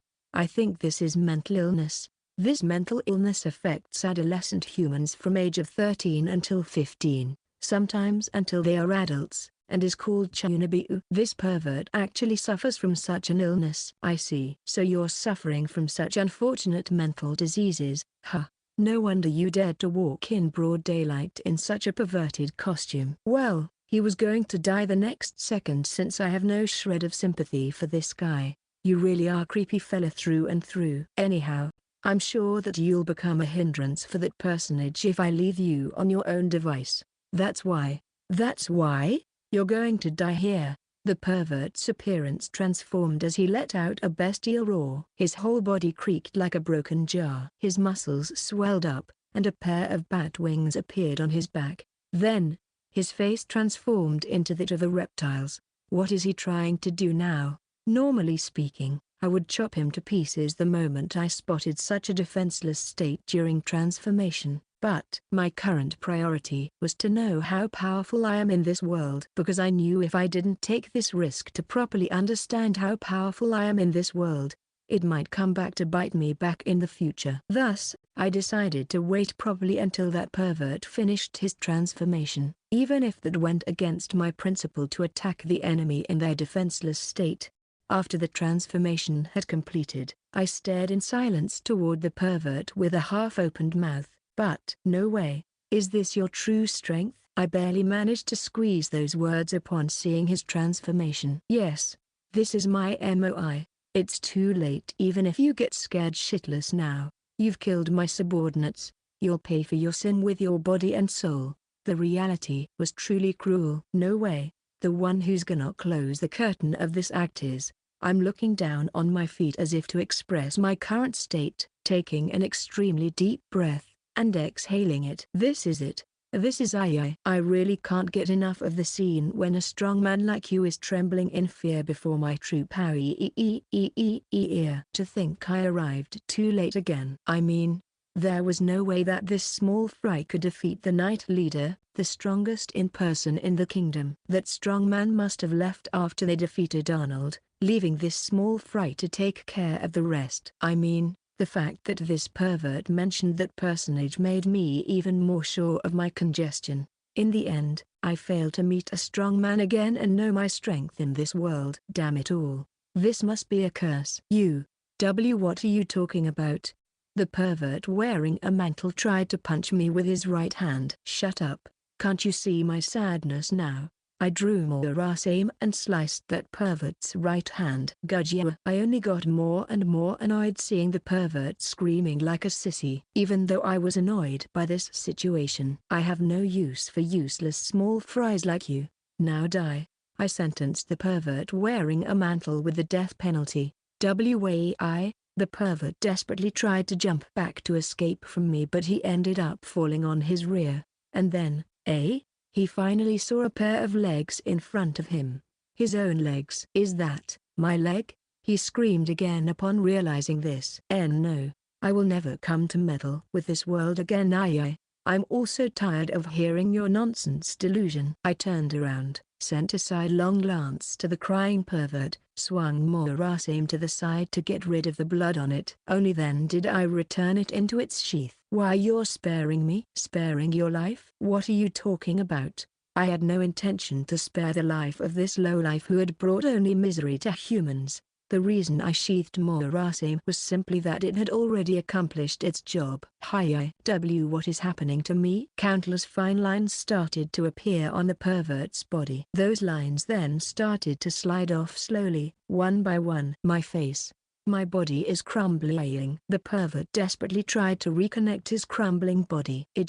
His entire body crumbled down into fine pieces of meat along with his dying wail. Good grief. Here I thought that I finally got the chance to know the level of my current strength in this world, and yet, only to arrive after the strong man had left, leaving only these fucking small fry amongst small fry. Nowadays, it felt like I was relegated to the role of cleaning up these small fries. After heaving a sigh and feeling extremely downhearted, I, who had finished my job, went back toward Barse. While walking, I brushed the healing slimes, which had splendidly finished their job as their rewards till they were satisfied. Only after that did I send them back into the subjugation picture book. Chapter 32, The Strongest Man, sighed Ilsa. Harnisch, the small, muscular man clad in a small robe, arrived beside me. I was still on the ground after falling on my rear, yet to recover from the unbelievable spectacle a while ago. It seems you survived, huh? Guildmaster. I patted my chest in relief upon discovering his survival. I was seriously about to die back then. The only reason I survived is the slimes he summoned. These words made me recall the slimes that were pridefully jumping around Kai Heineman. You're right. I had no choice but to agree with Guildmaster. So, what do you think is that? By that, Guildmaster was obviously referring to Kai Heineman. No idea. To be honest, not even in my wildest dreams would I have thought that he's such an aberrant being. It was natural. Kai Heineman had easily massacred thousands of beast-headed monsters, each equal to 3 guildmasters. To top it off, he had sliced their generals, the eagle-headed, the wolf-headed, and the tiger-headed monsters that had pinned down Knight Leader Arnold. Kai Heineman had diced them into fine pieces of meat, and as if that wasn't absurd enough, he had even trampled on their boss, which had turned into a giant with a lizard head, with such ease. Strongest hunter? No, it might not even be an exaggeration to call him the strongest in the world. That fucking elm. Just how in the world did he manage to raise such an aberration? Guildmaster cursed Elm, Kai's grandfather, non-stop. You're wrong. That martial god has no teacher. When I turned toward the direction of that voice, I saw an old man with a long, white beard and hair walking toward us with a pleasant smile on his face. Long time no see, Master Renren. Knight Leader Arnold ran toward us the moment he saw the old man. He cupped his hands and bowed toward the old man. Wolfman followed Arnold a while later. It seems you're also safe and sound, Arnold. The white-haired old man replied to Knight Leader Arnold. Yes, this old man was Knight Leader Arnold's master and the Grandmaster of the Kaien style. Kaien. What do you mean by Kai Heineman has no teacher? That is a martial god, and a martial god has no teacher. Am I wrong? Guildmaster touched his chin upon hearing Renren's remark and said, now that you said those words, cultivating that is pretty much impossible. Since that's the case, such a talent is. So? Do you know what kind of person that youth is? Wolfman sent a sidelong glance toward Guildmaster and asked for a confirmation. Kai Heineman is Princess Rose's royal guard. So that rumor was true. Since that's the case, I see. Kai is Princess Rose's royal guard. So that's why the princess is. Old man Renren crossed his arms as he pondered something with a steep expression. On the other hand, I'm against this. Don't you see just what kind of aberration is that so-called royal guard? His strength isn't something that should be in the possession of a country. Just what kind of madness is this for a mere princess to have such an aberration as her vassal? Guildmaster's visage turned ghastly pale. But so, what do you think about this situation, Guildmaster? I asked him about the real intention behind his remark. Naturally, leave him to a neutral organization that isn't affiliated with any country, such as Babel, or Hunter Guild. So it came to this, But still, Guildmaster's remark was correct. Kai Heineman's existence might be capable of destroying the entire delicate power balance between countries and races. Or rather, I couldn't see any chance of defeating him even if tens of thousands of soldiers surrounded him. I could only see mountains of corpses he would single-handedly build. Yes, just like those beast-headed corpses. Worry not. He isn't the kind of person willing to work under someone else. He's not a pure knight like us. If I have to say, his role is more like a guardian who supports Rose Sama. So his relationship with the royal family is more like a guardian. The one who has the power to do that is either a super big shot noble or the relatives of the royalty. No matter how much you think about it, such a position was too much for a young man of Kai Heineman's age. And yet, I naturally consented with Knight Leader Arnold when he explained the relationship between Kai and Princess Rose. Old man Aaron, who had been pondering something with his arms crossed since a while ago, looked at his disciple, Knight Leader Arnold, with a serene expression. Arnold, do you know the secret of Kai Heineman's strength? Yes, everyone in this place was also curious about the secret behind Kai's strength. Everything I know so far about him is just my conjecture. Nevertheless, you have no shred of doubt about it, right? Yes. Then do tell us. At old man Aaron's urging, Knight Leader Arnold shook his head and opened his mouth. That'll be a breach of privacy. To make matters worse, everything is just my conjecture. He had us make a promise to not snoop around his secret and privacy, so I really can't tell you about the secret of his strength. Not even to you, Master. He declared that. No exception at all? Yes. I see. Well, it can't be helped then. A wry smile appeared on Knight Leader Arnold's face when he saw old man Aaron's dejected expression. Then, he added, well, there's one thing I'm sure about. He was weak and powerless before the start of our journey toward the royal capital. He was weak and powerless before the journey, is it? Sure enough. That martial god's prowess isn't something as cheap as talent and gift. Since that's the case, old man Aaron drowned into a train of thought.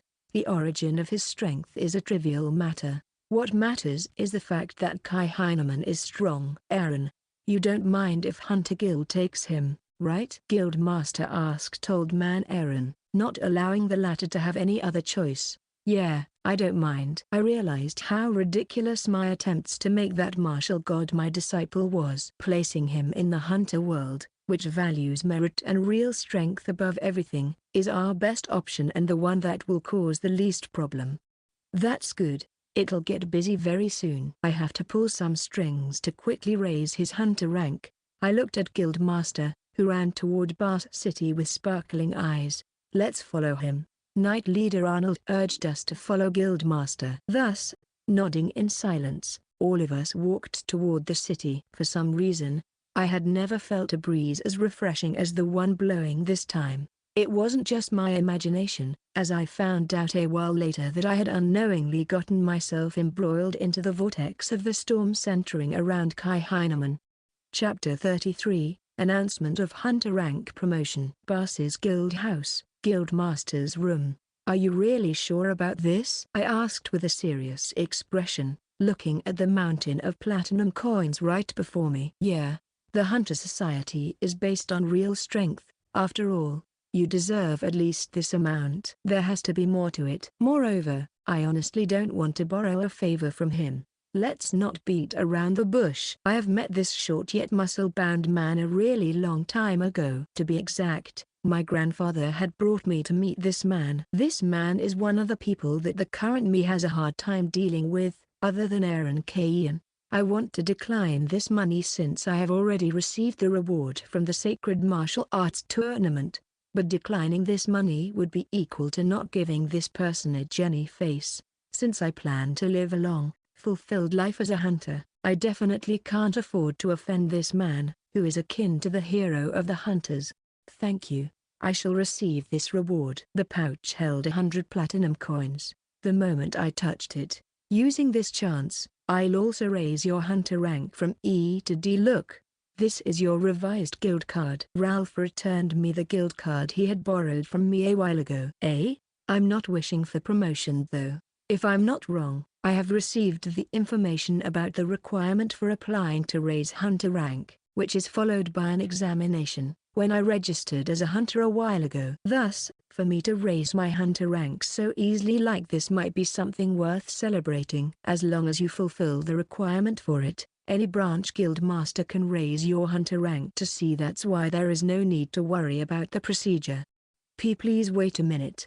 Are you kidding me? If I keep getting myself entangled with this troublesome status, it would surely be a great hindrance to my leisurely, slow life plan to travel around the world. I understand your worry. You're troubled since you can raise only one rank, right? Don't worry about it. I'll think of a proper way for you to raise your rank to C next time. What in the hell is this fucking baldy old man on about? That's not what I mean. I tried to refuse his offer for a promotion when Guildmaster Ralph patted my right shoulder with a bright smile plastered on his face. Relax. I've already talked about this matter with Princess Rose. You'll have a special status amongst hunters. He added a remark that would bring only more anxiety to me. But, lastly, not a single word about this incident's truth will be leaked outside in accordance with the princess' wish. That's what you wish for, right? Indeed, boo. You must be tired after all this. Let's take a rest. Guildmaster Ralph didn't even allow me to speak. He just stood and spoke one-sidedly to me, then left the room with a satisfied smile. What in the hell happened just now? Things blew up beyond my prediction, and he said that he was already talking with that black-bellied princess, Rose, about this matter. That makes me even more anxious. Damn it. At this rate, my brilliant slow life plan will get only further and further away from my grasp. But, no one will talk about the truth behind this incident. Huh. So, not even Arnold or Guildmaster will tell the truth about this incident even if they are cross-examined. Well, I should be grateful since this means nobody will leak my personal information. I left the room after getting a grip on myself. When I descended to the first floor, two men clad in robes stepped up to me with expressions as if they were entering enemy territory. Thank you very much for saving this city. Thank you very much for saving us. Both of them bowed to me. They were familiar faces. One of them was the blonde man with thug-like eyes, Rhaegar. The other was the man with short black hair, who always wears a hood. Hook. No need to thank me. This course of events is something that would have eventually happened. Well, I had my reason for killing that fucking small fry. My reason wasn't something as worthless as a sense of justice or wanting to help others. I'm not some sort of champion of justice. In fact, even you might not understand my reason. No. My cockiness killed our comrades and invited the disaster to this city. Although I managed to clean up the mess after that, it was by borrowing your power, someone who I had insulted in the public. That's too despicable, right? Rhaegar spoke without beating around the bush, his body trembling all over. I see now. This youngster simply wants someone to blame him. Since there was no clear requirement or rule that prohibited someone from delving deep into the forest, no one blamed Rhaegar and his team for exploring that ancient ruin. Thus, no one blamed them for being the reason those monsters attacked this city. That might be why these youngsters can't forgive their recklessness. But, that's nothing more than their self-satisfaction. Such a thing will leave only detrimental effects on them. Stop acting like spoiled children. The reason your comrades died was that both of you were too weak. That's the only reason. Becoming stronger so that such a thing will never happen again is the only way for the two of you to recompense your deceased comrades. That's all I can say to them. Whether they can brace themselves and move on or not completely depends on themselves. After saying that, I turned around and left the guild house. Chapter 34. Please don't change. There you go. 2 million ores. I handed 2 platinum coins to the pushover-like slave trader and received back the pouch containing my 80,000 ores deposit. This was the money I had received from my grandfather. I didn't want to spend it carelessly now just because the guild had given me so much money. As a side note, the value of each coin is like this. An iron coin is equal to 10 ores, a copper coin 100 ores, a silver coin 1,000 ores, a gold coin 10,000 ores, and lastly, a platinum coin equates to 1 million ores. In short, just defeating those small fries had given me 100 million ores. Honestly, my value of money was about to get skewed. After all, I got 100 million ores, which I had no idea what to do with. just by exterminating small fries that I could snuff out with just my sneeze. Thanks for your patronage. Please bring her out. The pushover-like man gave the order. Then, the black-clothed man entered the shop and came out leading the silver-haired beast girl behind him. Even her complexion was much better than before, let alone her appearance. It seems these people did keep their agreement with me. Or maybe, this might simply be a matter of the pushover-like man's pride as a slave trader. Well, honestly, such things about a slave trader are a trivial matter for me. My name is Kai Heineman. You can call me Kai. I presented my right hand, and the beast girl timidly accepted it. Mayu, desu. She introduced herself with much difficulty. SS so cute. The troublesome princess, who had worn a pure white robe and hid her face with a hood, trying to make her presence as small as possible, suddenly screamed like a strange bird. Then, she hugged Mayu and rubbed her cheek on hers. That wasn't the end of it. Rose started to touch every part of Mayu's body while the latter had yet to recover from her shock. I really can't get enough of these fluffy ears and tails. Hi, Mayu shriveled in terror. She ran toward me, looking up to me with a face on the verge of crying. Okay, please stop right there. You're scaring the child. I pulled Rose by the nape of her neck with my right hand, separating her from Mayu. I felt more amazed and more amazed at the princess, whose status just corrected itself from a frail princess to a pervert. Don't worry. This girl might be a pervert, but she is a good one. I didn't hide anything from Mayu as I patted her head with my left hand. Mayu replied by nodding in silence. Now, let's leave this place. Anna gently smiled as she took the beast girl's right hand and led her toward the inn we were staying at. Yes. The previous Anna would have instantly flared up on me after seeing my treatment of Rose. However, she didn't care about it anymore. She didn't even make a retort. That isn't a bad thing, though. Okay Kai, that's enough. Can you let go of me now? When I looked at the retreating backs of Mayu and Anna, deeply moved by their harmony, a certain pervert princess, Rose's voice, which contained a lot of reproaches, resounded in my ears. Sorry, my bad. I let go of my grip on Rose's nape. Seriously, what would you have done had my clothes gotten stretched due to your crude treatment? Rose asked while placing her hands on her slender waist. All is justified to prevent a pervert from approaching children. I just wanted to hug her, rub our cheeks together, and fluff with her tail and ears. This princess has a troublesome personality, after all. The people who do that are defined by society as perverts. I ignored Rose puffing her cheeks and moved my attention to the slave trader, who was observing my interaction with Rose since a while ago. Let me give you some advice. What is it? The only reason I'm doing a proper transaction with you people is that you're running a business in accordance with the trashy rule of this kingdom. To be honest, I detest people like you guys, who were whipping a little girl and calling her a beast. From the bottom of my heart, that's why if you guys break even one of the trashy rules of this kingdom.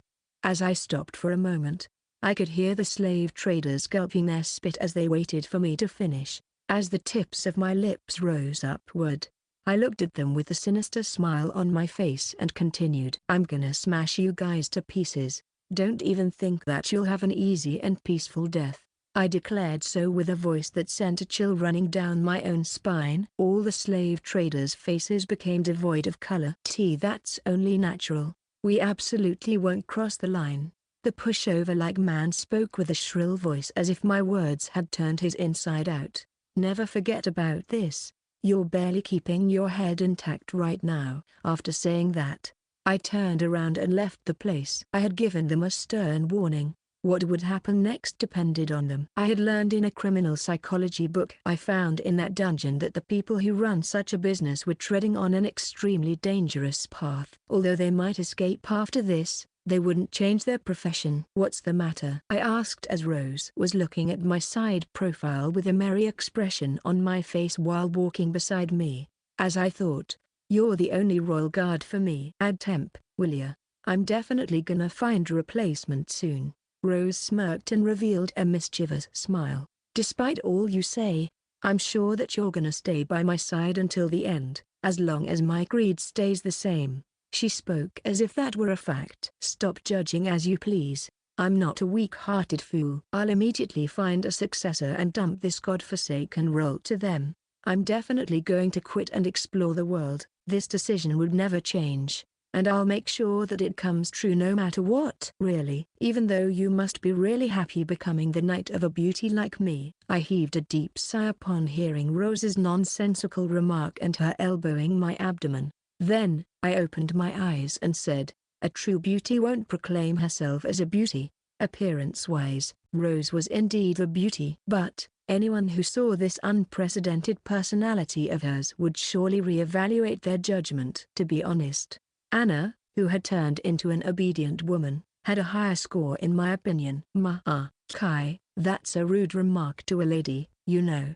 I shrugged upon seeing Rose make that remark while puffing her cheeks. "Why, thank you. I'm not familiar with how to treat a so-called Lady Sama." After all, this was the truth. If she really wanted to be treated like a lady, she should just ask the famous hero dono of this Amelia kingdom. "Please don't change, Kai." Rose muttered that short yet profound remark. "The same goes for you." I replied that as we walked together to the inn. Chapter 35, The Demon King's Distress. The throne room of the Darkness Castle. The castle of the Demon King of Darkness, Ash Media. One of 4 great demon kings. "Unbelievable. You mean that our god really got defeated?" The question was asked to one of the leaders. As soon as the plan started, an all-out search for a suspicious person in Barse City had taken place. Thus, we were forced to leave the city and were unable to see the situation. "But considering this situation, maybe." The unconvinced voice of a man clad in black clothes resounded in the throne room. "What about the identity of the one who took down our god? Is it the legendary hero?" My deepest apologies. We were in the middle of gathering information about the situation, but it seems the authorities issued a strict gag order that bans anyone from telling about what happened back then. This prevents us from digging for more information. The man clad in black clothes hung his head down while apologizing. The moment he finished, impatient voices rang in the throne room. "Be quiet." However, they all stopped speaking as soon as the profound voice of the woman who sat on the throne reverberated in the air. The throne room that was set abuzz a moment ago regained its calmness the next moment. "What do you think about this matter, old man?"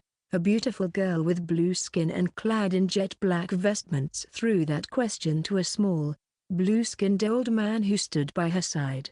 "No matter how powerful they are, the hero is still a human, and a human can't defeat a god." "Since that's the case, what's your opinion about this situation?" "I can think of 2 possibilities. First, the one who defeated our god is another god. Second, our god became greatly weakened due to an imperfect ceremony, which caused imperfect materialization, a slip on our side." Of those 2 possibilities, which do you think most likely happened?" "Old man, for argument's sake, we won't be talking in this place right now if the god who took down our descended god were in this world. That's my answer." You're right." The girl who sat on the throne nodded upon hearing a conclusion from the old man. Sighs of relief escaped the mouths of other chief vassals. "So that means we need to increase the precision of our ceremony, right?" "Yes. We managed to connect the gate with the other world. Our plan wouldn't have failed if there were no flaws in our ceremony, which means that our ceremony is imperfect. Since that's the case, we have to prepare a new way to conduct the ceremony. Is that what you're trying to say, old man?" "Yes. I wanted us to take a bit more time to see which ceremony is more appropriate for the next. I'll leave this matter to you." The blue-skinned beauty who sat on the throne massaged the area between her eyes with her index finger and thumb finger. "Good grief. We wouldn't have to rely on our unreliable gods if those humans hadn't summoned the monster they call a hero." She muttered such soliloquy with a tired voice. At her words, all of her chief vassals' faces showed distressed expressions. "The hero is strong. And as if it isn't bad enough, these humans want to eradicate us, the demon race. If we don't do anything, I'm afraid that our demon race will live our entire lives as those human slaves, or worse, get eradicated. I know that, and yet, What makes me unwilling to accept this situation is that those abominable humans even target non-combatants and civilians. My lord.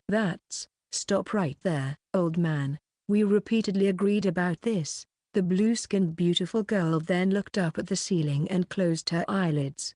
The chief vassals who stayed by her sides took that as a signal and left the room after bowing to her. Yes, I have to become a guide for my people. I'll do everything to protect them even if this body of mine gets humiliated as a result. The blue-skinned beauty's soliloquy vanished along with the wind blowing the door. Chapter 36, Babel's Speculation. In the middle of the neutral zone was a large tower that accepted people belonging to all races and backgrounds from around the world. Right now, the top floor of this tower was host to a meeting with 4 participants. So, that young man's power is the real deal, huh? A golden-haired woman whose beauty rivaled that of a goddess asked that question to the other 3 people in front of her.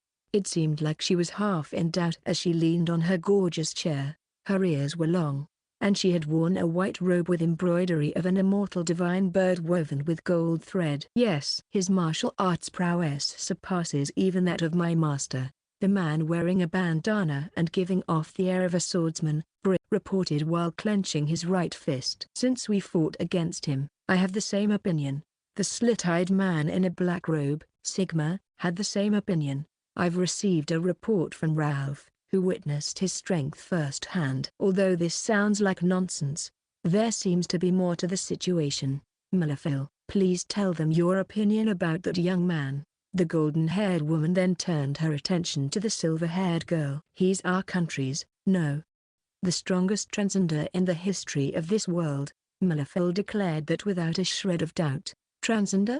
According to our investigation, Kai Heineman is definitely a human though. And even though it's hard to believe, he's famous as the gift holder of a joke-like gift called the most incompetent in this world. Asked Millefeuille with a frown on his face. Yes, it's just as you say, Professor I think he's a human. Millefeuille's reply didn't fit with her own previous statement. Your statements seem to be contradicting. Care to elaborate? The corners of Millefeuille's mouth raised when Sigma asked her that question. Professors, where do you think the essence of a human is located? Is it in the body or the soul? She asked an ambiguous question. That's an interesting question. We, sorcerers, regard our bodies as nothing more than vessels. After all, the essence of a human is the soul. The heart, which represents the soul, is the definition of a human. I want to say it's the body, but this made me think. You can't think of a goblin's soul that enters a human vessel as a human. So I'm with you, replied while touching his chin. I think the same. So, care to elaborate on why you asked that philosophical question? The golden-haired woman with long ears leaned forward and asked Millefeuille. Her golden eyes expressed her will to force Millefeuille to get to the point. Millefeuille sent sidelong glances to Sigma and The 2 men stood beside her with ghastly pale expressions. The reason being the serious look on the Tower Master's face, which they had witnessed for the first time in their lives. His heart is that of a human, while his vessel is that of a transcender. By definition, he's a human, Millefeuille replied with a composed expression. So, you're trying to say that the young man regards himself as a human, is that it? Yes. The golden-haired woman stood up from her chair, then looked at the outside scenery of the ground far below. We might be able to use this. She muttered a soliloquy as she looked at the other 3 people. This conversation would later throw Kai Heineman's peaceful, slow life plan in disarray. Chapter 37, Empire Situation. Galittner Empire's Heavenly Court. The Heavenly Court was located on the top floor of the palace built in the center of the Galittner Empire's flourishing imperial capital. The interior of the Heavenly Court was built with white marble. Top-tier craftsmen were hired to sculpt the pillars inside. On top of that, a long, bright red carpet lay spread out from the giant door all the way to the throne. Lined up on the sides of the carpet were the vessels of the person on the throne. The one sitting on the throne was a middle-aged man. His tempered body, which was filled with scars visible even through his clothes, was a testament to his strength as a warrior. This man was the current emperor of the Galittner Empire, also known as the Conqueror Emperor, Galittner. What? Can you repeat that? Galittner, whose expression rarely changed, raised his voice in disbelief as he heard the report from the vice-captain of the already destroyed summoner squad. Gulps from the vassals, who saw their emperor's ghastly face, rang in the heavenly court. In the beginning, everything went according to our plan, and we managed to incapacitate the kingdom's knight leader, Arnold. But the appearance of a black-haired young man reversed the situation. He made Ifrit submit to him, killed Enzu Sama, and beat Sunil Dono in a pure sword duel. After that, Sunil Dono announced his retirement from his position as the Empire's general and vanished on the way back to the Empire. The vice-captain looked at the floor he was kneeling on and repeated his report with a voice that was close to dying out. The content of his report caused a stir in the heavenly court. Be quiet. However, everyone became silent just a moment later due to a single, cold remark from Ambiance. Ambiance then moved his attention to the man leaning on the pillar behind him while crossing his arms. This man was completely covered in black attire except for his left eyes. "What do you think, Fo?" Ambiance asked without beating around the bush. "That long-nosed monster has surely sworn absolute obedience. That black-haired youngster might have used a charm on it. The youngster might be a tamer, or he just might be stronger than the long-nosed monster." Suddenly, the room clamored with a crackling sound. Then, stronger than the long-nosed monster. Fo, are you implying that he's stronger than Ifrit? A blonde woman clad in full plate armor placed her hands on her slender waist and asked the man in black. Fo. Yes. They are the kind who live as per the law of the jungle. They are a prideful bunch who won't submit to anyone weaker than them. Since that's the case, the youngster shouldn't be a summoner, right? I mean, I can't think of any human who can win against Ifrit with brute force, aside for Fo-san. A petite man who seemed like he belonged to a well-to-do family replied with a flat tone while playing with a tetrahedron object in his hands. I agree with you. A red-haired giant agreed without even trying to hide his yawn. We have to use every method to recruit him as one of 6 generals. Emperor Ambiance remarked. What about the hero summoning? The man in black, Fo, asked. But, it's just a trivial matter. Do as you wish. The Empress spat out those words as if the summoning of the hero was truly a trivial matter in his eyes. Your Majesty, how should we deal with the escaped Sunil? Should we get rid of him? Ambiance shook his head upon hearing the sleepy, red-haired giant. Let him go. Seeing that the black-haired youngster wanted to spare Sunil's life, there's no need to create an undesirable conflict between him and us. But, we have to reinstall Ashburn at his position as one of the 6 generals by using his grandson's desertion as a reason. Your will is my command. The red-haired giant bowed upon hearing Ambiance's decision. The other vassals also gave a salute in the Empire style before leaving the heavenly court. Fo, do you think you can win against that black-haired youngster? Emperor Ambiance asked Fo, who was left behind. Yeah, I don't think I'll lose against that black-haired youngster. If we can't bring him to our side, kill him. Understood. The moment the Emperor raised his right hand, the man in black vanished like smoke. Acquiring a strong man whose strength surpasses Ifrit.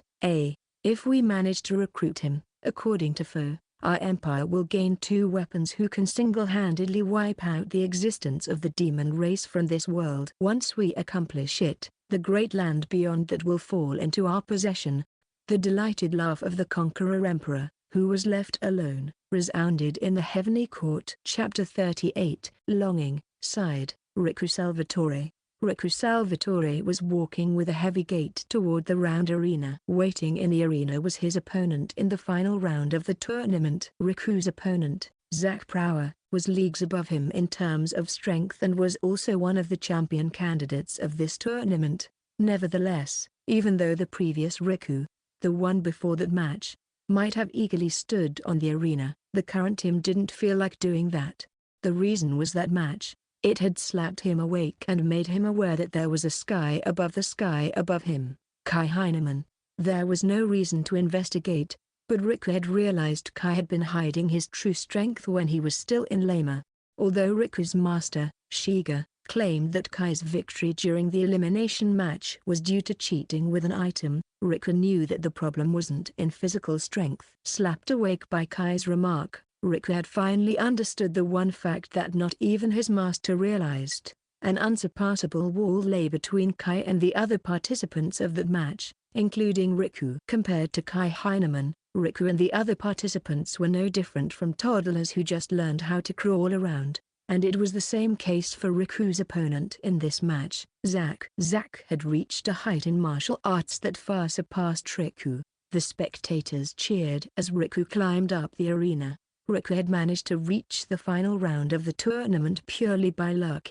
He had been trembling in fear at the edge of the arena when Kai had spared him. In his ears, the audience's cheers weren't directed at him, who had entered the final in such an unsightly manner. In short, the audience was cheering for Zack. Well, that's only natural. Riku was only reaping what he had sowed. He blamed himself for never taking martial arts seriously prior to this tournament. For him, martial arts was only a means to gain fame in society. Riku regretted the fact that he had passed the preliminary round, since even if he had lost in the final preliminary round, he would at least retain his pride as a swordsman. "I'm not even qualified as a warrior anymore." His muttering disappeared amongst the cheers of the audience when the female MC introduced Zack. Immediately abstaining after a match's start was allowed in the final round. Riku had watched several of Zack's matches. Zack apparently had zero interest in a gutless opponent. He wouldn't attack his opponents as long as they surrendered at the start of the match. At this point, Riku had achieved the goal set by his master, advancing to the final round of the tournament. Not surrendering at this point would only sully the fame of the Heineman style. Therefore, Riku's master, Shiga, had strictly ordered Riku to surrender right after the start of the match. There was nothing wrong with Shiga's opinion. After all, it was impossible for Riku to beat Zack, and that was also Riku's original intention. The referee finally stepped into the arena fight. He gave the signal to start the match. Riku tried to raise his right hand to surrender, but strangely, his body refused to move. Trembling, he grasped the wooden sword he had never cared about until now, refusing to let it go. "Ain't gonna surrender, eh?" Zack, who had been showing no interest toward Riku until now, squinted his left eye and looked at him. Riku pointed his wooden sword toward Zack in silence. "What in the world I'm doing now?" Even Riku himself had no idea why he had pointed his wooden sword toward Zack. There was no shame in surrendering in front of an opponent he couldn't win against. And most of all, his master Shiga had ordered him to do that. Shiga was the current instructor of the branch family faction with the most influence in the Heineman-style dojo. Going against such a man would only make Riku lose his status in Heineman style. And yet, his trembling limbs entered a fighting stance on their own. "Then, I'm gonna crush you," Zack spoke while cracking his fingers. Letting out a war cry, Riku entered a fight he couldn't win. For the first time in his life, Zack's right fist, which felt as hard as a rock, landed a clean hit on Riku's abdomen, sending him flying. Riku bounced back on the floor until he reached the edge of the ring. When Riku tried to prop his body using his wooden sword, a sharp pain ran through his entire body. His left eyelid swelled up from internal bleeding, taking half of his eyesight from him.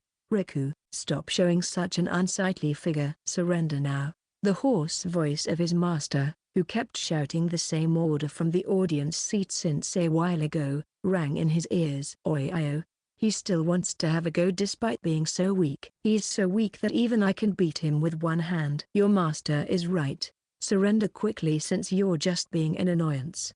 Riku could hear the jeering mixed with sneers coming from the audience seats. Strangely enough, the current him didn't care about that. Sure enough, his fight with Zack was like a quarrel between an adult and a child.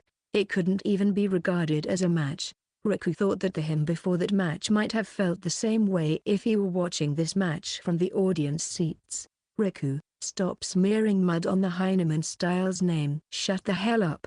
This is my fight. How to end this fight is mine to decide." The words coming out of Riku's mouth were a rebellion against his master, something he would have never even considered until now. With this, Riku would surely lose all status in the Heineman-style dojo that he had built until now. Yet, he didn't even feel a grain of regret at all. In fact, he felt refreshed. When Zack saw that, a ferocious smile appeared on his face. "You're weak. That much is true. But, at least, you're the best opponent I've fought so far in this tournament. That's why from this point I'll treat you like a proper warrior." The moment Zack said so, his figure vanished from Riku's field of view. The next moment, a shock ran through Riku's solar plexus. Almost at the same time, his face crashed against the cold, hard floor of the arena. The last attack had incapacitated him. Then, amidst his hazy consciousness, "Make sure to watch the match between me and Kai Heineman. You'll find what you're looking for in that match." Riku heard Zack's parting remarks. By the time Riku had regained his consciousness in the medical bay, the figures of his fellow apprentices and his master, Shiga, couldn't be found in Lazar Hall anymore. Riku's relatives lived in Lima. He was the pride of his parents. Riku estimated that his foolishness during the fight against Zack would have already spread around Lima by now. Although he did feel ashamed for his blood relatives, he didn't feel a shred of regret about his choice. He was looking for a carriage to Lima. But "make sure to watch the match between me and Kai Heineman. You'll find what you're looking for in that match." He recalled Zack's parting words. The thing he was looking for. It was akin to a guiding light for the current Riku, who was looking for a goal. Thus, he had decided to stay in Lazar Hall until the end of the tournament. Since Kai Heineman was the holder of the most incompetent in this world gift, the tournament committee didn't even allow him to have a proper fight. Incompetent apostate. That was the label everyone fixed and approved for Kai. They believed that Kai wouldn't be able to win the tournament just because of his gift. Such reasoning was normal in Lima, Riku's hometown, and Riku had no intention of blaming the audience either. The reason was that their eyes were clouded by the doctrine, just like him prior to that match. Thus, Riku endured the unpleasant feeling he felt upon seeing the committee's farce. Then, a white-haired old man appeared and took control of the situation. Anyone aspiring to become a martial arts expert would be extremely familiar with this man. This old man was the old friend and a rival of the Grandmaster of Heineman style and was also the Grandmaster of the Kaien style, Aaron Kaien. Aaron took over the role of the referee and announced the start of the match between Kai and Zack. The whole stadium fell silent during the match. Even the audience members who were booing until that point looked at the nonsensical match unfolding before them with dumbfounded expressions. Zack, whose strength was seemingly unsurpassable for the current Riku, couldn't even land a hit on Kai. Even if he hadn't taken swordsmanship too seriously before, Riku had been training in the way of sword ever since childhood. What Kai Heineman showed in the fight wasn't some flimsy trick-like talent or mere physical strength. It was the final destination of everyone who walked on the path of martial arts. When Riku came to his senses, his field of vision was blurry. He wiped his eyes with his sleeve and realized that they were his tears. Then, Riku strained his eyes again as if to burn every single moment of the fight between the absolute strongman, Kai Heineman, and his challenger, Zack. Fortress City Lima, dojo of Heineman style. The skin of his hands, which gripped the wooden sword, had already torn. It was painful, but Riku kept swinging his wooden sword like a madman. The sun had already set a long time ago. At this time, the old Riku would be hanging around with his friends in the commercial district of Lima. His body had long since reached its limit. Nevertheless, he kept swinging his wooden sword, all because of the match he saw on that day. Someday, I will also.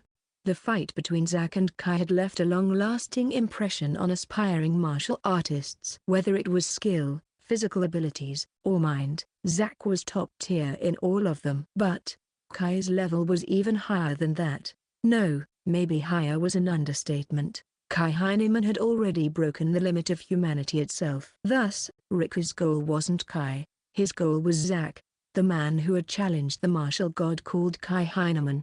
Riku had no idea how long it'd take for him to reach Zack's level. But, someday, he would challenge the martial god just like Zack and perform the supreme dance of martial arts with his own hands. That was Riku's lifetime goal. Thus, he kept swinging his wooden sword. You're working too hard. Maybe because he was too focused on his training, he failed to notice that another person had entered the dojo. Since Riku had blatantly opposed Instructor Shiga's order, he was now being avoided by everyone he considered as his friend. He was treated like air in the dojo. If there was someone who spoke to him, Grandmaster, Riku stood in panic and bowed to the elderly figure in front of him. Although his current standing in Heineman's style was weak, Grandmaster Realm was still the idol and the goal for young swordsmen such as Riku and his peers. "Don't mind me, continue what you're doing," the Grandmaster cheerfully spoke as he sat on the floor. It seemed he had no intention of speaking to Riku. He might simply want to observe a disciple's training. After pulling himself together, Riku started swinging his wooden sword again. Finally, when he was too weak to even raise his hands, Riku fell face up on the floor. This had become his routine. He returned home only after he couldn't swing his wooden sword anymore. "Did something happen to you?" the Grandmaster asked with a serious look on his face. "This person is the grandfather of that martial god. Shouldn't he be the first to discover the strength of Kai Heineman, that martial god?" "No, Grandmaster is a human." On the other hand, Kai Heineman is a martial god. If Kai really wants to hide his power, maybe not even his grandfather would realize that. Especially because Kai is his grandson. Elm had no idea about Kai Heineman's advancement to the final round of the tournament. After all, Shiga along with the Heineman branch family had gone all out to hide that news. Since the news was hidden until now, Riku thought that Kai might have wanted to hide his strength from his grandfather too. Therefore, there was no reason for Riku to divulge Kai's secret. That was why. "I saw the pinnacle of martial arts." Riku decided to tell the truth without revealing Kai's identity. "Pinnacle of martial arts? Are you referring to Roman or assistant instructors?" Riku shook his head to the sides at the Grandmaster's question. "Not those fakes. It was a genuine martial god," he answered. "Martial god? Is he even stronger than me?" "Yes." Strangely enough, the Grandmaster didn't get angered even upon hearing Riku's reply. "So, are you swinging your sword to defeat that martial god?" "No, I won't be able to beat that personage with my meager talent." "I see. So why are you swinging your sword?" "To challenge him, and then engrave my martial arts in that personage's memory." Even Riku himself was shocked by his answer. "Martial god." "Martial god, eh?" The Grandmaster nodded again and again with an amused expression. "But Swordsman Riku, come to the dojo early in the morning. I shall guide you myself." This was an extremely unexpected jab from the current Riku. "Why yes, definitely." Riku stood up, albeit with difficulties, and bowed to Grandmaster. Even after the Grandmaster had left the dojo, Riku was still trembling in delight. The Grandmaster's teaching wasn't something he could normally ask for unless he had reached instructor class. And from the way Elm had spoken, Riku assumed that the Grandmaster would train him in person. "With this, I can become even stronger." Riku started to swing his wooden sword again, dreaming of the day when he could finally challenge that person, the martial god. Chapter 39, The Way of the Sword, Side, Signal. A jungle in the northernmost part of the Amelia Kingdom. In the past, this place was under the governance of the beast folk tribes, but the Amelia Kingdom had snatched this land from them. Most of the northern area ruled by the kingdom was covered by a sea of forests. This sea of trees could make anyone lose their sense of direction. Moreover, various poisonous trees or plants also grew here. Even the Great Glittner Empire had given up the notion of invading the Amelia Kingdom from this forest. Anyone with normal common sense wouldn't dare to step into this jungle since it was the place of certain death. As for why I, Sunil, am wandering around this jungle, it's simply because I've left the Empire Army. I left a note on the way back to the Glittner Empire mentioning that I would be leaving. To be exact, I've cut off all relationships with them. In short, I've deserted. I had lost in a fight against that black-haired swordsman. It was an utter, complete defeat. In fact, the impact wouldn't have been this big had I lost by a narrow margin, like when I fought Arnold. But that hadn't been the case. My opponent had toyed around with me in that fight as if I were a child. That fight had made me realize that I was nothing more than a cocky thug, or a fallen mercenary to that black-haired swordsman. There is still a sky above the sky in this world. Therefore, you mustn't neglect your daily workout in case you need to fight a strong man you might meet in the future. My grandfather used to repeat this to me day after day since my childhood. However, in his generation, or rather, up until a while ago, no one in the Empire could beat me in a sword fight except for my grandfather. Thus, I had become cocky, I neglected my grandfather's advice and even went against him by joining a trivial group called the Six Generals. My reason was that I had gained everything I had to gain as a swordsman. Well, reality showed me that it was nothing more than a ridiculous hubris of mine. A frog in the well who doesn't know the vastness of the world. That's what I was. As a result, when I left the Empire, my prided sword art had been treated like child's play. At that moment, I had realized that I had forgotten the most important thing about being a swordsman. I can't go back anymore. Such words escaped my mouth, as I really felt that I had lost my place in my birthplace. Whenever I remember that, I feel like my heart is about to get crushed. The current emperor of the empire, Amzigalitna, is a cool-headed person. However, even as a joke, me deserting the army wouldn't escape his eyes. Even I understand that my decision might lead to the fall of Gastra's house in the worst situation. I feel bad for placing such a huge problem on my grandfather and my family. But, if the current me, who has lost the most important thing about being a swordsman, returns to the empire, I'm sure that I won't be able to grasp my sword again in my entire life. This is a premonition I'm getting. Thus, I have to do this no matter what. Suddenly, several black shadows rushed out from the gap between the trees. I looped off the head of a bear-like monster that swung its right arm from behind, then stabbed into the forehead of a giant monkey that jumped out from a branch above me with the returning blade. At that moment, a dull pain ran through my left foot. When I looked down, I saw that a big snake had taken a bite off my left foot. Damn it. I stabbed my sword into the head of the snake and beheaded it. Then, I hurriedly pried off the bitten part with my knife and smeared the wound with some medicinal herb and a bit of liquor I had brought with me.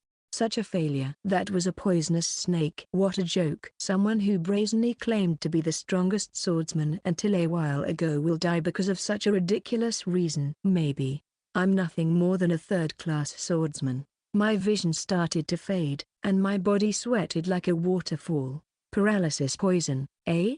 I'm definitely going to become prey to a monster once I lose my consciousness. This place is different from the comfortable places I've been living in until now. After all, soon, my entire body got paralyzed. I looked up to the sky as I fell on my knees. Q-ha-ha. A parched laugh escaped my mouth. I, who had deserted the army as I couldn't let go of my sword, would die alone in a place that no one knows about. Well, it can't be helped, I guess. I had gotten conceited just because of a little bit of talent and had never faced my sword properly. By the time I realized this, it was too late. The path of the sword is a thorny, never-ending path of training and improving myself. I have yet to reach that level, and what made me realize this was the unsightly fight between me and that black-haired swordsman. But, no, I don't want this kind of end. Sword God, please give me one last chance. My consciousness disappeared the moment I raised my left hand. When I opened my eyes, I saw an unfamiliar ceiling. I tried to raise my body, but it wouldn't budge at all. When I tried to move my head, the only part of my body that could move right now, I saw the worried look of a silver-haired beast girl. Dad, Mom. He woke up.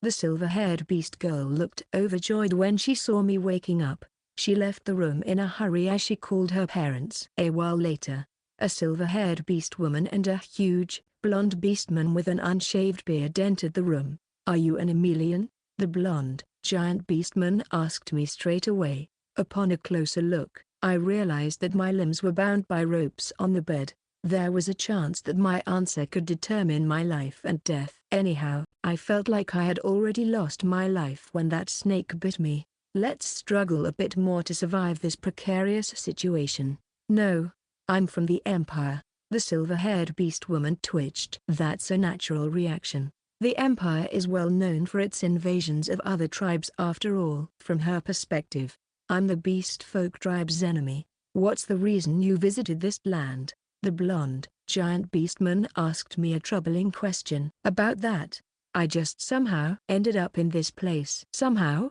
Yeah, I deserted my birthplace and came here.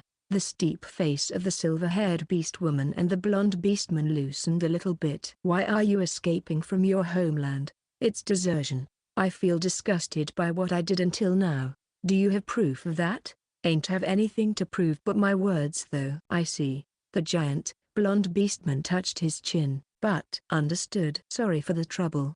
But please leave this place as soon as your injury gets better. Dear. The silver-haired beast woman spoke with a rather impatient voice. But it's okay. This fella's eyes aren't rotten. After saying that, the blonde beastman left the room along with the silver-haired beast woman. Section. 2 weeks have passed since then. They have released my bindings, but they still remind me to not leave my room except for when I need to go to the toilet. Most of my injuries have healed as well. I can finally move normally. And then, we're going to go to meet Mayu immediately. The girl, Maya, repeated this so many times while energetically jumping around. It seems Maya and her younger sister had escaped their hometown when the Amelia Kingdom's soldiers had raided their hometown in the previous war. Although Maya was secured in time, her younger sister, Mayu, had gotten caught by the Kingdom army. And then, they received news that Mayu had been sold to a slave trader in one of the Amelia Kingdom's cities,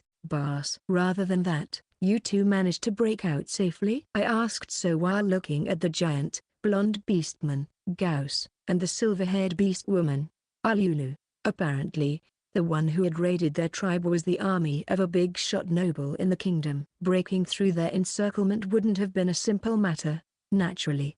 The ones who remained there were prepared to die. But then, we were saved by a certain person. Gauss replied with a distant look on his face as if he were recalling that day. A certain person? Sorry, but I can't tell you about his identity. What I can tell you is that he's from the Empire. Gauss was a tight-lipped man. Telling me that information was the most he could do.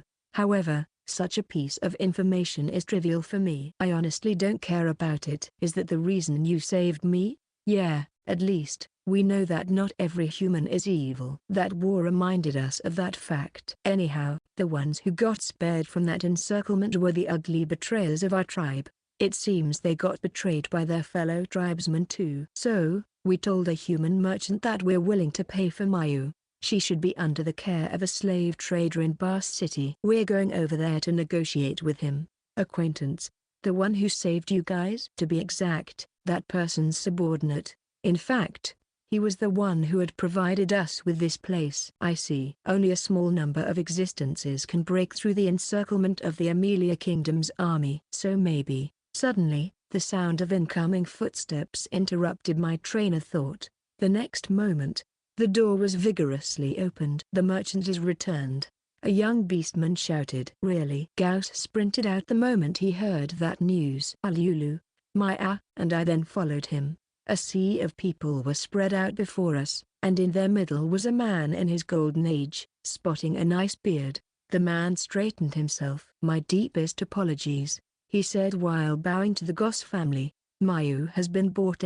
Gauss's shoulder dropped. The color drained from Alulu's face. Maya started to cry, knowing that she won't be able to meet her younger sister now. Yes, it seems I was a step too late. So, do you have any idea about the identity of the buyer? About that, the slave dealer showed a strangely strong rejection when I asked him about the identity of the buyer. Maybe the other party forbid him to speak about their identity. But you should at least know some information about them, right? The merchant shook his head. There is one thing I can tell. That slave trader is terrified of the buyer. So, the buyer might be some big shot of the kingdom, royalty, or else the underworld king. It's the worst. The buyer turned out to have an extremely troublesome identity. Moreover, it was impossible for the Goss family to buy Mayu back if the identity of the buyer was one of the first two. Understood. I'm going to look for them. Gauss stood and said that. Please cease that thought. You're way too conspicuous. They'll execute you if they capture you. The merchant chided Gauss with a calm expression. What should I do then? Gauss asked back with an impatient look on his face. My subordinates are still investigating the identity of the one who bought the little miss. Please wait for a bit. The merchant persuaded Gauss in a calm voice. My apologies. I'm just shocked. And thank you very much for your help. Gauss bowed to the merchant. He gritted his teeth until he was bleeding to endure frustration. Good grief. What in the hell I'm thinking about? I'm in the middle of desertion, and yet I can't even do anything for them. I'll look for Mayu too. It's much safer and easier in my case since I'm a human. You are? The merchant looked at me as if he was trying to evaluate me. Name's Sieg. Use me as you see fit until we find the girl. The merchant touched his chin and pondered the offer for a while. Understood. Please be my temporary bodyguard for now. In the end, he respectfully nodded. Roger. Are you sure about this, Sieg? You're a runaway, right? Gauss asked with an impatient expression. Yes. You saved my life back then. I'll return this debt of gratitude with interest by returning your daughter. Ain't gonna have any problem with it, I presume? Gauss looked even more frustrated, but he still bowed to me. Please, save my daughter. He squeezed his voice and made that request. In this way Senior found a goal. At the same time, I also got sucked into the giant storm centered around a true monster called Kai Heineman. End of Volume 2.